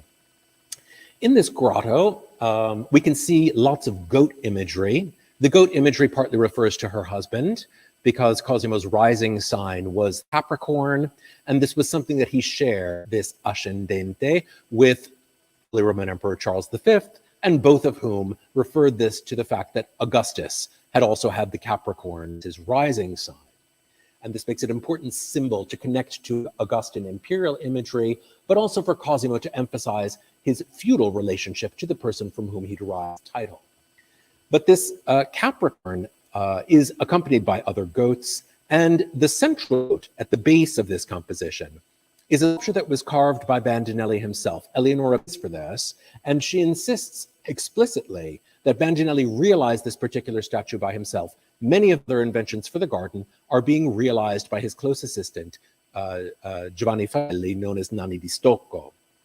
So it's something that means something of great importance to her. Not surprisingly, even in the Sala di Giove in the Palazzo Vecchio, we find Amalthea once again featured prominently. In some ways, she's a greater protagonist of the central panel of the ceiling in the Sala di Giove than the infant Jove himself being suckled by her. And these bucolic themes relate again to, I believe, Eleonora's association with the landscape and agricultural function, also with the idea of the birth of a new race of gods. Jove is saved from a certain death. He's going to be consumed by his father, but his mother hides him in a cave on Mount Ida. Was suckled by the she-goat Amalthea, came alive, and so he, together with Juno, can found the Olympian divinities. This marvelous analogy, of course, for people drunk on imperial imagery and considering themselves founders of a new Tuscan race. And I would add to this, something we often don't think about Amalthea. According to her myth, it is her horn, one of her horns, is the horn of plenty, the cornucopia held by personifications of abundance. So all of this imagery is interrelated. It is all associated very closely with the Duchess in ephemeral decorations, in permanent decorations, in things commissioned by her, and in things also commissioned by her husband for the court on the opposite side of the river. Eleonora's patronage of the Boboli Gardens means that we need to consider it in a way that I was trying to exemplify through my analysis of Bronzino's portrait. That is, if we think about the gardens as being something else, not as an act of her husband's will, largely, scholars have not ignored the fact that Eleonora purchased the property for the Pitti family. But it has frequently been treated in the literature as if this were nonetheless an act of her husband's will, and that all subsequent patronage and realization of the project was due to Cosimo's own desires for the garden and the palace. And this is simply not true. If we distinguish this, if we look at what is in the archives, and we discover that all of the account, the construction of the Boboli Gardens and the beginning of work expansion of the Pitti Palace were kept in Eleonora's name. And these are not minor distinctions. They're not doing this for some formal reason. They are doing this because she is the person who is the patron of this particular project. Now, if we take that out of this context, it allows us the opportunity to reconsider what its real cultural frame of reference is. And what I argue to a very great extent in my book is that the real model for this are gardens that come from an Hispano-Neapolitan culture. Gardens, such as the Aragonese garden at Poggioreale, which I have argued previously, added a very important model for hydraulic systems in Pitti gardens, not just Eleonora Boboli. But I argue even more forcefully now that the direct model for what Eleonora does at the Boboli comes from this side, the opposite side of the city of Naples, where you can see bursts of volcanic activity, smoke coming up from the Solfatara. We are at Pozzuoli. Now, at Pozzuoli, in 1538, something remarkable happened. A massive earthquake caused the emergence of a new hill called the Monte Nuovo, or the Monte di Cenere. And this was a marvel of science and nature, the telluric change that followed an earthquake. But it was not only something of fascination for scientists, it also caused extreme devastation. It destroyed the heart of the city of Pozzuoli, of which Pedro de Toledo, Eleonora's father, the Viceroy of Naples, was already considered the protector for having defended the city against incursions made by pirates coming from the Barbary coast under Ottoman for piracy promoted by the Ottomans. And Pedro needs to rebuild the city of Pozzuoli. Not only that, in this devastation, Pozzuoli, which was famous from antiquity for its waters, and the Middle Ages, its hot springs remain open as a place famous for bathing and the consumption of water. Pozzuoli experienced drought, and it experienced famine. So there was a lack of food and water at Pozzuoli. And Pedro takes over basically this entire destroyed section of the heart of the city. He encloses it. He takes a 15th century semi-destroyed Aragonese structure and rebuilds it. And he builds for himself a kind of urban palace with a giant garden modeled more on extra-urban features, in which new water was brought to serve the garden, and then it was brought on to serve the needs of the people. I don't really have a, I might have a, whoops, sorry. If you look just in front of the building, there's at the center in the enclosure, you can see that there's a fountain indicated in this 18th century view of Pozzuoli. This provided a public outlet for the water that came from Pedro's gardens. So it was also about giving something back to the people, to providing fresh water for them, to ensuring their food supply. This was also a very rapid way to rebuild the center of a destroyed city. And this is 1538. This project is built extraordinarily quickly. It's not completed before Eleonora leaves Florence as Cosimo's bride, but it's already underway and it is already being constructed. And it is something Eleonora maintained an interest in through her lifetime. She sends important gifts to her husband's sculpture made by important Florentine artists.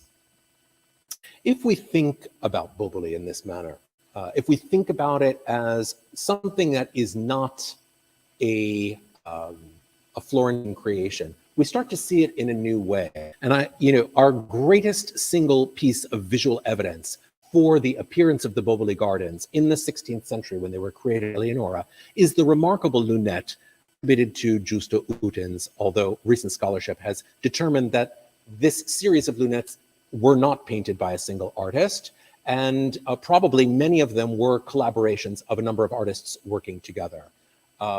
But the fact that these survive in a series, they were originally 17, 14 of them survive, they are remarkable for the study of landscape architecture in general, particularly not so much for their accuracy, because frequently the concerns of the artists making these are aesthetic. They will do things like invent trees where they don't exist, and they will create features that don't exist in the landscape as well. But they contain lots of details, and particularly for the kinds of ephemeral elements of garden that no longer survive. Tree houses, things made out of wood, things made out of stucco, things that do not survive in the way that garden sculpture tends to, or actual construction. And the very format of these lunettes, which were, as you can see on the right, intended to be set into the coves of vaulting in a later Medici villa, and to simulate the idea of a fresco site made in that context, they were meant to do something entirely different. They were not meant to really be accurate in the way that we use them. And also, they were meant to create an idea of uniformity. They are part of a single decorative cycle. Their format, their technique, and their function makes them uniform. And this has led us to consider this series of lunettes in a way as a kind of representation of a Darwinian evolution of the Medici garden that begins, as you can see in the upper left, with the gardens of the castle villas made for the early Medici in the 15th century at Trebbio and Cavagiolo, and proceeded on to develop to the splendors and spectacle of a garden like Pratolino for Cosimo and Eleonora's heir, Francesco I, and that Boboli was an important stop along this of continual progress. But that is not actually what these represent, and may not even have been perceived in this way by the person who commissioned them or the earliest people to see them. One of the first references to this series of 17 lunettes in an inventory refers to this series as representing the 16 villas of His Most Serene Highness, plus the Pitti Palace and the Fortezza di Belvedere and the Forti di Belvedere. So they make a distinction between the lunette that's about Pitti and Boboli as representing something that is not like the other gardens of extra-urban villas. This sense of difference must have been very clear to an early resident of the Pitti Palace. The Pitti becomes the seat of the court in 1589 when Ferdinando I, 2 years after he becomes Grand Duke of Florence, marries the French princess Christine of Lorraine. He decides to move the seat of the court to the Pitti Palace. And along with him comes his niece, Maria. She is the daughter of his deceased older brother, Francesco. And so she grows up in the Pitti. She knows the Pitti Gardens. Later, when she becomes Queen of France, and once she is widowed and serving as regent, she sends a letter to her aunt and uncle in Florence and says, could I send an architect from France to come and make elevations of the Pitti Palace and some drawing of the garden, because I would like to replicate this in Paris. And exactly what she does. Builds the Palais de Luxembourg and its gardens, which have often been considered a kind of French translation of the Pitti Palace. You can recognize features, for example, like the heavy rustication of what is now the seat of the French Senate, and rustication of Ammonites' courtyard of the Pitti Palace below, as something that are really very close in spirit, although there are differences between the things. And I would argue that Maria chose this quite explicitly, knowing that it was created by her grandmother, knowing that it was drawing from models that came from the royal world of the Habsburgs and the Kingdom of Naples, and therefore that it was appropriate as a residence for a widow regent in a densely populated urban center. I think it noteworthy that Maria didn't choose to imitate the garden that had been made by her own father at Pratolino, which was in many ways more innovative and more technically spectacular. She chooses this particular model because it is appropriate to her state and to her incarnation of the state. Thus, Eleonora di Toledo, in essence, invents in Florence something that derives its origins from Neapolitan models, but it is through this that this idea gets exported from Italy to the rest of Europe, because with the exportation of this model to France, this becomes a model for European capitals all over the continent. And thus the Pitti and the Boboli become the model for what we would call the Reggia in Italian, the royal seat of power. Extensive gardens are important. These gardens, when Eleonora began them, were intended, like her father's gardens in Naples, also to be related to defensive concerns and to the supply of water. Water is in the Boboli gardens that goes on to be transported to the other side of the river to serve the first public outlet of water in Florence, the Neptune Fountain in Piazza della Signoria. There were no public fountains before the Neptune Fountain, and the source of the Neptune Fountain's waters is first and foremost Boboli. Eleonora plants grain in the garden. Among the first things she plants here, we don't think of that. We think of this as an ornamental garden. It is functional. She plants grapevines for making specific types of wine. And plantings are arranged very much in relation to other activities that were normally associated with extra-urban life, like fowling. They create fowling blinds, and bird hunting can take place here. It's one of their favorite pastimes. This was actually open to the public as well. There were public entrances, and the garden was open occasionally to certain members of the public. They weren't supposed to let people in who would come to do commercial fowling, to be buying, but for gentlemen, let's say, or people of their status, it was possible in certain times to enter into the gardens. An extraordinary legacy. So these are some of the ideas that I have tried to bring out in relation to rethinking of the Boboli Gardens as something distinct from other Met gardens, something unique, something that reflects a particular point of view, and something that was of the specific, related to the specific concerns and activities of an extraordinary and powerful woman. This is my book. Thank you very much for your attention.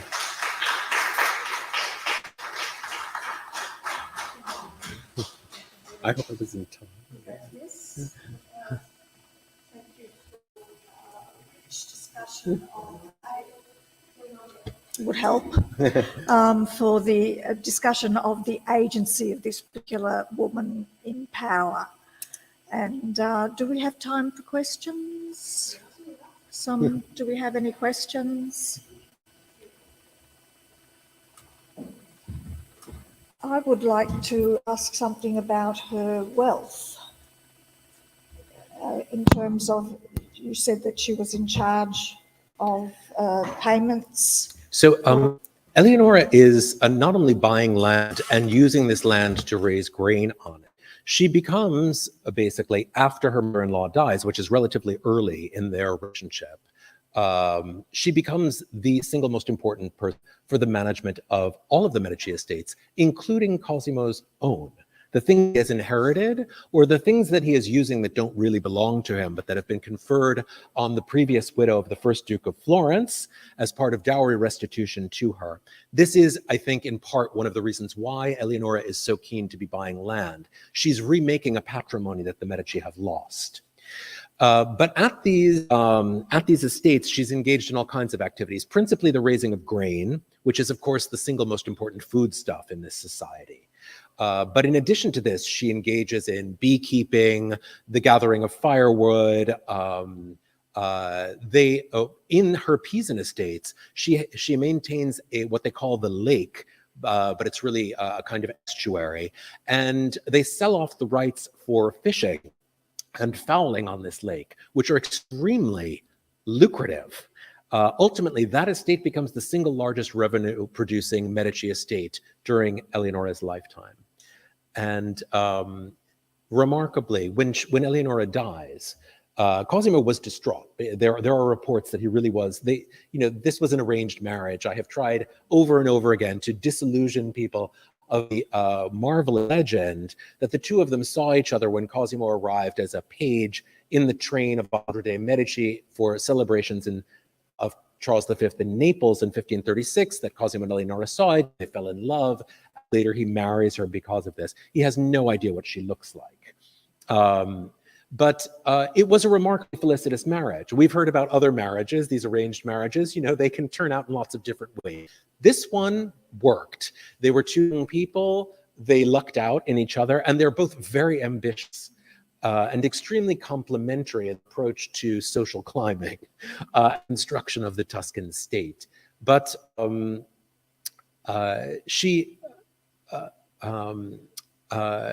he dies, less than a week of when she dies, he orders an inventory to be taken of all of the Medici properties.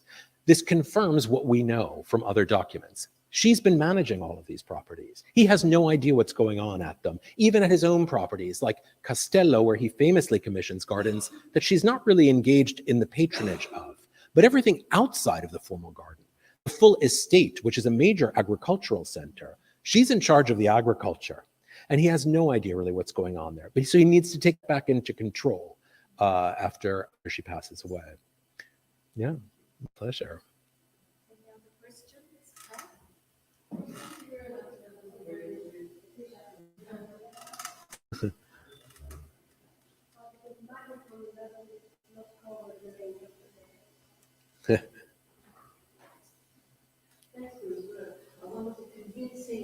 Carefully documented and rethinking things. Thank you. I'm interested in the body of the wonder if you gave us a sense of what was going on towards the end. But was there any sense at the time, this early of pleasure, strolling through the garden, smelling the herbs, planting anything exotic? Some of the other botanical sorts of roots and traces we've heard of occasionally in. Thank you so much. That's such a wonderful question. Absolutely. So a number of different things I can bring in to speak to that. First of all, the collecting of plants is fundamental in this garden. And another aspect of the ways in which this garden is very closely related to Neapolitan sources relates to the type of plants that planted early here. Among others, citrus, which is of course, much more, it's not indigenous to that part of Italy, although it had already been collected by the Medici in previous generations, but becomes a characteristic of their plant collecting. Anyone who knows the 17th century marvelous paintings by Bimbi that are portraits of the over 100 kinds of citrus that the Medici had, knows that they were very keen to show off their citrus plants. Citruses are planted, jasmines are also brought from Naples. So these are plants that are coming really from the Islamic world. They have arrived in Europe through the Iberian Peninsula during the time of Al-Andalus. They have come through Sicily, and they are very well rooted in a place like Naples because of its greater proximity and its different climate. So these are among things, and they want them for their scents, they want them for their fruit. And then there's a whole other aspect, and in terms of the collecting of plants, this is the same period, of course, in which Cosimo has founded one of the botanical gardens in Pisa. And they have brought one of the greatest botanists stolen from the university in Padua to come to Pisa, Luca Ghini, and he is collecting plants. He's going out on expeditions. We have all kinds of documents about this. Many of these plants, which are collected for scientific purpose in the garden in Pisa, they're also being sent to Florence for the Boboli and for other Medici gardens. So there's a whole kind of dialogue of plants being moved around. And Eleonora is interested in these. Cosimo is also very interested in them because they are plants that could also be related to the Fonderia, his alchemical laboratory, and the process of creating distillates. And one other thing about pleasure in the gardens, as I mentioned, they use these gardens also for things like bird hunting. And Eleonora's daughters are riding around horses in this garden. They get chastised for their unladylike behavior in the gardens. But Eleonora's also riding around the gardens. She receives a gift from the Duke of Ferrara, a special little cart that can be drawn around the gardens. Her health isn't quite as good as her daughter's, and but she has an active life. She participates in hunting and fishing. She loves to be outdoors, and she gets two of these vehicles. I don't know exactly what they are, that are as diplomatic gifts from the court of Ferrara to her, specifically for use in her new gardens. So these are about her being out and enjoying the space. And she's collecting specimen plants, enjoying the fruit. She also receives gifts of peaches, some kind of rare variety of peaches. She gets peach stones sent from Ferrara in order to be able to plant them because she wants to have the same trees. Then she asks specifically for grafts, marze, and she asks for them in the right month of the year for grafting. She knows when tree branches should be grafted. Cosimo also knows about these things. He was also reputed to have actually done grafting himself, and we actually do have evidence that he owns his own pruning hook in order to be able to do so. So they're really engaged with the process of gardening in a much more active way than we might imagine for people at the court. When Eleonora dies in 1582, alongside two of her sons with less than a month, a remarkable anthology of poetry bemoaning the loss of these members of the Medici family is produced. And a good number of these poems are dedicated to Eleonora as the patron of the Boboli and the Pitti, and to Ammannati, at that point, the chief architect of the expansion of the Pitti, as her new Phidias. In one of these poems, it refers to her as actually planting, the lady with her own hands, planting in the garden. I don't know that we can really imagine that, but she is taking a very active interest in what kinds of plants go into the garden. Like Cosimo il Vecchio, yeah. So I mean, there is a long tradition of this, and there is a different kind of relationship of aristocracy with the land, but they do love this outdoor life. Yeah, terrific. There's another question in the back.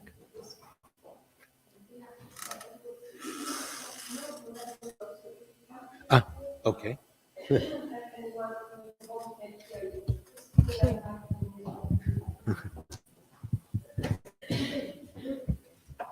So looking at almost all the gardens that you've shown, especially the Boboli garden, you see all these like contained spaces.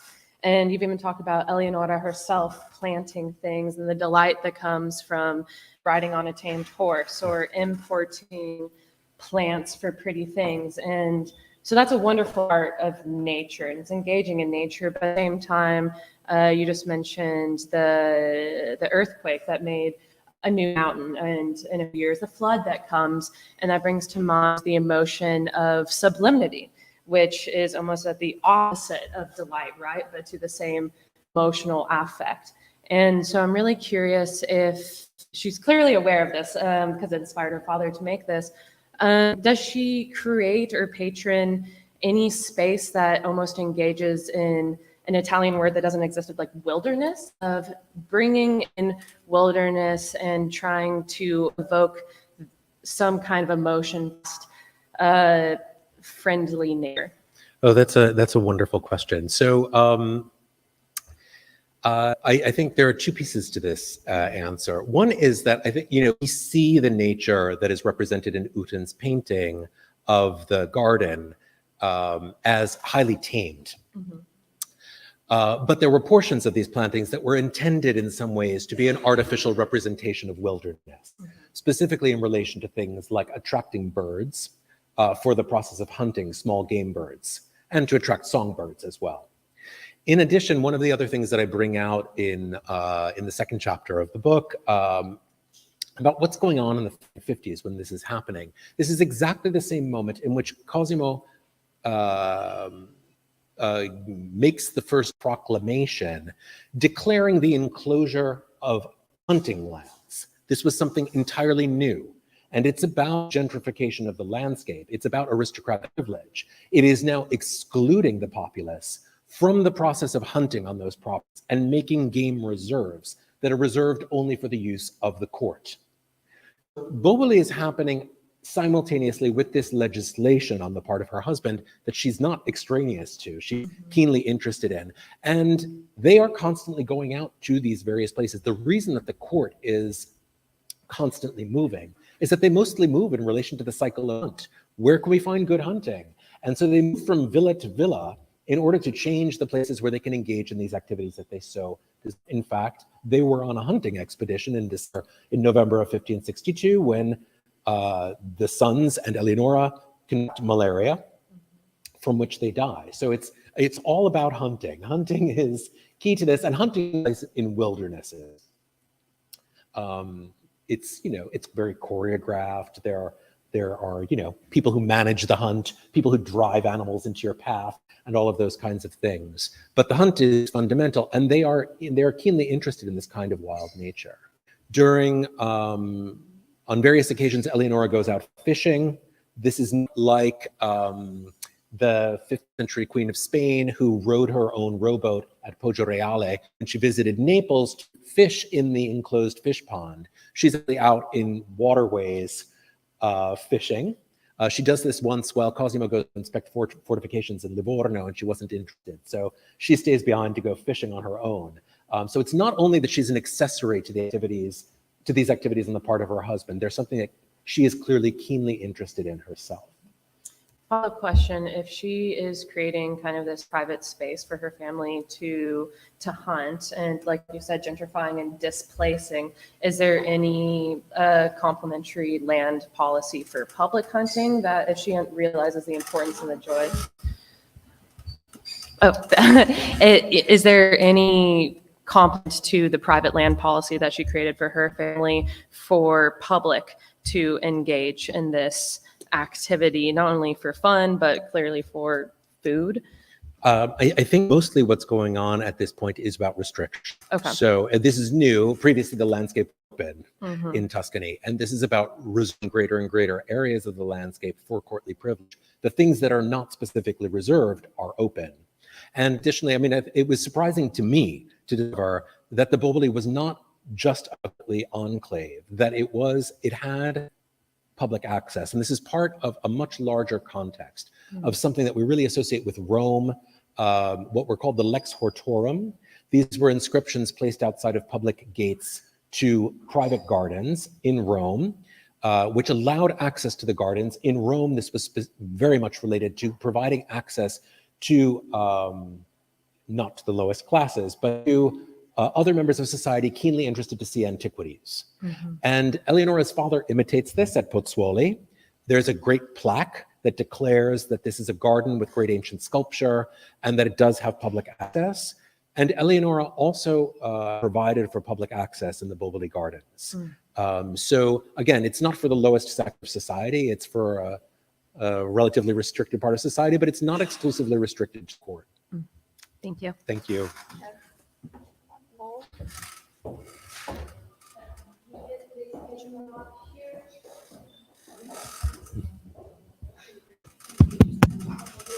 Thank you very much. Do I, is it here? I think so. That's wonderful. Thank you so much, Bruce. Really fascinated. You've got it on the front cover of the book as well, the grotto let out at me. And I just wonder whether, you talked, in a very fascinating way as well about the construction of imageries. So, how far, does she actually orchestrate an imagery, apart from the wonderful lunettes you've shown us, of the Bobbly Garden? I'm thinking of this coming together almost as a series of interrelated images. And how far is that a sort of part of a further conscious power strategy on her part to work in terms of her own networks through the image and through the imageries of the Bobbly? It's a wonderful question. I have to say, I should always preface whatever I'm saying with this, that when I was a graduate student, I read something that affected me deeply, that my approach to this material was strongly determined by a chapter in Margaret Miles's Image as Insight, dedicated to the Scribner Chapel. And Miles, a theologian, asked, what kinds of meanings did the women of the Scribner family get from the experience of seeing Giotto's fresco cycle? And she raised the point that we don't have any notes from female members of the Scribner Chapel about what they thought, but that doesn't mean that we don't know anything about what they thought. And furthermore, if we assume that we can't know or don't know, or that they didn't think anything about this, we are denying these women their innate intelligence. And we do things about people's responses. Partly what I have to do with Eleonora is, in the case of Eleonora, I have lots of documentation. I have account books. I have letters that were sent to her. We have very few letters from her. And we do have a lot of mediated things in which court secretaries provide indications. What is clear to me is she takes a very active interest in everything that is made for her. What I have argued, for example, is also that the great portrait by Bronzino that we began with is work of her patronage. There's lots of evidence for this. It's not a work commissioned by her husband. And so she has a very powerful kind of agency. Late in her career, shortly before she died, Giorgio Vasari and his team of collaborators were repainting her apartment.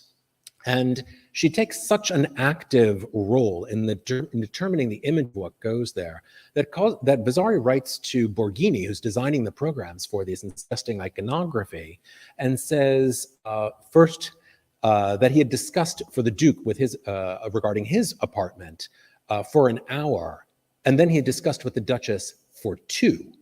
Meaning that she was keenly interested in discussing, she wanted a lot of detail, and she was providing lots of information. And then he writes in a few weeks later and says, he says, I'm coming to the end of these decorations, and if I've managed to satisfy the Duchess, it will be no small thing. And I think that this is true. We get this sense about her from kinds of court correspondence. So I think she's keenly interested in the imagery. She's playing a very powerful role in it. We get some of this from things that survive around Bobbly Gardens, particularly in relation to Bandinelli. Bandinelli, so the garden is designed by Tribolo, but Tribolo dies in September of 1550, just 7 months after she's purchased the property. However, it was far enough along by that point that it respects his design. However, this left open a very important, valuable ducal work site, and it opens the site up to competition among all of the court sculptors. And the person who most benefits from this is Bandinelli. He grabs control of all of the sculptural projects, and the one reason why he actually manages to finish these things is because he actually farms it out to his assistant.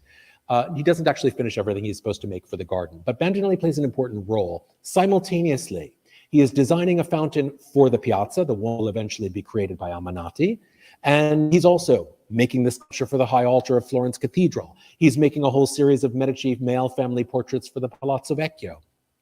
When he writes to the court, he is always distinguishing the things that he is making for the Duke from the things that he is making for her. He has no doubt who his patron is, that it is her. and that he needs to satisfy her and to make things in accordance with her desires for this project. And Vasari has that sense as well. So I think she's playing a very, very active role. Even the choice of artists who work here. Bandinelli does not play this role in any other contemporary Medici garden. He had played this role to some extent in the garden of Villa Madama for Clement VII, which gave him a particular kind of prestige, but not in any of the Florentine gardens. He never works at Castello. And Bacchiacca is another artist who works both for Cosimo and for Eleonora, but the grotto that we saw, its vault is frescoed by Bacchiacca.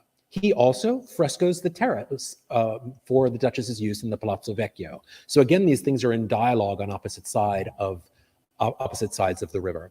And the grotto is, it's an artificial nature. It's a very artificial nature, but it's also an artificial nature redolent of Augustan symbolism, because the model for all of these grottos are letters that were sent by Cicero to his friend who was making a grotto dedicated to Amalthea. So this particular type of grotto dedicated to this goat figure, something that I think is has a particular meaning to her, and I see her as very, very active. I should say one more thing. During this very same period, Cosimo is certainly active in other kinds of artistic patronage, but his attention is very distracted by rise civil unrest in Siena. War will break out in Siena. Siena rebels against their imperial overlords. This is a war that sends Spanish troops back to Tuscany. Cosimo has to worry about the Sienese are allied with people who have left Florence that are opposed to Medici rule in Florence, and they eventually underwrite so much of the costs of this war that Philip decides that instead of paying the Medici back, that means both Cosimo and Eleonora, for everything that they have provided in terms of troops, grain to feed the troops, which comes from Eleonora. They decide to confer Siena on Cosimo as an extension of his duchy, and they become Duke and Duchess of Florence and Siena. It's an expansion of the territory almost to the current size of Tuscany. But Cosimo is very concerned about what's going on politically. And I think this means that we really need to consider that Eleonora is very much in charge, probably doing a lot of the day-to-day managing of the urban center of the cap city. Thank you. I think we finish it there. I would thank Bruce Edelstein once again for this illuminating lecture. Thank you very much. Thank you all.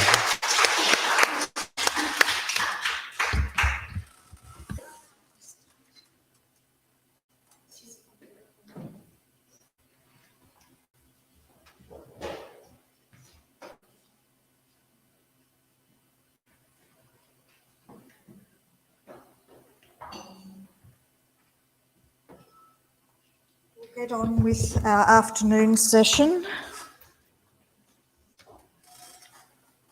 looking at domesticities and entrepreneurships.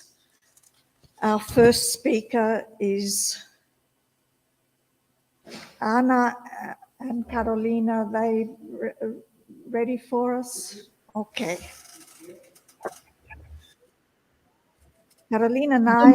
Ana Agreda from the University of Zaragoza in Spain, who will be talking to us on the topic of From Prophylaxis to Luxury, Tradition Passed Down and Glossed by Women in the Domestic Environment, Recipe Books and Poems in Modern Europe. Thank you very much. Carolina and Anna, over to you. Thank you. Buon pomeriggio a tutti. Si sente bene? Sì. First of all, on my own behalf and on behalf of Professor Agreda, I would like to thank the acceptance of our paper in the second conference and congratulate Professors Lollobrigida and Modesti for this wonderful and much needed initiative with such interesting topics. Among the properties of Empress Isabel of Portugal, wife of Charles V, and which were given to her two daughters, the Infantas Maria and Juana, there is a book of the recipes to make all things of smell. Isabella of Portugal's sister-in-law, Queen Maria of Hungary, also had, according to her post-mortem inventory of 1558, several recipe books in French, Spanish, and German. In a slide, portraits of both ladies. Similarly, other ladies of the Spanish nobility had their own recipe books. Some of them were specifically focused on the making of perfumes. Luisa Enriquez, widow of Francesco de Fonseca, Lord of Coca and Alaejos, had among her belongings, according to her 1598 inventory, various scented things and a book of explanation on how to make them.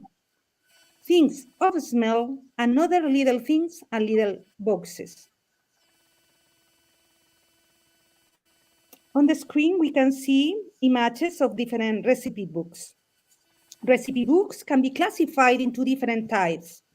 Some are the work of men, but there were also recipe books made by women that are a testimony of the knowledge they accumulated and they transmitted. For the Spanish case, it is worth mentioning some female handwritten recipe books, women's manual in which many and diverse very good recipes are contained, in the Palatine Library of Parma, Italy, as well as other books which are kept in the National Library of Spain. Like this, Libro de Recetas de Pibetes, Pastillas e Uvas Perfumadas y Conservas, written with different fonts in Portuguese and Spanish. Also, recipes and memories for sews, gems, scents, waters, cosmetics, love tanning, ointments, and medicines for many illnesses, a 16th century manuscript with 17th century additions and recipes used for various things. In these books, we can find the names of different women, sometimes ladies linked to the monarchy or the nobility, who probably gathered not only their own knowledge, thanks to their mastery of reading and reading, but also that of other anonymous women, which had transmitted this knowledge orally. Thus, one of the recipes in Libro de Recetas de Pibetes, Pastillas e Uvas Perfumadas y Conservas mentions the Empress, that is, Isabella of Portugal, wife of Charles V, while another recipe refers to the Queen, who perhaps was Catalina, the daughter of Joanna I of Castile, and Philip, who was called El Hermoso, who married Joan III, King of Portugal, which consequently also made her queen of that territory between 1525 and 1557. The names of other females of the Spanish nobility are aided the ladies of the monarchy, such as the Countess of Puño en Rostro.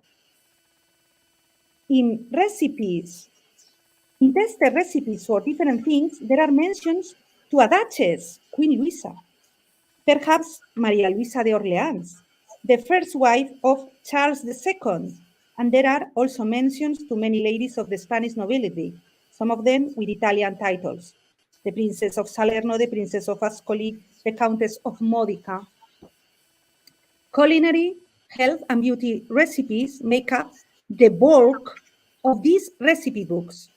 This knowledge, together with the mastery of various textile fields, was considered a part of the woman's sphere, also of those of high social status, and it was the responsibility of other female members of the family to train them in these tasks. The recipe books are heterogeneous, but inventories such as the aforementioned revealed that there were handbooks specialized on the production of perfumes. In any case, ointments and aromas occupy a central place even in general manuals. The women prepared different types of aromatic preparations, but in this context, it is necessary to underline the use of some of these scented compounds to prevent or cure various ailments. It must be borne in mind that one of the female responsibilities within the domestic sphere was to take care of the family's health. Juan Luis Vives, in the Scream, in Extracción de la Mujer Cristiana, pointed out that women should know remedies for common family ailments, thus avoiding consulting doctors and apothecaries. Among those habitual illnesses, Vives included cough, runny noses or colic, pain in the side, migraine, worms, chimeras, IVI, light fevers, move bones, and other similar things. Women had to be able to prepare those remedies that appear in the recipe books of the time, which they also used to help people from outside that family circle as part of the charitable works as a great lady. The Countess of Aranda in Screen also talks about this in her work, her treatise, Nobleza Virtuosa. Nor should the remedies for ailments and issues related to women's health be forgotten. This going from menstruation and pregnancy to a crucial moment in the life of every woman, childbirth, as well as tips from breastfeeding and caring for children. On screen, medical treatise by Andrés Laguna. In this way, the knowledge of the properties of plants and other substances was not only in the hands of apothecaries in modern times, but it was a common ground for many women. There is a tradition that dates back to antiquity, to the writings of Hippocrates and Galen, and also the Muslim world to Avicenna or races that can be seen in the recipe books that they served. From the other hand, some of the aromatic preparations that appear in the aforementioned recipe books were used specifically for the prevention and cure of the plague. Women used specific mixes against diseases and pestilence, as is shown in the inventory of Christina Smiden, widow of the German banker and merchant Alberto Cuón, which was carried out in Valladolid in 1558. In this inventory, there is a box with a certain confection that reads for the pestilence. In the Middle and Modern Ages, following the definition given by Galen, the plague was any disease of any kind which, being common to many, kills or can kill most of those it touches. In the medical treatise of the time, epidemics are considered to come from the adulteration of the air, an idea that is also borrowed from Galen. The air becomes corrupted when it loses the balance of its elements. It is necessary to restore the lost balance. Galen calls this return to the correct measure rectification. The corruption of the air can be corrected thanks to the use of perfumes, burning aromatic essences, or making use of oils and ointments. It is in this context in which aromatic pomanders take on great importance. The Diccionario de Autoridades mentions a hollow piece of silver or gold full of holes, inside which some fragrant and medicinal confections are usually brought, which is carried in the hand to protect themselves from contagion. The aromatic content itself is given the same name. They also call a confection of various aromas made in the shape of a balloon, which is usually carried in the hand to preserve oneself from contagion. About the denominations and contents, in France, this container was called pomme du senteur, and also referring to the type of substance that it could contain, it was called pomme d'encens, pomme de musc, that is musk, pomme de myrrhe, and pomme d'ambre, amber. The English term pomander derives from this last name. Both in literary sources and in medical treatises, the use of these pomanders is repeated to protect oneself against the plague. Its use for this purpose became widespread after the Great Plague, also known as the Black Death, which devastated Europe in 1348. Olivier de la Haye, author of a scientific poem written 75 years after the epidemic, explained what a pomme du senteur or pomme d'ambre was exactly and how it was used. He describes it as an artificial apple composed of amber, but also of many other noble materials, very fragrant, which comforted the brain and defended against the malice, that is, the malice of the air. The pomanders that we find in the recipe books written by women use some of the ingredients which are also found in modern treatises that try to prevent and fight the disease. These are confections, that is, a mixture of various aromatic ingredients. But there is also a difference. The pomanders found in women's recipe books are made with a more limited number of elements compared to the large number of ingredients found in some of the recipes found in medical treatises against the plague. Amber continues to be a basic ingredient. Gray amber comes from sperm whales that feed on a squid.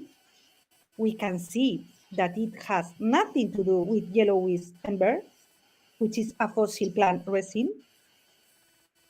Gray amber is a reaction from the bile secreted by these marine mammals to facilitate the digestion of the hardest parts, black beaks, of these squids. Occasionally takes place in the digestive system. Ambergris gives off a scent that combines notes of tobacco, tea, wood, and the ocean. En recetas experimentadas,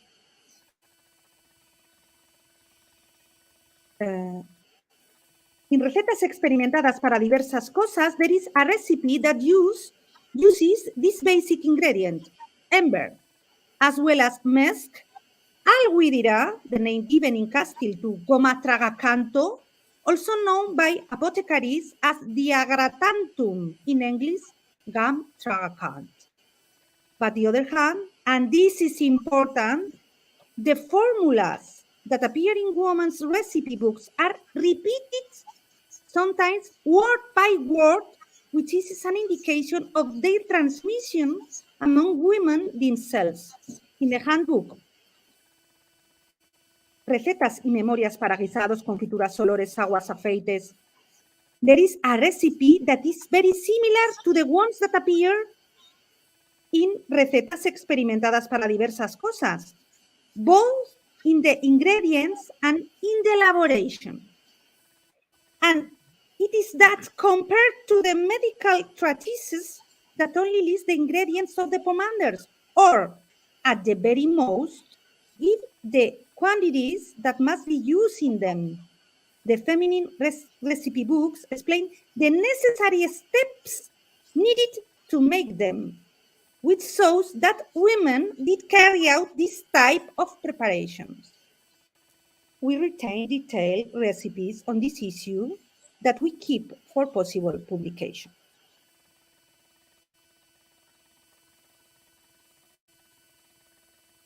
There are precious jewels that are anachronistic proof of these prophylactic containers, more or less sober. Most of them are secular, but some were decorated with religious scenes with images of devotion. On the left, we can see an open-world commander, late medieval, perhaps German, which is in the British Museum. In the center, we have a gold item that is missing its enamels and which protected the amber or confection apple inside. It is decorated with pearls, considered English, and dates from the early Renaissance. On the right, there is a concoction that is believed to be Spanish, with enamel gold fittings and with floral studs with emeralds, which were pierced into the preparation. However, despite the fact that the pomander seems to have initially had a medical and prophylactic purpose, such aromatic compounds and their rich containers were the object of her criticism, especially when those who made and carried them were women. In his work, Espejo, about 1460, Jaume Roy, who was a doctor, criticized women's inability in matters of health and hygiene, and also their rebellion against the opinions of doctors, all of which were obviously men. Some of these pomanders became an element of display and ostentation.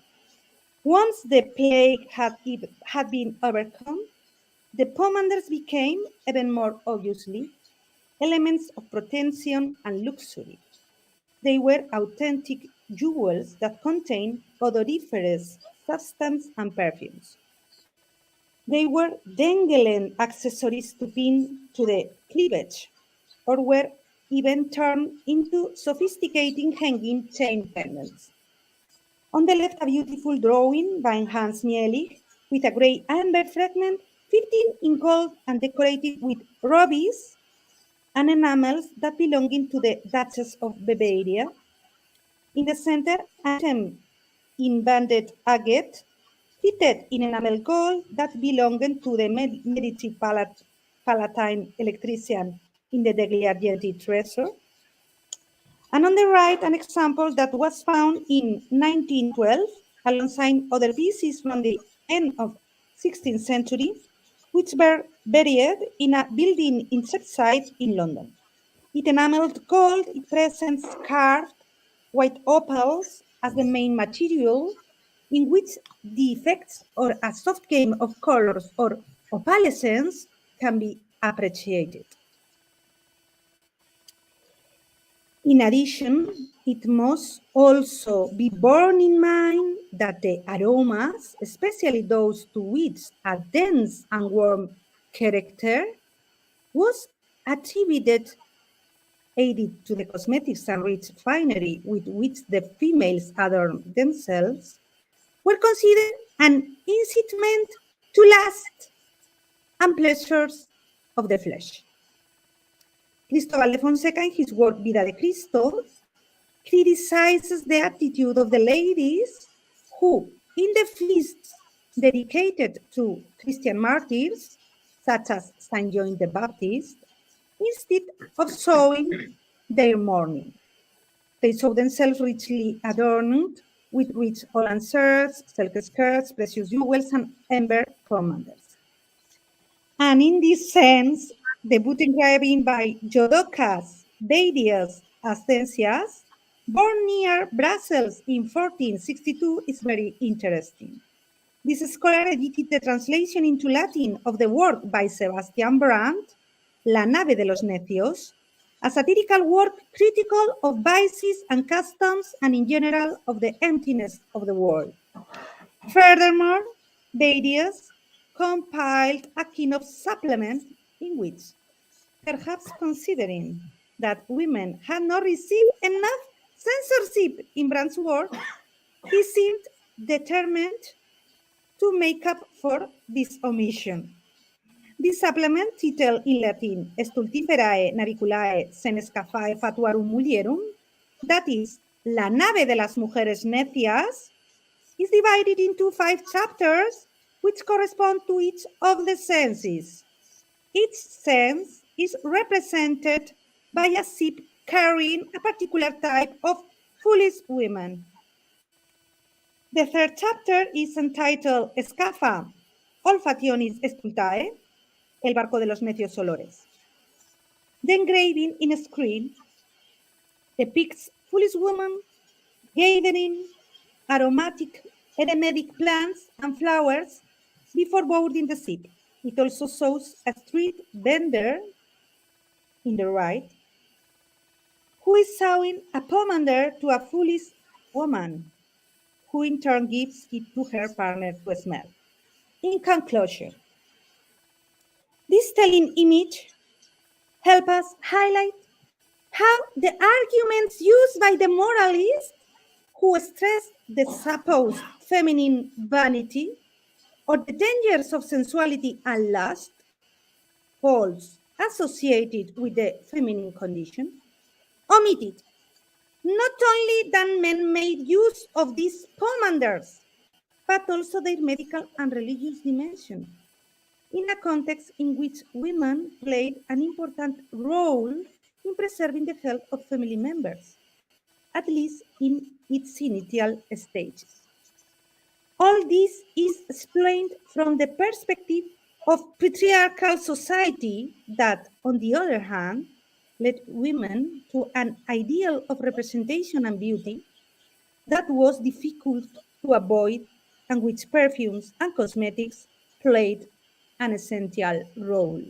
Thank you very much.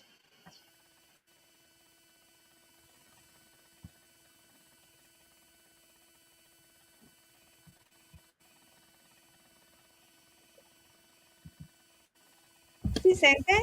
Thank you, Carolina and Anna. We'll now have the next speaker, Michelle Mosley. Welcome. And I don't have.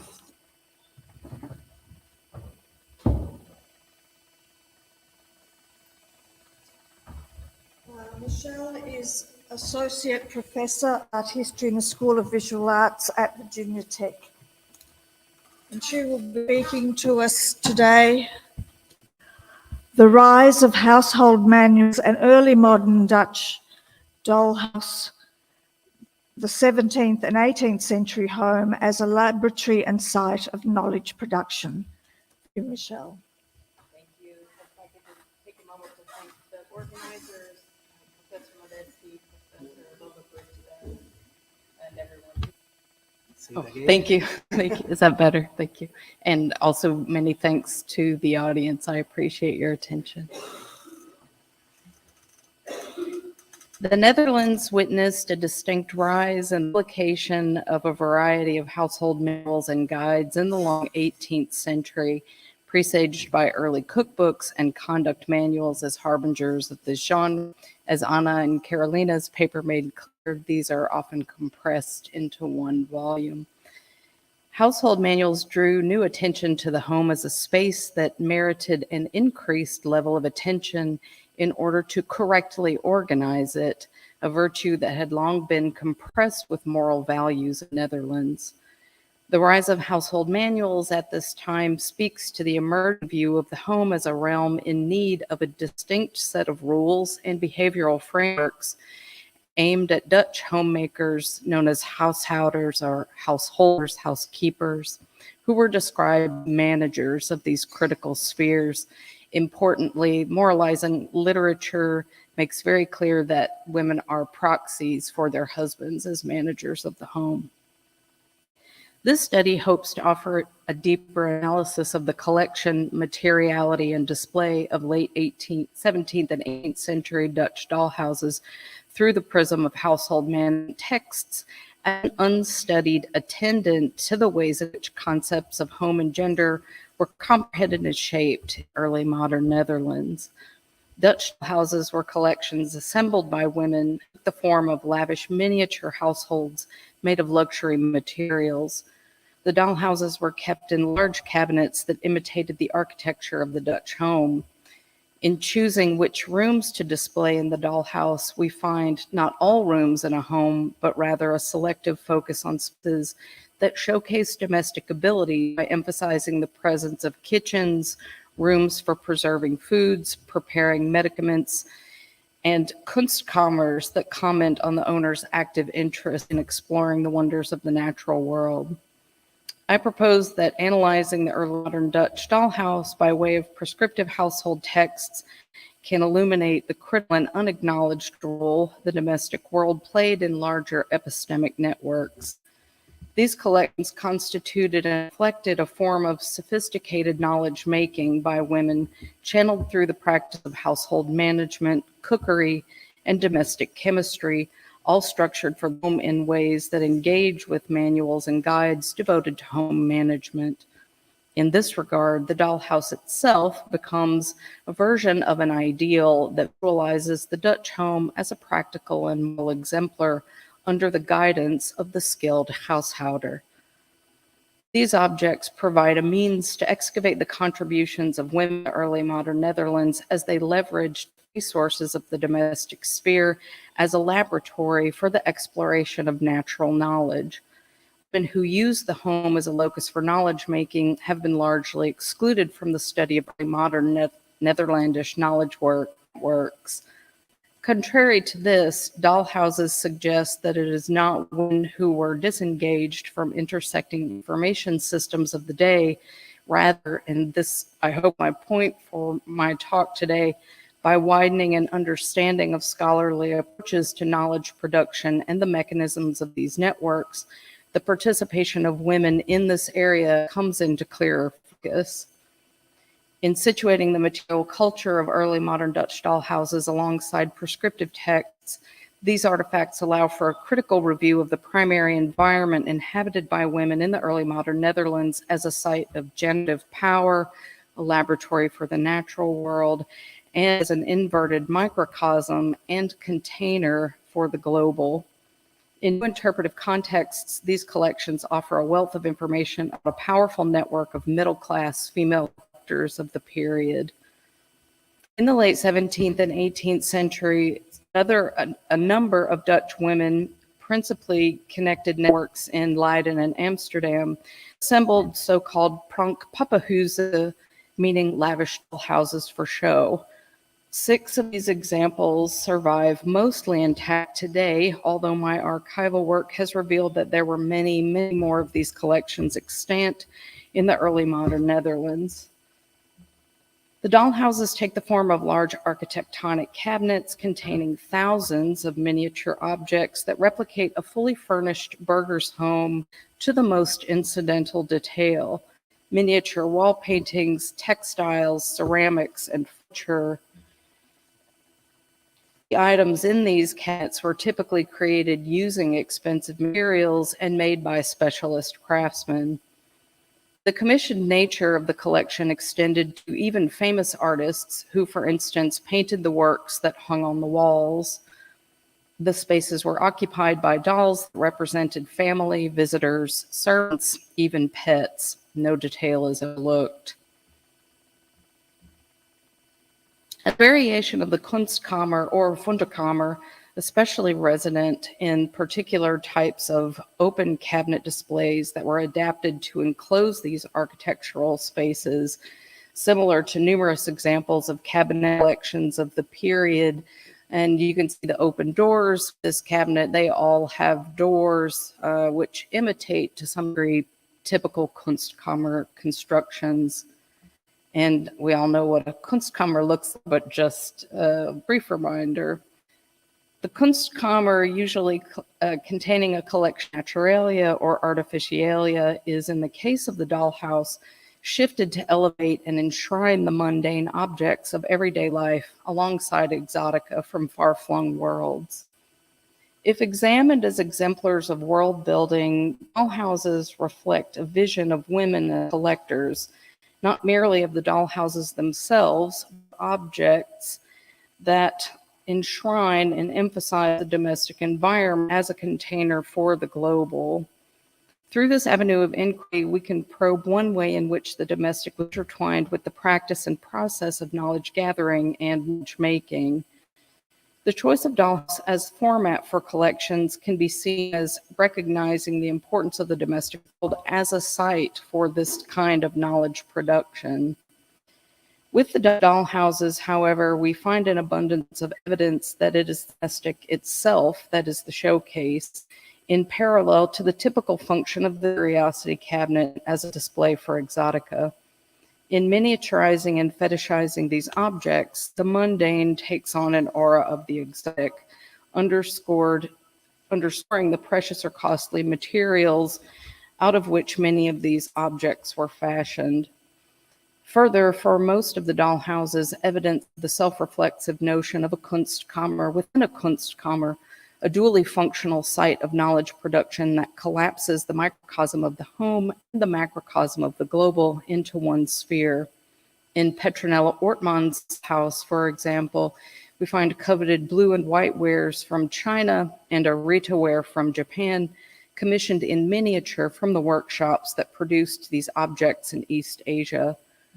In Petronella Delacorte's dollhouse, the Kunstkammer, here in the form of an art room, displays small coconut cups, and on the left, hopefully you can see them, they're on top of the rightmost bureau. They're two tiny little objects at the top, sitting on top of the bureau. In this case, these in the picture are from carved cherry pits mounted with ivory. These intimate versions of highly sought-after items from the East Indies are locations of existing objects seen, for example, with a typical coconut cup on your right. One delightful example of these miniature versions of Kunstkammer items is Petronella Ortmann's dollhouse, which features a hand-lacquered cat for the display of shells, which are in fact actual miniature shells taken from Dutch colonial sites worldwide. All houses collapsed Dutch home and Dutch empire, each dependent upon the other, constructing an inversion within the home as a container for exotic trade goods. The boundaries of the entire globe could ultimately be subsumed into the domestic space of the house, transferring the dollhouses into an enclosure for what was considered to be limits of information as expressed through its material culture. The home as source for the global and a showcase for collecting engenders and underscores overlooked dialogue between these spheres. Concepts of the home as building blocks for the source of Netherlandish global mercantile power, both rooted in and as a terminal outcome for collecting, as is displayed in the home, outlines a nested arrangement regarding the prominence of the home as a laboratory that resonates with the new genre of housekeeping manuals.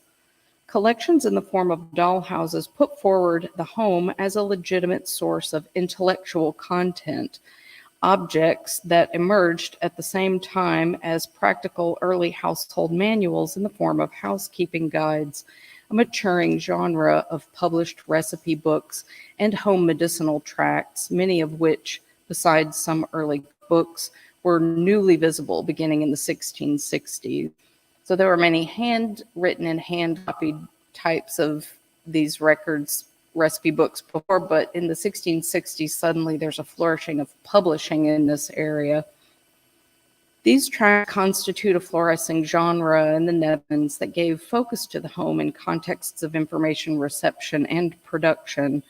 Prescriptive manuals further suggest a new focus on the domestic sphere that provides way of thinking about the mechanics and the aesthetics of home beyond that of moralizing cipher. The instructions written in such texts were like already practiced for the most part within the home itself, of course. However, the texts themselves can be seen as a legitimation of the domestic world as a vital source of information about management, skill, decision-making, all messages now aimed at a wide public audience. Such guides, and this is just one frontispiece, were not illustrated typically, save for the frontispiece.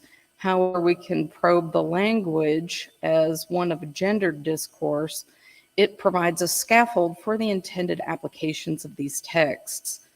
As well, it is useful to consider an analysis of household texts as promoting similar ideas as those exhibited in the material construction of the dollhouses themselves. These guides endeavored to provide a model of a skilled, knowledgeable, and capable wife and housekeeper, a manager of everything who accomplishes everything with great alacrity, all virtues enfolded in the term householder in ways that echoed the attainment of perfection in form and management that is implicit in the dollhouses themselves. Domestic documents about the house, its contents, the householder who manages and sort of organizes all of these things, all of these material things, crystallize the knowledge of the household into expository form. Recipes, guides, and manuals collected demonstrations of ability and accumulated experience that cross thresholds from the home to public and back again, emphasizing the porousness of the borders between these spaces through published works.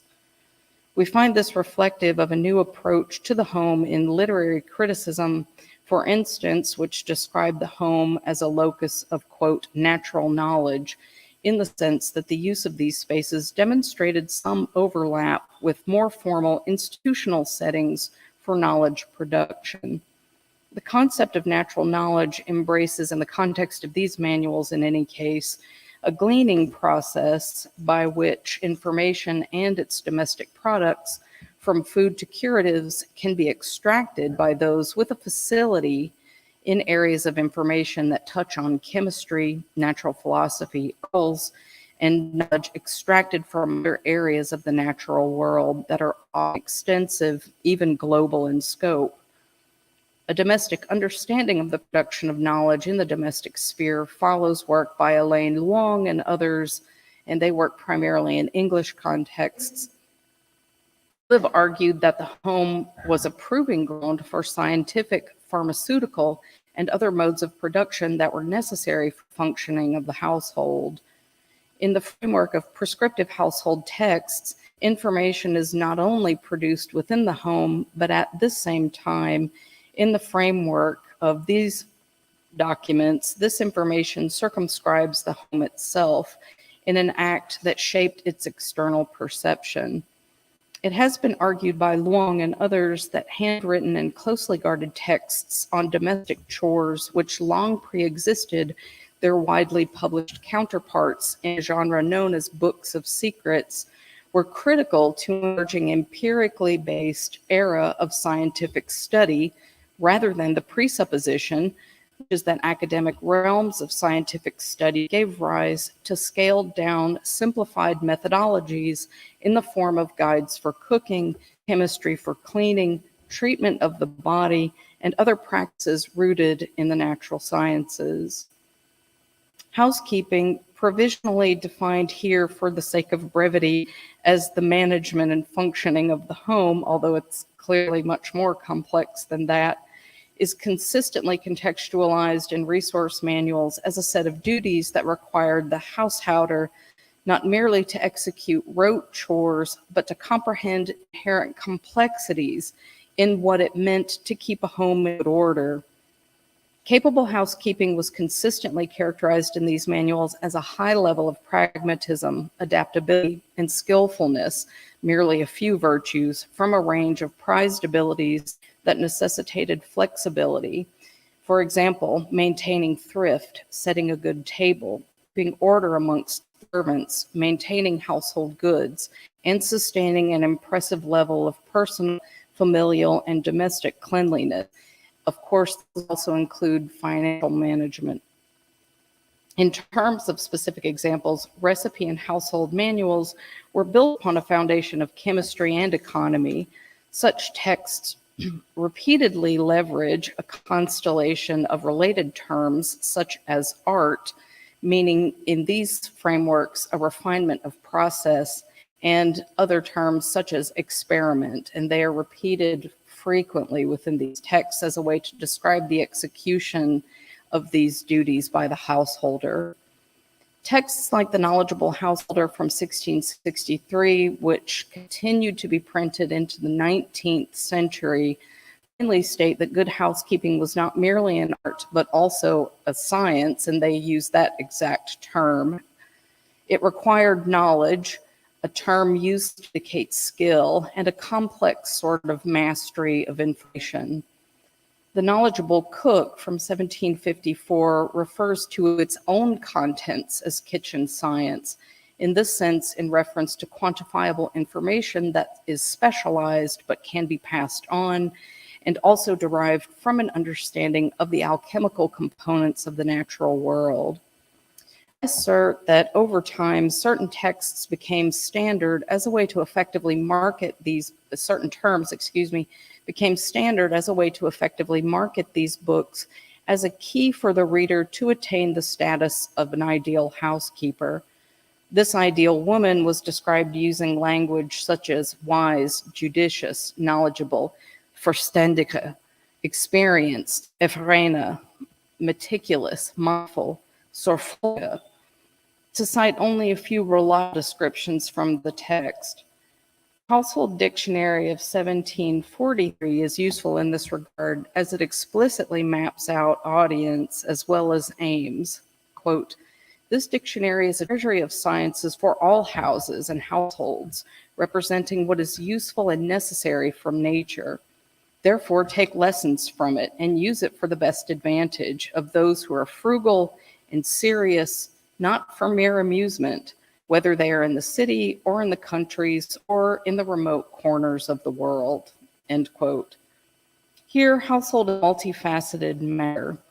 In essence, these texts make explicit that housewives, as keepers of the home, were indeed considered women with a specialized kind of knowledge. And the home itself acted as the identifiable repository for and manifestation of this knowledge.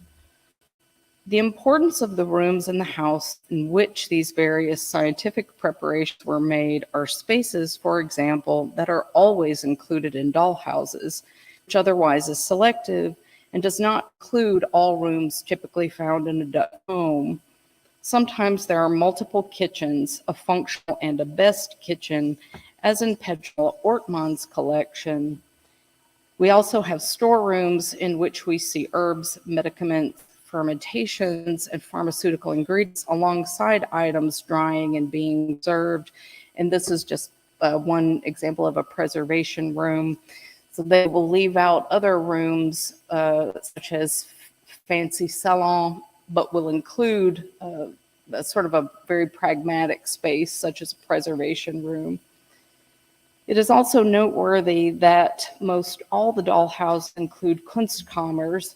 In the case of Sarah Rothay's dollhouse, an alchemist's room that gives precedence to the study of the natural world.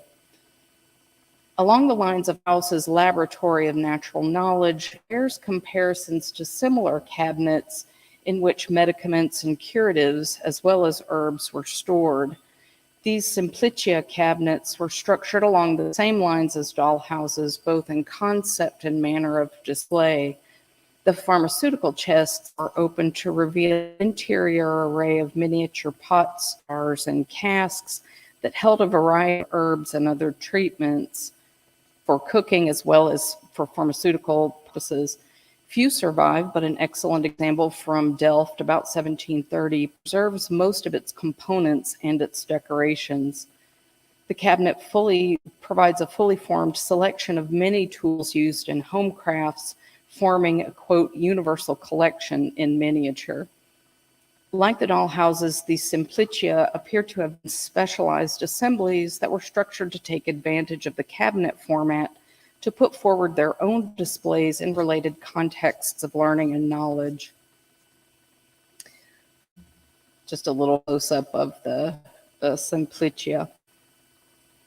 This study, grounded in the domestic spaces of the Dutch dollhouse, has proposed that the domestic environment was inextricably meshed with and vigorously promoted various forms of knowledge-making in ways that have become less recognized over time in favor of an historical emphasis on spaces in information networks as formalized, academic, often male-oriented, and separate from the home, even when they are located in the home. My paper today is aimed to soften these boundaries and in doing so illuminate the home as an active site of specialized knowledge produced by women in domestic contexts, acknowledged and reflected by the rise of household manuals. The dollhouses reveal their owners to be serious collectors, engineers, and managers of a constructed domestic world in miniature, a laboratory of the domestic and the global, instead of, as the dollhouses have so often been viewed, as playthings for wealthy women. Thank you. Thank you, Michelle, for that exploration of the home, the dollhouse, and the home as a site of female knowledge production. We take a break now. We meet back here at 5, I would say. Shall we make it earlier? I'm conscious that we have 4 more papers. So we make it 20 minutes the maximum. Okay, thank you very much.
Welcome back, everyone, to the second part of our afternoon session on domesticities and entrepreneurship.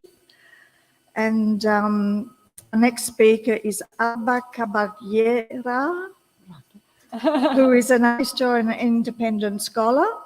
She will be speaking to us about Molly, the essence of Princess Ursine's legacy, the blooming of a legend. Thank you, Alba. Thank welcome. you so much. First of all, I would like to thank the committee for allowing me to be here today and for organizing the second edition of the conference. Within the context of the COVID era, after the eventual loss of one of our main senses, it behooves us to talk about olfactory heritage.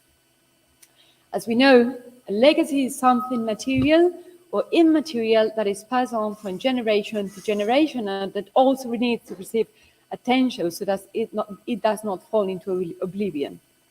The role that women played in the diffusion of certain scents in modern times has not received enough consideration. The loss of one of our main senses after the COVID crisis also make us reflect on the role of smell in recent history. The study of the senses in art history is a field that has only started to flourish recently. And one of my first glimpses into this discipline took place at a colloquium de salon on the senses in the long 18th century. This sparked a great curiosity in me, and I began to further explore this discipline. Looking deeper into this field led me to many reflections. Among them, the way that the olfactory industry had in early modern cultures for a long time, especially related to new uses in hygiene. There was an olfactory history of art, published in 2012, summarizes in a good way a process of inclusion of this subject in historiography. But there are not many studies devoted to women's agencies. For instance, the first conference to perfumes and toilette in the time of Madame de Maintenon was held in 2019. And I came across this field of art history while I was researching the artistic agency of a female figure at the Spanish court. La Princesse des Ursins, a woman who had moved through 3 different courts, transferring a large amount of material cotton along well, This prompted me to delve deeper into the lesser cultural practices of this woman, whose legacy was always obscured by legends. One of those known legends linked to her perfume practices was recently brought up in the first olfactory exhibition held at the Prado Museum in Madrid. Known as the Princess de Sorsins, but née Marianne de la Trémouille, she had close ties with the city of Rome, in addition to being an agent of Louis XIV at the Spanish court. She entered the Roman aristocracy after marrying the Duke of Bracciano and Prince of Neroli, Flavio Orsini, in 1675. The Princess de Sorsins has history, among other reasons, for having popularized and given her princely title and name to the essence of bitter orange, Neroli. The life of this woman began in a noble family belonging to the French region of Poitou. She was born there in 1642 and never coming to marry her first husband, Count of Chalais, Talleyrand, Périgord, and thanks to this union, her family was able to unite two ancestral sagas and thus obtain a higher level of power. The union of ancestral sagas through marriages, a common practice in that period, was one of her missions to which she devoted herself during her Roman period, thus consolidating the French faction she belonged to. She even arranged the marriage of her younger sister, Louise Angelique, marrying her to Antonio Montefeltro della Rovere, il Duca di Marzo, il Principe di Belmonte. Before her arrival in Rome during her son's first period, the social sphere was a space for the assimilation of cultural practices. There she learned how to emulate what was happening in the arenas of social and political influence. The significance of the salon in the 17th and 18th century is crucial, as they were living in a space where the art of conversation and cultural exchange were cultivated and became political tools. Such knowledge enabled Marianne de la Trémouille to implement political strategies upon her forced arrival at the Italian court. She was sent to exile at a very early age, as her first husband was illegally involved in a duel, forcing her to flee first to the Spanish court and then to Rome. After the death of the Comte de Chalais, her first husband, Marianne entered a convent until she remarried Flavio degli Orsini in 1675, as I said before. Thanks to this marriage, with which she joined an ancestral saga, she received a large number of noble titles, including that of Princess of Nerola. Nerola, as you know, is a place in Rome where the Orsini family owned a fortification. And thanks to this marriage, she regained the favor of Louis XIV and became an influential figure at the French court in Rome. The Palazzo Orsini in Piazza Navona witnessed her influence in the Roman circle. She managed to establish her salon in Rome as a symbol of French culture, following the footsteps of what she learned in the Parisian salons. The Palazzo Orsini in Piazza Navona witnesses not just her influence, a lot of personalities that were crossing paths in that time in Rome. The historian Madeleine Goulet had drawn up an interpretative framework to analyze the social and cultural profile of this unbelievable woman. The plays and music concerts that accompanied the domestic life of the palace acted as a kind of social mediation, in Madame Goulet's words. It was in the Hall of Mirrors of this palazzo that her meetings were held. Although she was not Roman by birth, she seemed to know where to turn at all times in decorative matters. She was a great connoisseur of the prevalent trends. In one of her letters collected by Geoffroy, the princess gave various recommendations to her sister, who had already settled in Rome, about worshipers or people to whom to entrust the Cardiff Commission, but also about gardening. This is the case of a letter in which Anne-Marie recommended a gardener for her new house in Bagnaes, a garden that was to become also a place for socialization and presumably for the collection and distillation of flowers. I saw, my dear sister, in a letter with your husband to my secretary, in which he asked for a gardener, that the main quality we want him to have is to have a cheerful air and mood. Funny. Although the gardens were all spaces for the collection of plants and species and the development of botanical practices, I dare to say that they were primarily a source of raw material extraction, also of essences. I would further argue that they were used for the collection and distillation of these kind of collected flowers. Unfortunately, after being widowed for the second time, Marianne, and due to her background, this woman left Rome for Spain as the most suitable candidate for the mission that was set in motion from Versailles to accompany the marriage of Philip V and Maria Luisa Gabriel on the occasion of the arrival of this new dynasty to the Spanish throne. There, she held the rank of Camarera Mayor, who is the first lady to the Queen, becoming one of the most powerful chambermaids in modern Spanish history.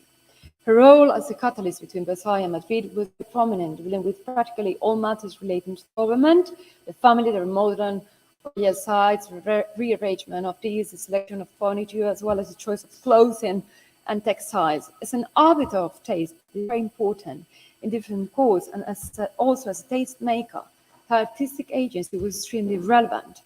Her legacy in terms of material culture is extremely broad and something that has had a great impact in economic and political terms. Disseminated trends were gradually imposed in fashion was a way of creating one's image. Self-fashioning depicts the process of constructing one's identity and public persona according to a set of socially acceptable standards. It can be also understood as a political tool and even as a sort of stylistic propaganda. It is said that in Spain, the Princess de Sorbonne was credited with making it fashionable to perfume one's clothes with neroli essence, and also with scenting one's bath with neroli essence or soap, in accordance with court toilette practices. She was certainly familiar with the perfumery practices of the court of Louis XIV, where she even had a room of her own at certain times. Just as she had assimilated social practices of the salon, it is most likely that she adopted etiquettes not only of the toilette, but also of perfumery. There's a mean image of the interior of Versailles, and also known as La Cour Parfumée. As Louis XIV's agent, her knowledge of the so-called La Cour Parfumée must have been fundamental for her acquaintance with the perfumery practices of the time, but also for her taste in gardens that provided the raw materials for the production of fragrance. Perfumery bridges peaks during the reign of Louis XIV not only were sent to census, but also to medicine and prophylaxis, as in the case of the eau de toilette of the Queen of Hungary. This is an extract of a 19th century manual talking about l'eau de la Reine de Hongrie. For example, Madame de Maintenon was so convinced of the benefit of this product that she asked her little interest in Saint-Cyr to use it regularly to protect herself from the stale air. The case of the Hungarian Queen's water was one of the first where the name of a sovereign was to a product. It is possible that there are different objectives behind this action. Firstly, to popularize its use, since the aspirational trend would imitate the sovereign. And secondly, it is likely that it was a marketing strategy of the perfumers established at the court to increase the sales. And thirdly, it was a way of ennobling and giving symbolic status to a scent with modern users. When one thinks of the sense of Versailles, one immediately thinks of a court where the art experience is taken to extreme, and its concept, the ordinary use made of the perfumes themselves, but also of multiple odoriferous accessories such as sachets, gloves, fans, seems logical.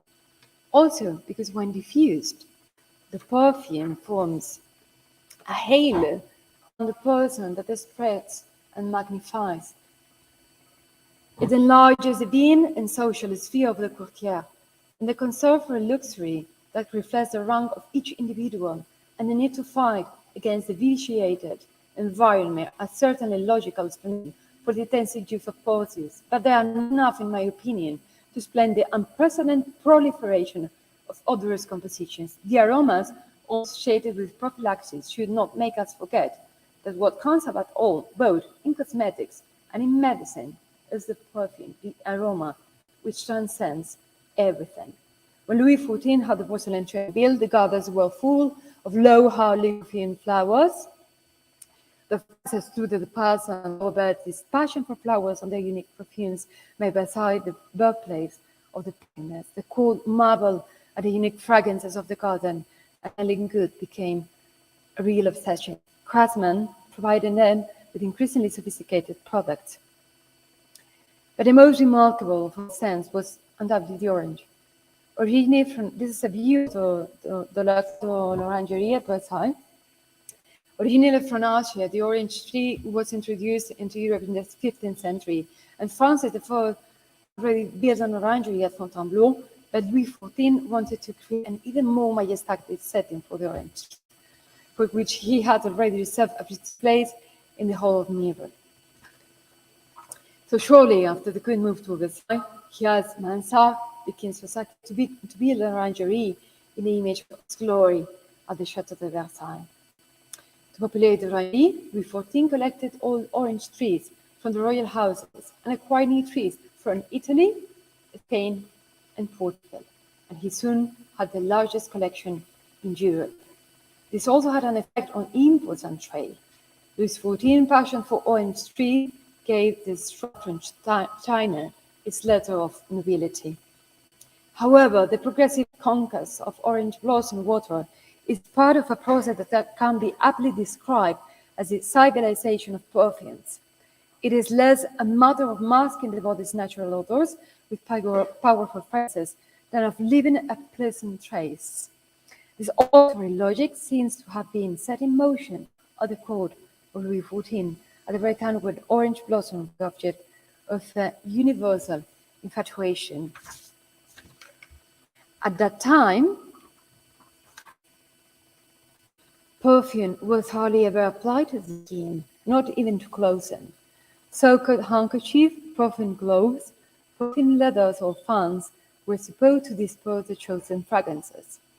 Simon Barbe, in his famous Parfumeur Royal, lists the ways of perfuming, starting with perfuming gloves or scented clothes. In his detailed description and recipes, there are numerous mentions of perfume name that use toponyms or denomination, not only to designate the provenance, but also to give them an air of sophistication, as may be the case with the à la mode of England. If we read in detail this manual written in 1699, we can see complex methodology used with respect to clothes, as each one of them had to be dyed a specific color if it was to be impregnated with a particular scent. On page 32, we find the cloth of Neroli Vrai Rome. This is one of the first written evidence that Neroli was already fashionable because of its uniqueness and designation of origin. This is a 19th century engraved Princess de Suzanne with the scent of cloves. And it's the only one that we have. Based on the know-how of perfume cloves, glove makers who became glove perfumers in late 16th century, a whole range of products was developed. Since the 16th century, the role of appearance has grown. Etiquette dictated the daily life of the court, and in this society, the appearance offers to elite couture all the attention. A easily removable item, glove wearers could change their scent with something very relevant throughout the day, changing just the clothes. Gloves and perfumes these became a staple craftsmen in this court. Caterina de' Medici, as you all know, who became Queen of France, first introduced the famous scented clothes to the French court in the late 16th century. But were already popular in her native Florence. And through her marriage to Henry, Caterina brought these cultural novelties to France. As would subsequently happen at all courts, the sovereign had a personal perfumer, Renato Bianco. The influences and migrations of the culture between courts are told. It was a translation of Catherine de' Medici that introduced the use of perfume clothes to France. And this can be inferred from the following words, written also by Maria Mancini, where she reveals that clothes remained fashionable in the late 17th and early 18th century. Maria Mancini was exiled at the Spanish court. And she's writing this letter and just read an extra to satisfy your curiosity and to make sure you choose things that will be appreciated here. I can tell you first that the clothes must be short and well sewn. White clothes should be smell of flowers, cold ones of cedar and carambo. For the king and Don Juan, bring each a box full of clothes and soap and Neroli. Presents allow her to establish relations with some ladies. Presents were necessary in order to set up court relationships. I'm going to read an extract. Allow me to do so in Italian. Per certo squisiti sono i ventagli che avete fatto, ma ce ne vorrei una somma per regalare. Io in ora non che questo, però se vive occasioni di mandarmi corone di cocco, qualcuna di coralli di lapislazuro e medaglie d'argento, ventagli di Napoli che le pale a Nanerola da tenere in sacco. Undoubtedly, based on evidence from treatises and written sources, the essence of Neroli was a luxury item before those princesses whose sons entered the Roman aristocracy in 1675. The trade with flowers, essence, and perfumes linked to certain regions must have played an important role in the Roman economy. In the 16th century, the extensive citrus groves of the Ligurian west coast were famous throughout the Mediterranean. They were called the Ligurian gardens of those Hesperides. We have previously spoken of the Florentine court, citing Cardinal Medici, but we know for certain that in the 16th century, autonomous in England were Italian or French. Therefore, the Italian guild, like the trade, had a strong reputation in many early societies. A trade study of Nerola region would be necessary to gain first-hand knowledge of the harvesting, distillation, and perfumery practices that must have been carried out in that region. The designation of original product must therefore have been associated with the Orsini estate in Nerola before the princess entered this family circle. Following this logic, we cannot determine at what point the name of the princess of Neroli was linked to that of the essence. But what is most fascinating and even, remarkable about this legend is that a second woman could also be part of it. In 1672, a book written by Gilles Ménage states that the Neroli was invented by the Princess of Neroli, of course. But at that time, the Princess of Neroli was the first wife of Flavio Orsini, Ippolito Ludovisi. So potentially, Marianne inherited not only the title, but all the legend.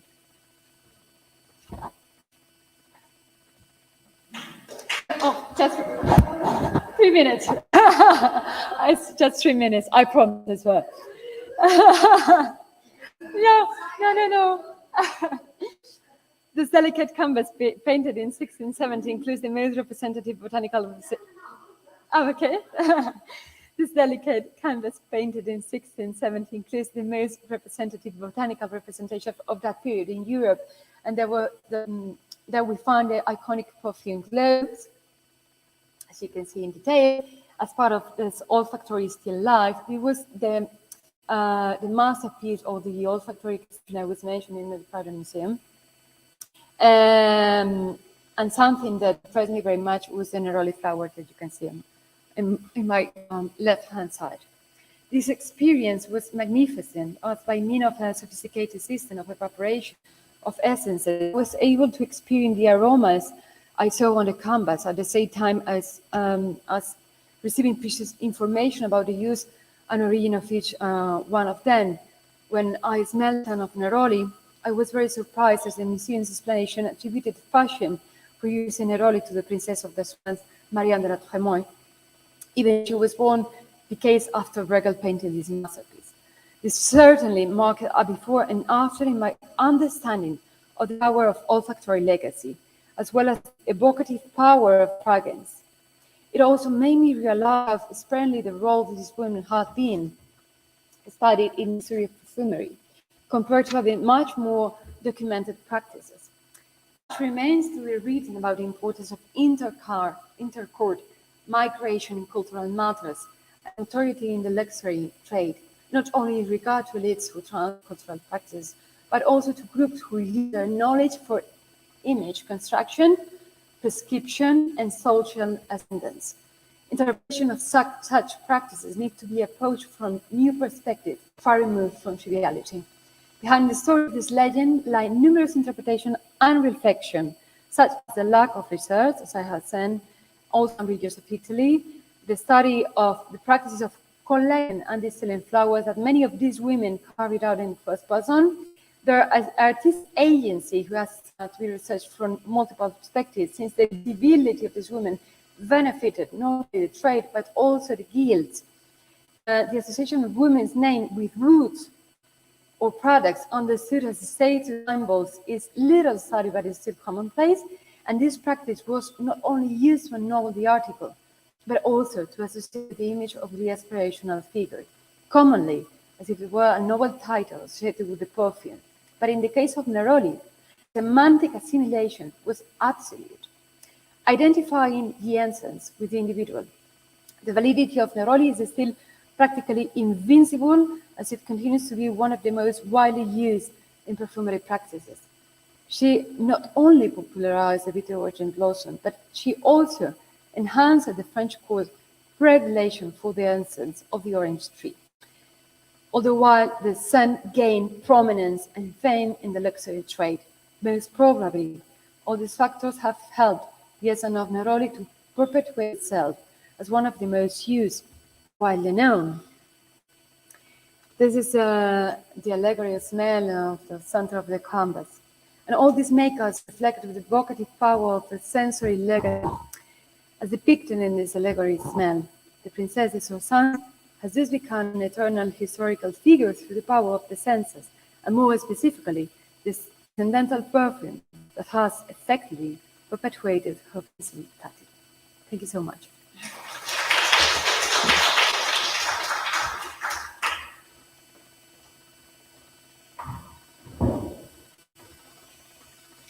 Thank you, Anna, for your presentation.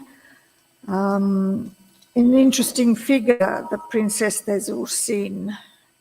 Much more needs to be done on her, much more work, yes. And now we have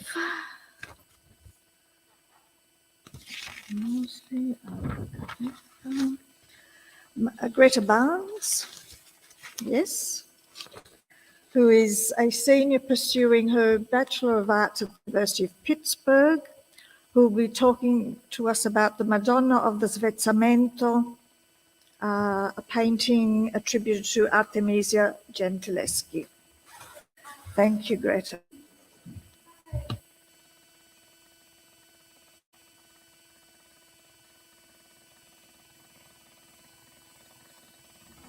Sorry. Say thank you to Dr. Brigida and Dr. Modesti for having me here today. Quick thank you to my department at University of Pittsburgh for the funding and support. And a major thank you to my advisor, Dr. Christopher Nygren, for his assistance. And one final thank you to Dr. Sheila Barker and Dr. Shrim Fozzi for their assistance as well. Okay. In this painting, we see a woman, clothed in red and blue, with delicate golden halo resting above her braided hair, partially hidden in the shadows. On the blue drapery, she holds a toddler with gold locks in a yellow dress, who looks up at her expectantly, pulling on the hem of her garment just above her chest. The mother returns her child's soft gaze, silently answering an unspoken question from a child seeking nourishment and comfort. As dictated by the presence of the golden halo, Madonna of the Svezzamento depicts the biblical figures of the Virgin Mary and her son Jesus, and dictated by their garb, a contemporary mother and her child during the time it was completed, between 1610 and 1612 in Rome. Recently, consensus has been building, which indicates the painting was completed by Artemisia Gentileschi when she was between the ages of 17 and 19. And a theological reading of this work supports this probable attribution. The subject of the Madonna and Child can be recognized by varying iconographic dates in its depictions at the medieval, Renaissance, and Baroque periods. They are depicted in the contemporary dress of the higher classes, and the baby Jesus has unusual composure for an infant and is often nude, a key tradition which identifies the humanity of the child of God and Mary. In this composition, however, the artist takes most of these traditional interpretations and skillfully combines some while altering others, identifying her figures through the setting of a working-class family and the gestures of weaning, spezzamento, which depict Jesus' humanity through his obedience to his mother. We can follow this theological idea of Jesus' obedience to Mary throughout Scripture and the early Christian writings and traditions. By foregoing certain traditional traits in depictions of the Madonna and Child, Artemisia Gentileschi cements her talent and propensity for reinvention, telling the tale of the mother and her divine son through Jesus' honoring of his mother. Madonna of the Spezzetto, or Madonna col Bambino, has varied and complicated attribution history, beginning most prominently in 1916 with Roberto Longhi's essay, Gentileschi Padre e Figlia. Following its history into the contemporary era, it is featured in a multitude of catalogs and exhibitions on Artemisia, Orazio, or even Caravagesque painters.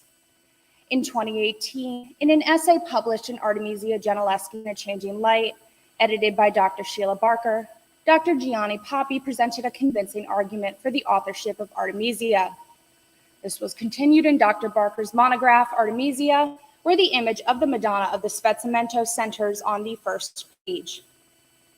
With such a back and forth debate taking place over the last 100 years as to the painter of this work, a closer examination of the traits exhibited or lacking in this work is needed in order to shed some light on the work as authored by Artemisia Gentileschi.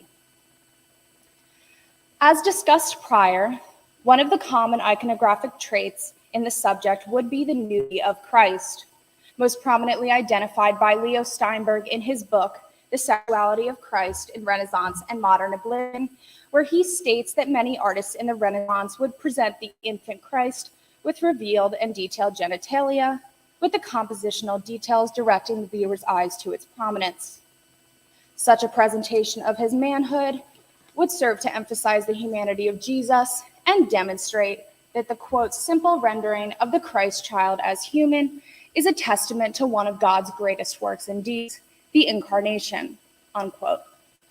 The incarnation was often a teaching most commonly depicted in this subject, as it led the viewer to reflect on Jesus' humanity as a path to the salvation of all humanity.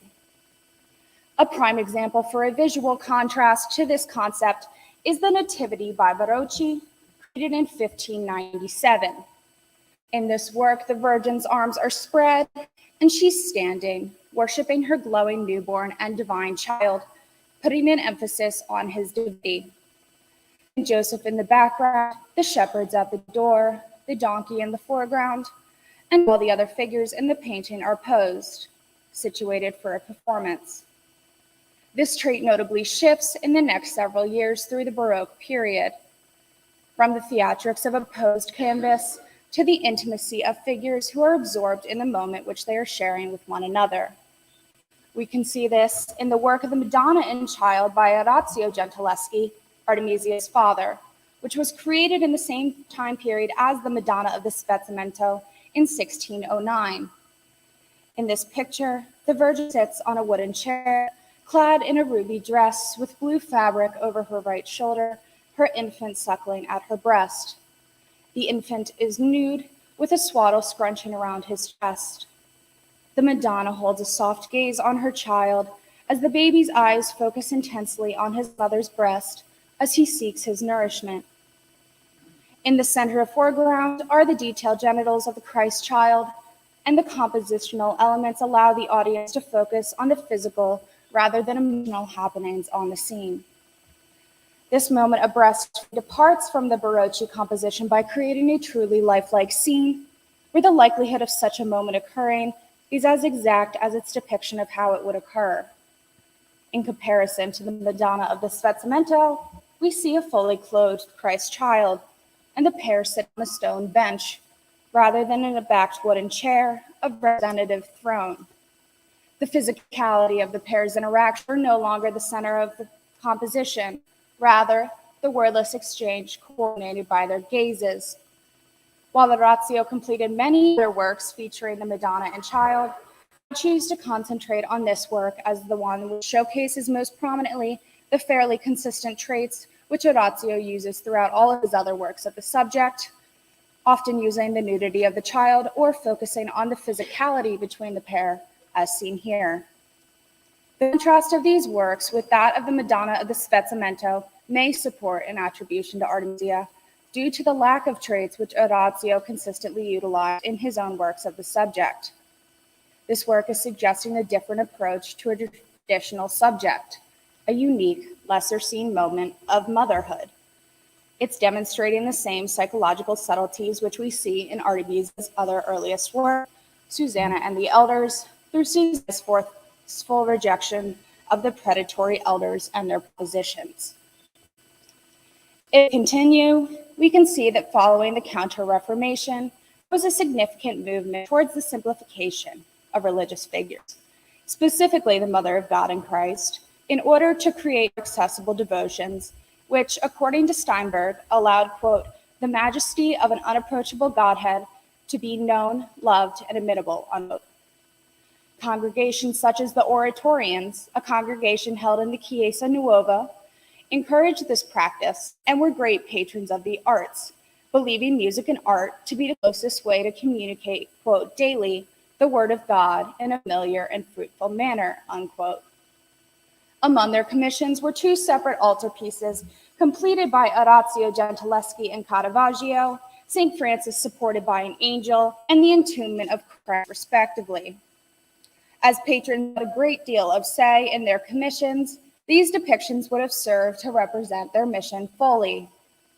In doing this, the lifelike depiction of figures that was common in Baroque painting would also extend to include realistic figures when relating to their physical appearance and dress as that of the contemporary and lower class viewer.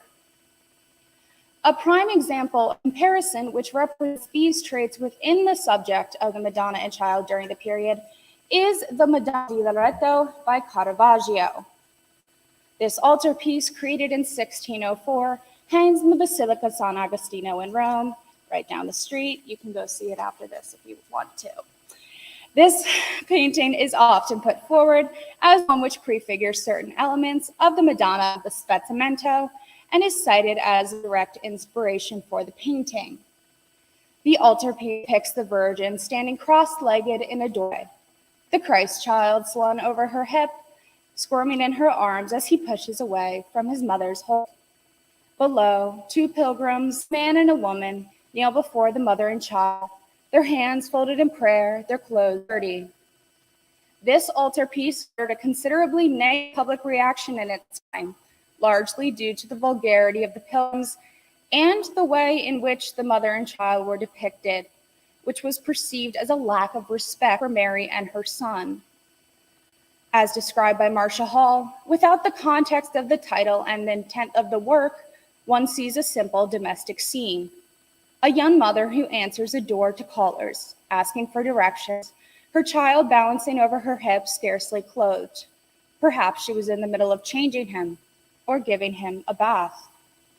The Christ child squirms and fights his mother's hold, clearly oblivious to those kneeling before him.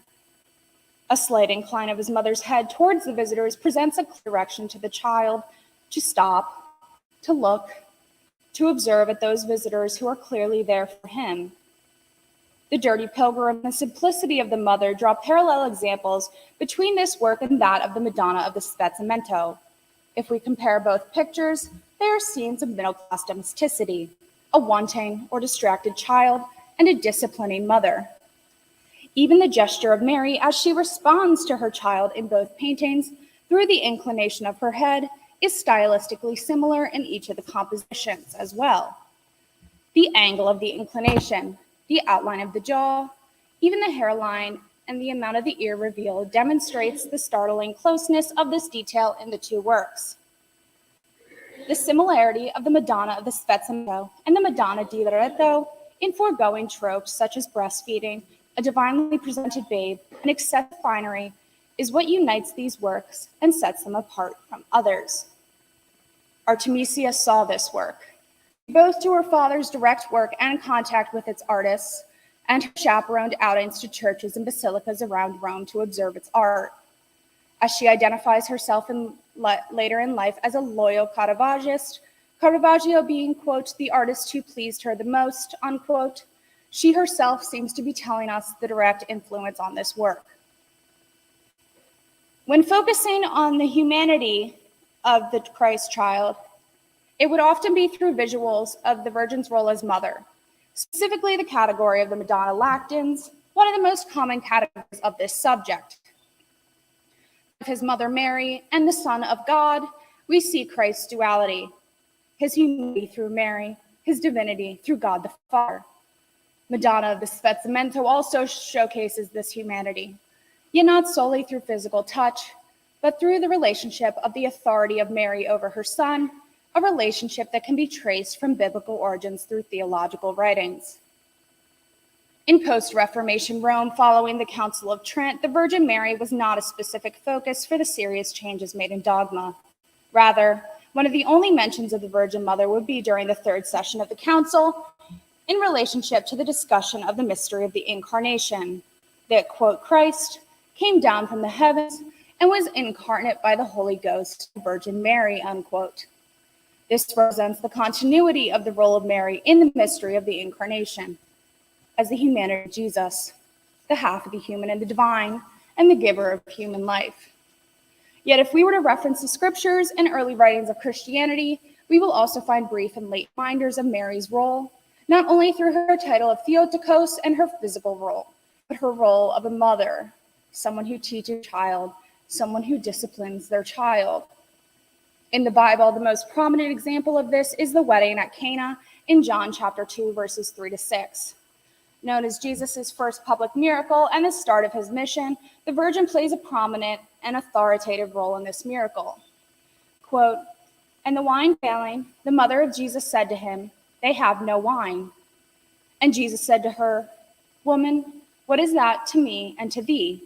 My hour is not yet come. His mother said to the waiters, whatever he shall say to you, do it, unquote. Several notable things occur in this account. Upon realizing that the wedding is out of wine, Mary immediately turns to her son, requesting a solution which she knew he was capable of. When Jesus rebukes her, insisting that his time had not yet come, Mary simply instructs the servants to listen to him, and they fill the barrels with water, and Jesus turns them into wine, his first public miracle. Despite his resistance, Jesus obeys commands of his mother. Leo of Saxony, a Catholic theologian of the 14th century who is most well known for his influential commentary on Scripture, mentions in this commentary that, quote, Mary knew he would do what she asked, even though he had spoken brusquely and seemed to deny her request, unquote. She knew this, as Jesus' human nature held his mother in high regard, as all children do. These trends continue throughout the early Christian paraphrases and commentaries of the Gospels discussing the childhood and infancy of Jesus. The Proto-Evangelium of St. James continues the trend of Mary's motherhood beyond that of the physical, mentioning another significant role as Jesus' confidant. Quote, whereas Jesus went to his home quietly and told Mary, his mother, everything he had heard from them, unquote. Later, the paraphrase reflects on her responsibility for his safety. When the young Jesus requests to follow other children into the city, Mary replies, quote, if you want to go there, be careful lest you get hurt, unquote. Through these examples, we expand on the presence of Mary and Jesus as a human pair, a mother and her son. The commentary of the Gospels by Ludolf of Saxony also summarizes the writings of other Christian theologians in relation to this argument, offering direct insight into Jesus' obedience. The most direct of these passages is when discussing the childhood of Jesus and his life in Nazareth. There is a reference to the writings of St. Anselm, quote, do not think it folly to contemplate the boy Jesus among the other children of Nazareth and watch him obeying his mother and help his foster father in the workshop, unquote. While directly stating the obedience which Jesus had towards his mother, this quote also allows a view as to the contrast of Jesus' relationship and interactions with his mother and his foster father. Obedience extended only to his heavenly father and earthly mother. Later, in the commentary, the author reflects on this and continues, quote, "Note here that we never read that Joseph said anything, but he left this to the Virgin. Since she was truly his mother, it was more her responsibility," unquote. The final and most prominent example illustrates the framing of this picture. After finding Jesus in the temple, Mary was, quote, "suspended between sorrow and joy, and rebuked him with loving correction," unquote. A loving correction which now frames and summarizes most directly the actions of this painting. The response of no, an intimate correction to a young child. We could infer that the inspiration of this idea for Artemisia may have come directly from homilies, readings, or teachings which she would have been exposed to during Mass. Most likely, the comparison of the Madonna di Loreto by Caravaggio would have been the most influential. The relationship demonstrated between the two subjects, a mother inclining her head to a distracted, squirming baby, directing acknowledgement of the visitor, shows equal prominence to this concept of obedience and aspects of a motherly relationship no longer defined by physicality. Madonna of the Sforzamento reframes a traditional subject in a unique interpretation unlike most of its time. This comes at no small feat, and the idea that a young woman artist as Artemisia Gentileschi would have the skills for the inspiration and execution is unlikely to some scholars. But we must remember her first ever work, as mentioned prior, Susanna and the Elders, a work where she is praised for the exact same thing, taking a common subject for artists of the time, creating an interpretation. Framed in multiple theological writings, tracing from biblical origins to medieval times, and following through to the visual traditions of the Madonna di Loreto, we see Artemisia's inspiration and watch as she carefully considers the works and ideas of her predecessors and contemporaries and combines them with her own in this work. Considering this painting and its interpretation, we are once again forced to examine how this attribution could affect our conception of the early work of Artemisia, and yet we reinforce her artistic prowess regardless of her gender or her age. Thank you.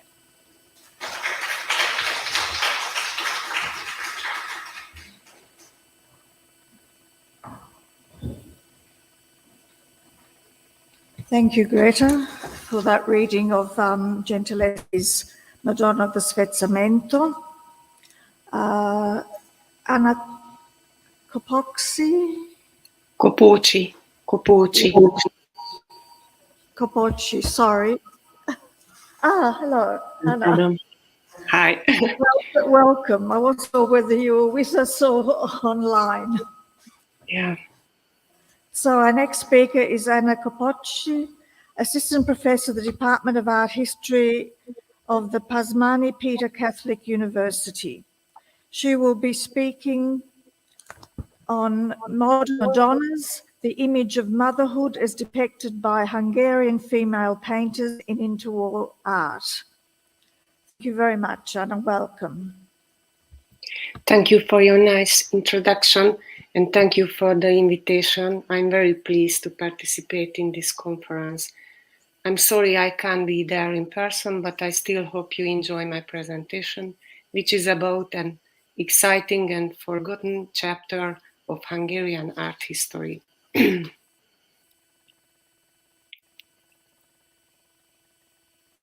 Next. Sorry.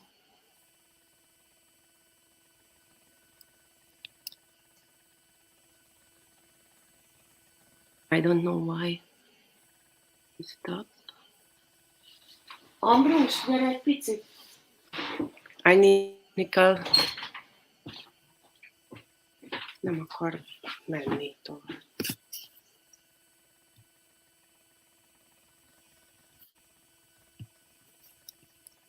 Okay. So, can you hear me? A modern women's art society was formed in 1931 with the intention of exhibiting independently of the traditional women's art society. Its members wished to challenge the centuries-old stereotypes, especially the accusations of amateurism, which had been leveled at women artists for centuries. Its members had started their art education in the women's painting school, but they had already taken co-educational classes at the College of Fine Arts and were actively involved in the college reform process of the 1920s. They managed to organize one single independent exhibition in 1931 during the existence of the society, where only 8 of the 15 founders were exhibited. Despite much press coverage and supportive voices, they failed to break into the largely male-dominated art world, and their names were forgotten. Thanks to more in-depth research starting in the 1990s, which focused on women artists who had been left out of the canon, a book on their art has now been published. They are becoming increasingly known in Hungary, and the appreciation of their paintings is reflected in the soaring prices they fetch at auctions. Their introductions to the international art history scene is still to come. Some of the members of the group have dealt with the theme of motherhood in a prominent way, and in the following presentation, I would like to highlight the specific features that characterize these works, which are different from the usual representations of the time. One of the most common types of the images in the visual arts is the mother-child depiction. In European art, it used to be presented in mythological, historical, or religious guises. However, since Rousseau's reform of education, the role of the mother has been assigned to a woman as a natural function. The model mother is one of who devotes herself sacrificially to her child and her husband, and who is characterized by tenderness, sensitivity, and complacence. With the spread of industrialization and the emergence of the urban proletariat, women were increasingly forced to work instead of staying at home, and in many cases the ideal family model was no longer sustainable. One of the fundamental issues of the first decades of the 20th century was emancipation and the issue of motherhood connected to it. Naturally, this was also reflected in the visual arts. Women artists often depicted the topic from their own perspective, focusing on aspects quite different from those of men. Instead of idealized images, they projected their own experiences, fears, and desires. Even in Hungary, which was basically characterized by a conservative worldview in the interwar period, the definition of women's social status was no longer clear.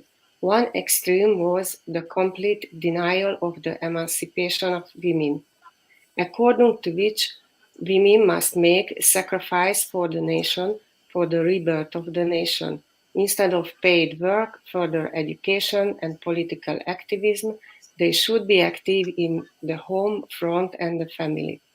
The other model was the type of active women who also fulfills her maternal duties, which could be classified as a group of modern women, and the image of the independent unmarried woman who lives only for her vocation has also emerged.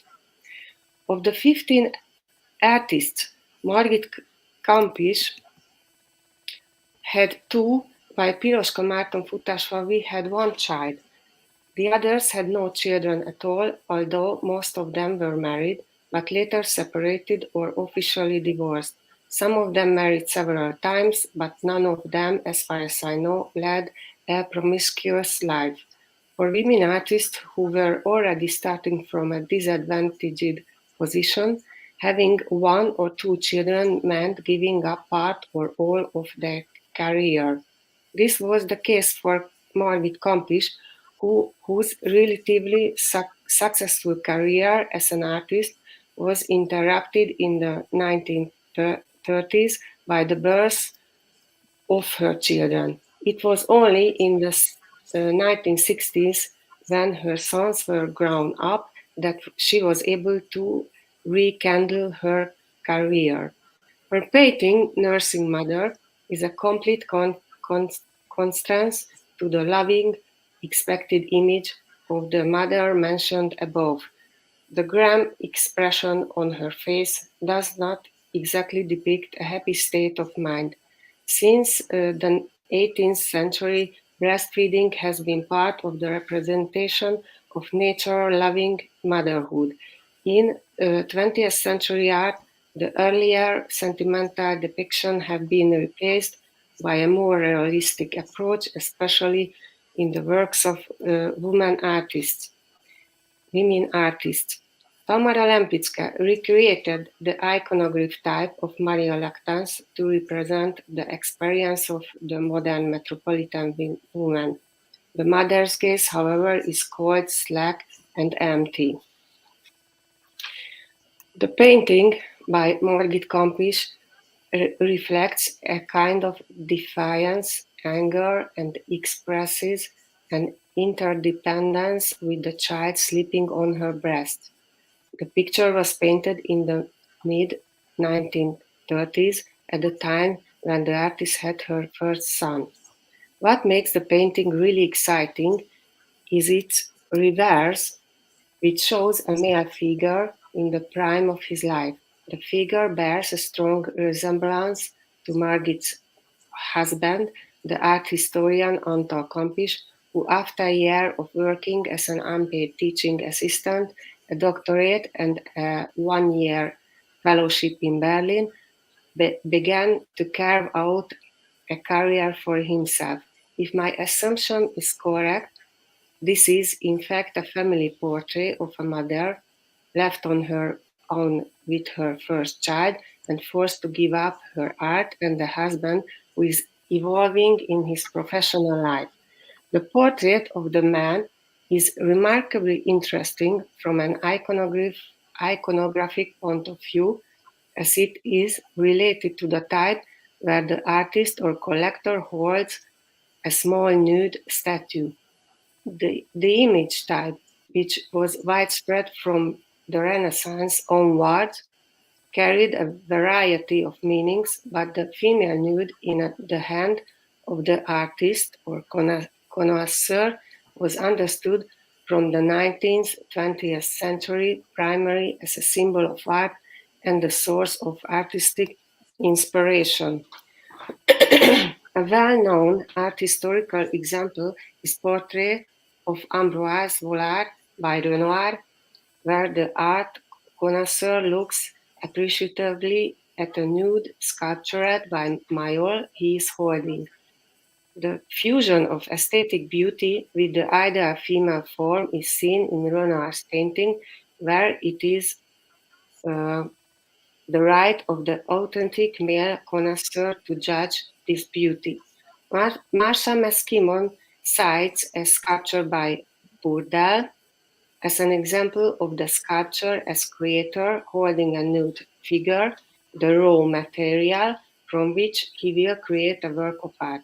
In Margit Kampisch's picture, the sculptor or art historian or husband is holding a modeling tool or pencil in his other hand. That is, he is in the process of creation. Of course, this depiction does not mean that the artist didn't love her children as she raised them with love and care.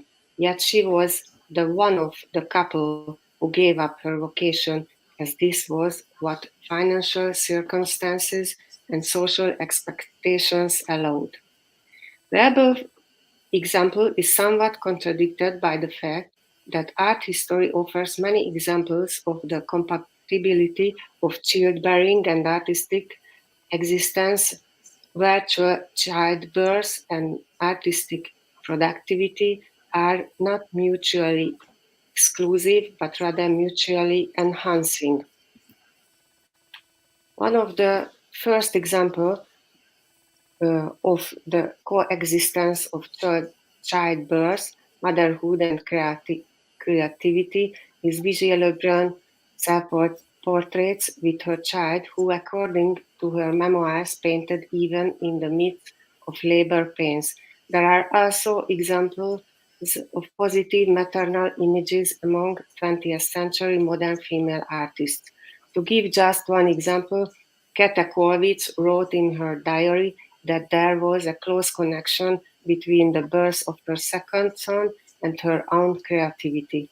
However, reconciling career and motherhood was a problem for many modern artists, and they expressed this in their paintings too.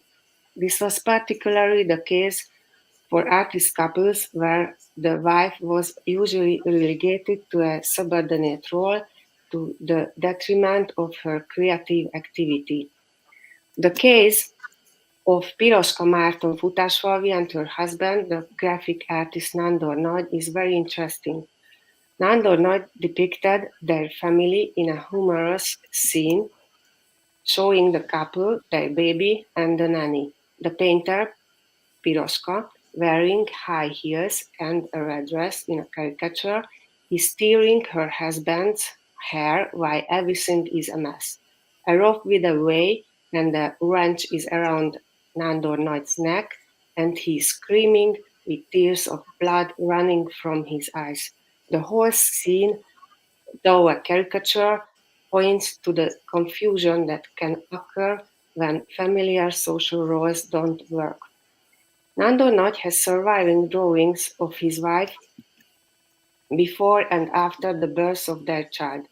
At the beginning of their relationship, Piroska appears as an active reader-painter. He also took pleasure in drawing her in her state of pregnancy as she was preparing for motherhood amidst traditional female activities such as sewing, and was clearly happy to sketch his wife breastfeeding her newborn child.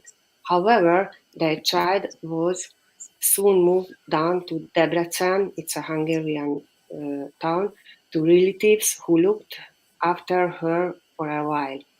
The drawings by Piroska Márton Futásfalvi of her own few months old baby being fed by a nanny, Zsuzsino, are very illuminating.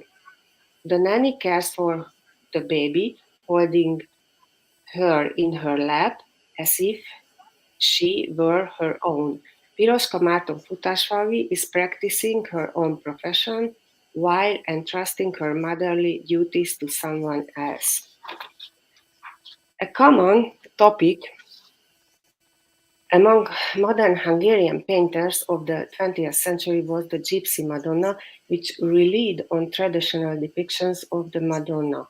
The natural or even exotic way of life that was completely at odds with bourgeois life was an exciting subject for painters. The painting of gypsy models was a regular occurrence in rural art centers. One of the best known examples in Hungarian art is Lajos Tihanyi, the Gypsy Madonna. This is the original title.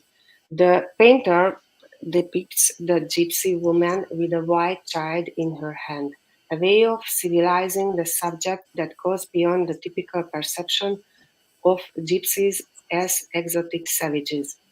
The aforementioned Nándor Nagy and his wife drew the same models, yet they both had their own style and different points of view. While in Nándor Nagy's painting, a loving, intimate relationship between mother and child unfolds, Piroska Márton Futásfalvi's gypsy mother always look outwards from the picture, not at their child, and we get the impression that their bodies are simply means to feed their child. As I mentioned before, gypsy subject had been a given for painters since the mid-19th century, but they were seen as interesting exotic subjects. They were the embodiment of the natural state of being, unattainable for civilized man, some beautiful strangers. So, sociologist Eva Kovács discovered many similarities between the European image of blacks in the 19th and 20th century and the stereotypical image of Roma people. Between 1924 and 1932, when Rosa Jaritz was in Paris, she painted several portraits of mothers with their children, including a sizable number of black mothers with their children, because there, unlike in Hungary, she had daily encounters with them. Nevertheless, she had been fond of the subject even before her trip to France, and later mainly during her years in the Alford Great Plain region. She portrayed peasant women instead of black mothers. Black slave women had previously been depicted as nursemaids looking after white children, which ultimately proclaimed the superiority of the white race. In addition, black women were often depicted as sexual objects or the companion of white women. An exception in the period is Maria Blanchard's Motherhood from 1925, which depicts a black woman in her own right with her own child. There is a close relationship between them, a protective gesture, yet the distant gaze reveals a sadness. In some of Yaritz's mother portraits, an ethnographic interest is noticeable. Apart from the fact that the skin color, it is particularly interesting how she indicates the close relationship between mother and child by their resemblance to each other, either through their external characteristic traits or through the parallelism of their movement and actions. But there is always something dissonant in these scenes.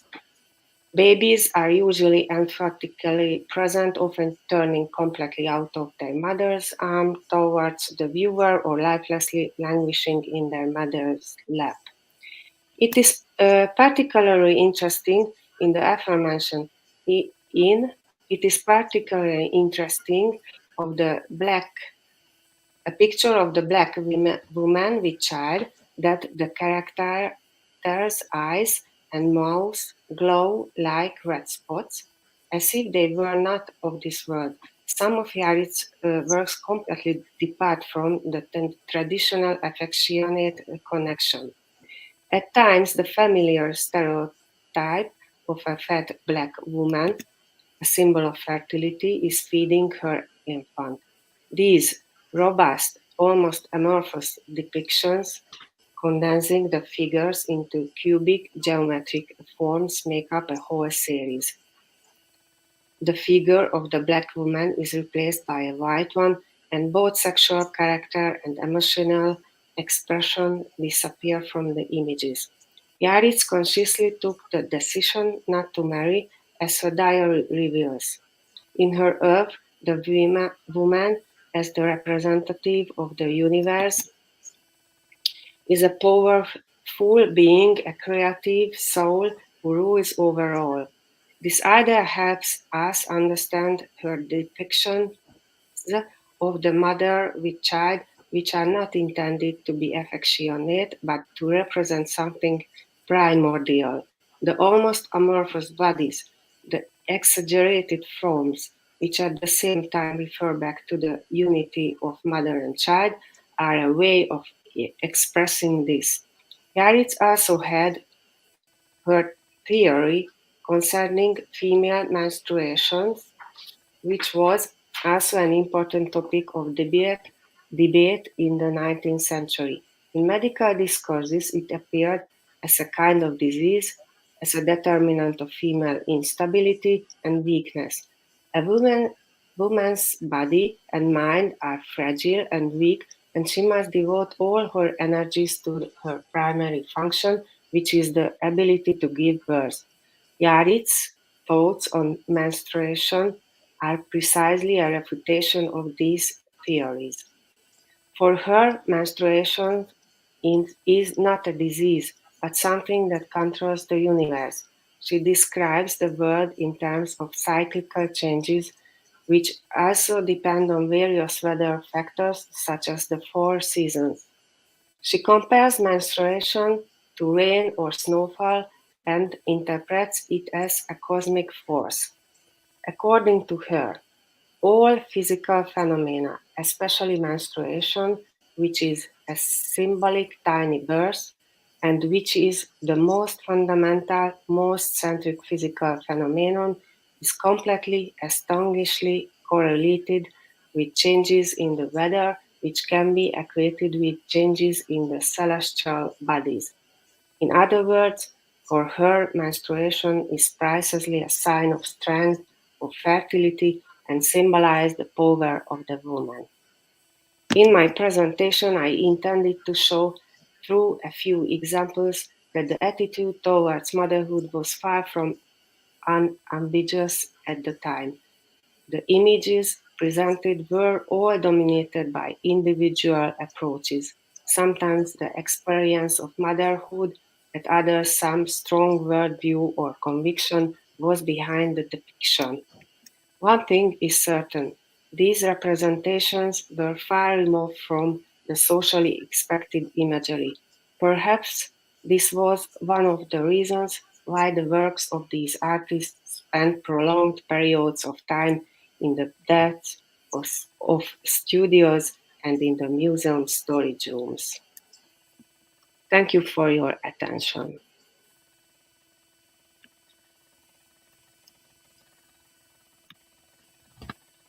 Thank you, Anna, for your presentation. We have one final speaker, Emilio Del Gesso, who's Professor of Art History here at the University of Arkansas Rome Center, who will be speaking to us on medicine and health in Hildegard of Bingen, New Outlooks. Thank you, Emilio.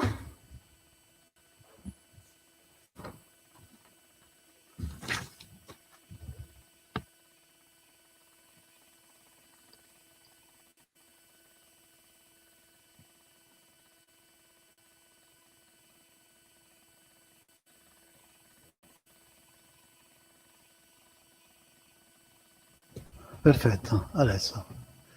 Okay, tonight I prepared a little presentation about this very important character of the Middle Age called Hildegard of Bingen. And I collected several images, but I project only few because also we don't have too much time left. And just for giving an idea, who was Hildegard of Bingen? Hildegard of Bingen was an abbess that was spent mostly his life, the entire life, in Germany, specifically in a certain area by the Rhine River. And she was born in 1098 and she died in 1179. It's a crucial period because it's the period also of the Crusades, so it's a period in which you have a big transformation in Europe. She became famous already when during her life as a prophetess, as a speaker, as a visionary, as a physician, as a musician, as a playwright, as also he wrote a lot of letters. He wrote an autobiography. So in any case, the biography of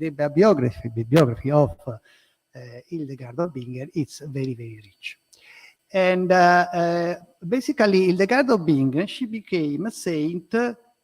She became saint when she, come faccio qua? Aspetta. Allora, she became saint. Come faccio a vedere le immagini qua? Sorry. Per puntare le immagini, questa e quella in successione. Ah, così? Questa qua? Okay. Okay. The moment when she became saint is characterized by we are in 2000, I think, 14. And, well, in any case, she became saint, 2012, under the Pope Ratzinger, Benedictine XVI. Okay, my approach to the figure of Hildegard of Bingen is also a little problematic, because, for instance, already in here, we see that the sainthood or the canonization of Hildegard proposed several problems. The problem of the meaning of this sanctification, of a people that died almost 700 ago, And what is the meaning of this beatification and canonization, made, by the way, by a German popes? And if we compare, for instance, the beatification and the canonization of other women of the last century, figure out, for instance, Mother of Calcutta became saint actually in this already in this century. But for instance, is still waiting beatification and canonization. The Dorothy Day. Dorothy Day is an important saint. I mean, is an important protagonist of the social life in the States. Unlike Mother Teresa, she was fighting for the civil rights, for the strike of workers, and so evidently this was a little problematic for the church. So I don't want to open this issue, but evidently we need to know why Hildegard of Bingen and not other people that in some way sounds much more intriguing also for the feminist cause and so on. Now, I want to go also in another issue. Before Hildegard of Bingen, we have already many protagonists of the German culture and so on, run by women. For instance, we have the first one I show you, it's Saint Gertrude of Nivelles. Saint Gertrude of Nivelles was a saint that today is the saint protector against the rats. That gives you an idea of how was difficult the daily life and so on. And we had several other saints or people that were very important before the coming of Hildegard. So for instance, Elizabeth of Schonau, Saint Ursula from Köln, Herald von Landsberg, Roswitha of Gandersheim, and so on. Many of these wrote books very similar to Hildegard. So this opened another issue. Why then we pick up Hildegard? Some of these, particularly Herald von Landsberg, she wrote many books with the same idea, including a sort of vision, including poems, including letters, and so on. And this is a very important issue because later no, so tornate indietro, just a second, okay. Later became very much in fashion in the painting of North Europe to represent Sant'Anna as an abbess. So you see several moments in which Sant'Anna read a book in trying to educate in the young Mary, and this is common to Northern European countries.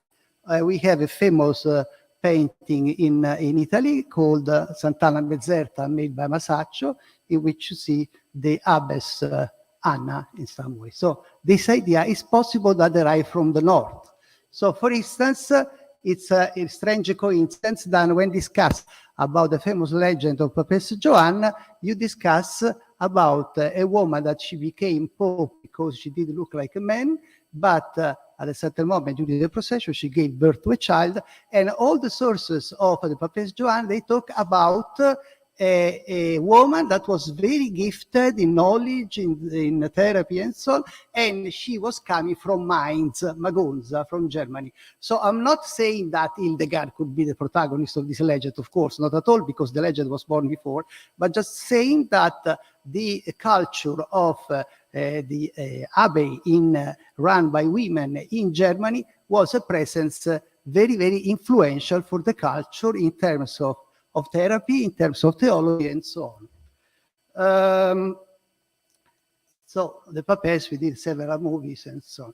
About Hildegard, we know that Hildegard itself, we have several portraits of Hildegard coming from the Middle Age. Many of these portraits are linked to the famous illumination related to her vision. So in some way, we have a lot of portraits of Hildegard. And so we are quite informed of her feature in some way. We know that, however, she was very fragile.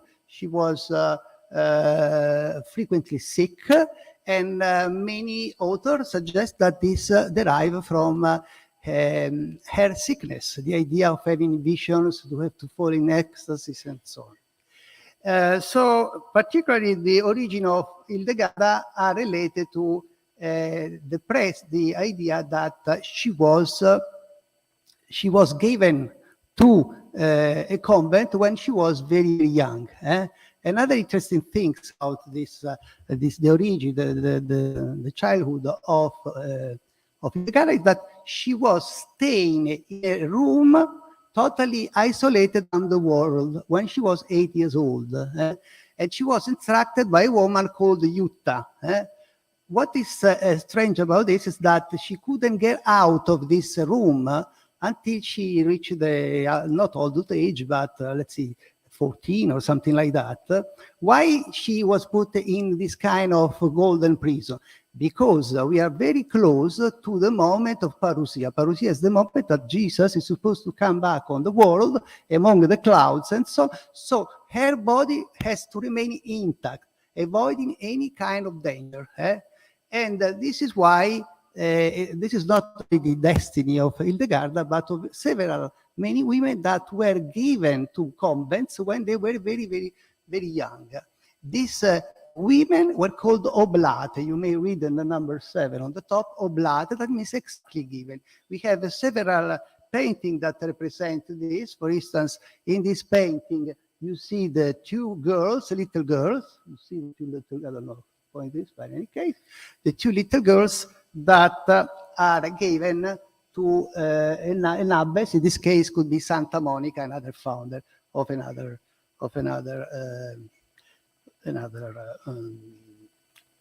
abbey, and so on. Now, I want to show you, because I don't know how much time left we have, but I want to show you one of the most famous painting of quanto tempo? 6 minuti? Oh, Madonna. Allora, so I jump directly from the movie of Margaret von Trotta that implies another discussion, but I want to show you this painting that is the famous painting representing number 14, Stories of Beata Umiltà or Santa Umiltà of Faenza, a painting by Pietro Lorenzetti that is in Pizzicali, because all the little tablet painted, they show the life of a woman like Hildegard or other people that were living in convent in the past. This way to live was the same for centuries. And in fact, I just give an example. This one represents a woman reading, Beata Umiltà, reading the gospel to the other nuns and so on. And we have instead in here a pictures taken in our period. So evidently, this remained the same. Then we have, for instance, another example in which, in this case, for instance, Hildegard was, like Beata Umiltà, dictating her writing and her poems and so on. And you see the nuns writing on manuscripts and so on. Then we have, that's a detail. And then another example that belongs even to Santa Gertrude Nivelle, even to Santa Hildegarda or other saint, is the foundation of a new monastery. In this case, a foundation of a monastery only occupied by women, because we have to remember also that in the past, people generally make an identification of the life in the convent in the Middle Age and the life of the convent after the Counter-Reformation. The life was totally different. The convent, monasteries were open in the Middle Age, so women were much more free than in the Counter-Reformation. When the Counter-Reformation imposed the closure, was a shock for many women. Some of them suicide themselves because they couldn't out, they couldn't have a normal life. At the same time, in the High Middle Age, or if you want also in the Low Middle Age, the presence of women in convent and monastery was really a privilege, because not only they could go out and so on with a lot of freedom, but also because they could be educated on writing, on composing music or whatever. So for them to be in a convent was an escape from the brutality of life in the daily life of that period. Quanto tempo ancora? 5 minuti. Okay, so Beata Umiltà show many of these interesting relationship with so for instance, also in this little painting you see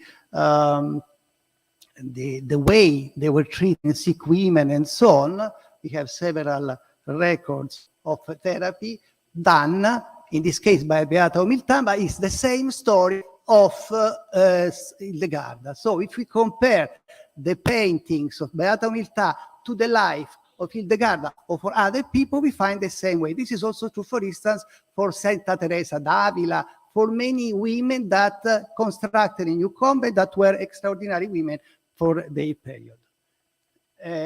The medicine of Hildegarda was a medicine that is related to the antiquity and at the same time of her contemporary life. So, for instance, the main sources of the antiquity were Galenus, you can read in the first number 15, that did live in the 5th century BC, Hippocrates, Galenus in the 2nd century AD, and so this was in some way the idea of the heredity of the great past of the classic period. Another aspect is that, so we have also interesting fresco in the catacombs that show this continuity with the history of anatomy of the antiquity and then in the Middle Age. Another important issue for therapy and so on at that time was the man of sorrow, or the ecce homo, that so the physician, if you want, friar, monks, would take care of poor people who were sick and so on, trying to reestablish with their quote-unquote clients the same attitude that they were establishing with Jesus, the man of sorrow, or vice versa. So it's an attempt to recreate a meeting with the same Jesus. This is very important. In fact, we know that many nuns, they, particularly after St. Francis, they begin to have stigmata or other elements that would relate very much this idea. Hildegarda left his special, how can I say, interpretation of the world, that is, we may consider cosmic, at the same time, I mean, the man, cosmic, and at the same time holistic. So an interpretation of the man in a world in which there are several forces, several influences, mostly taken from the astronomy of the period. That means basically astrology. So the man is placed, this is very interesting representation of very famous of Hildegard of Bingen, somebody compared to the Vitruvian man of Leonardo, even if this is maybe we may open discussion about it. Under the influence of winds, under the influence of everything, also, how do you call that? I forgot the name, but in any case, under the atmosphere, let's say that. And particularly, the influence of the horoscope was so strong that was born in medicine at that time the horoscope man or the zodiacal man, because each part of the body, you may see that, it's under the influence of specific planet, and particularly under the influence of different constellation. Hildegard discussed a lot about the connection between the zodiac sign, or if you want also the planets, and some, particularly the moon. The moon is an important planet in the therapy of Hildegard of Bingen, because the moon has a strong influence, particularly to in the period of menstruation. Of course, I'm following the medicine of the Middle Age, this case, and also for certain kind of disease and so on. So, for instance, from this point of view, I have to say that Hildegard was very open. His famous book on therapy, there is a title in which occurs the word cure. It's a very sincere and frank book describing sexuality, and plenty of poetic images. For instance, for intercourse, she says the moment is similar to the moment when the sun ray warm the moon. So the moon could be the woman or the woman if you want, and the sun and the rays would be the man. So her work in terms of managing the sexuality is really a great exception, particularly for a woman of the Middle Age, that you don't find something like this until basically, I mean, who were the women who described sexuality in terms so frank and so on after after we had to arrive after the 1500 basically, and are even rare. Particularly if you consider that she was in a convent. How much time left I have? Un minuto. So let me see. Just let's see one thing. Very brief. Okay, of course there was an heredity of ancient botany, among which the most famous author was the Dioscorides, and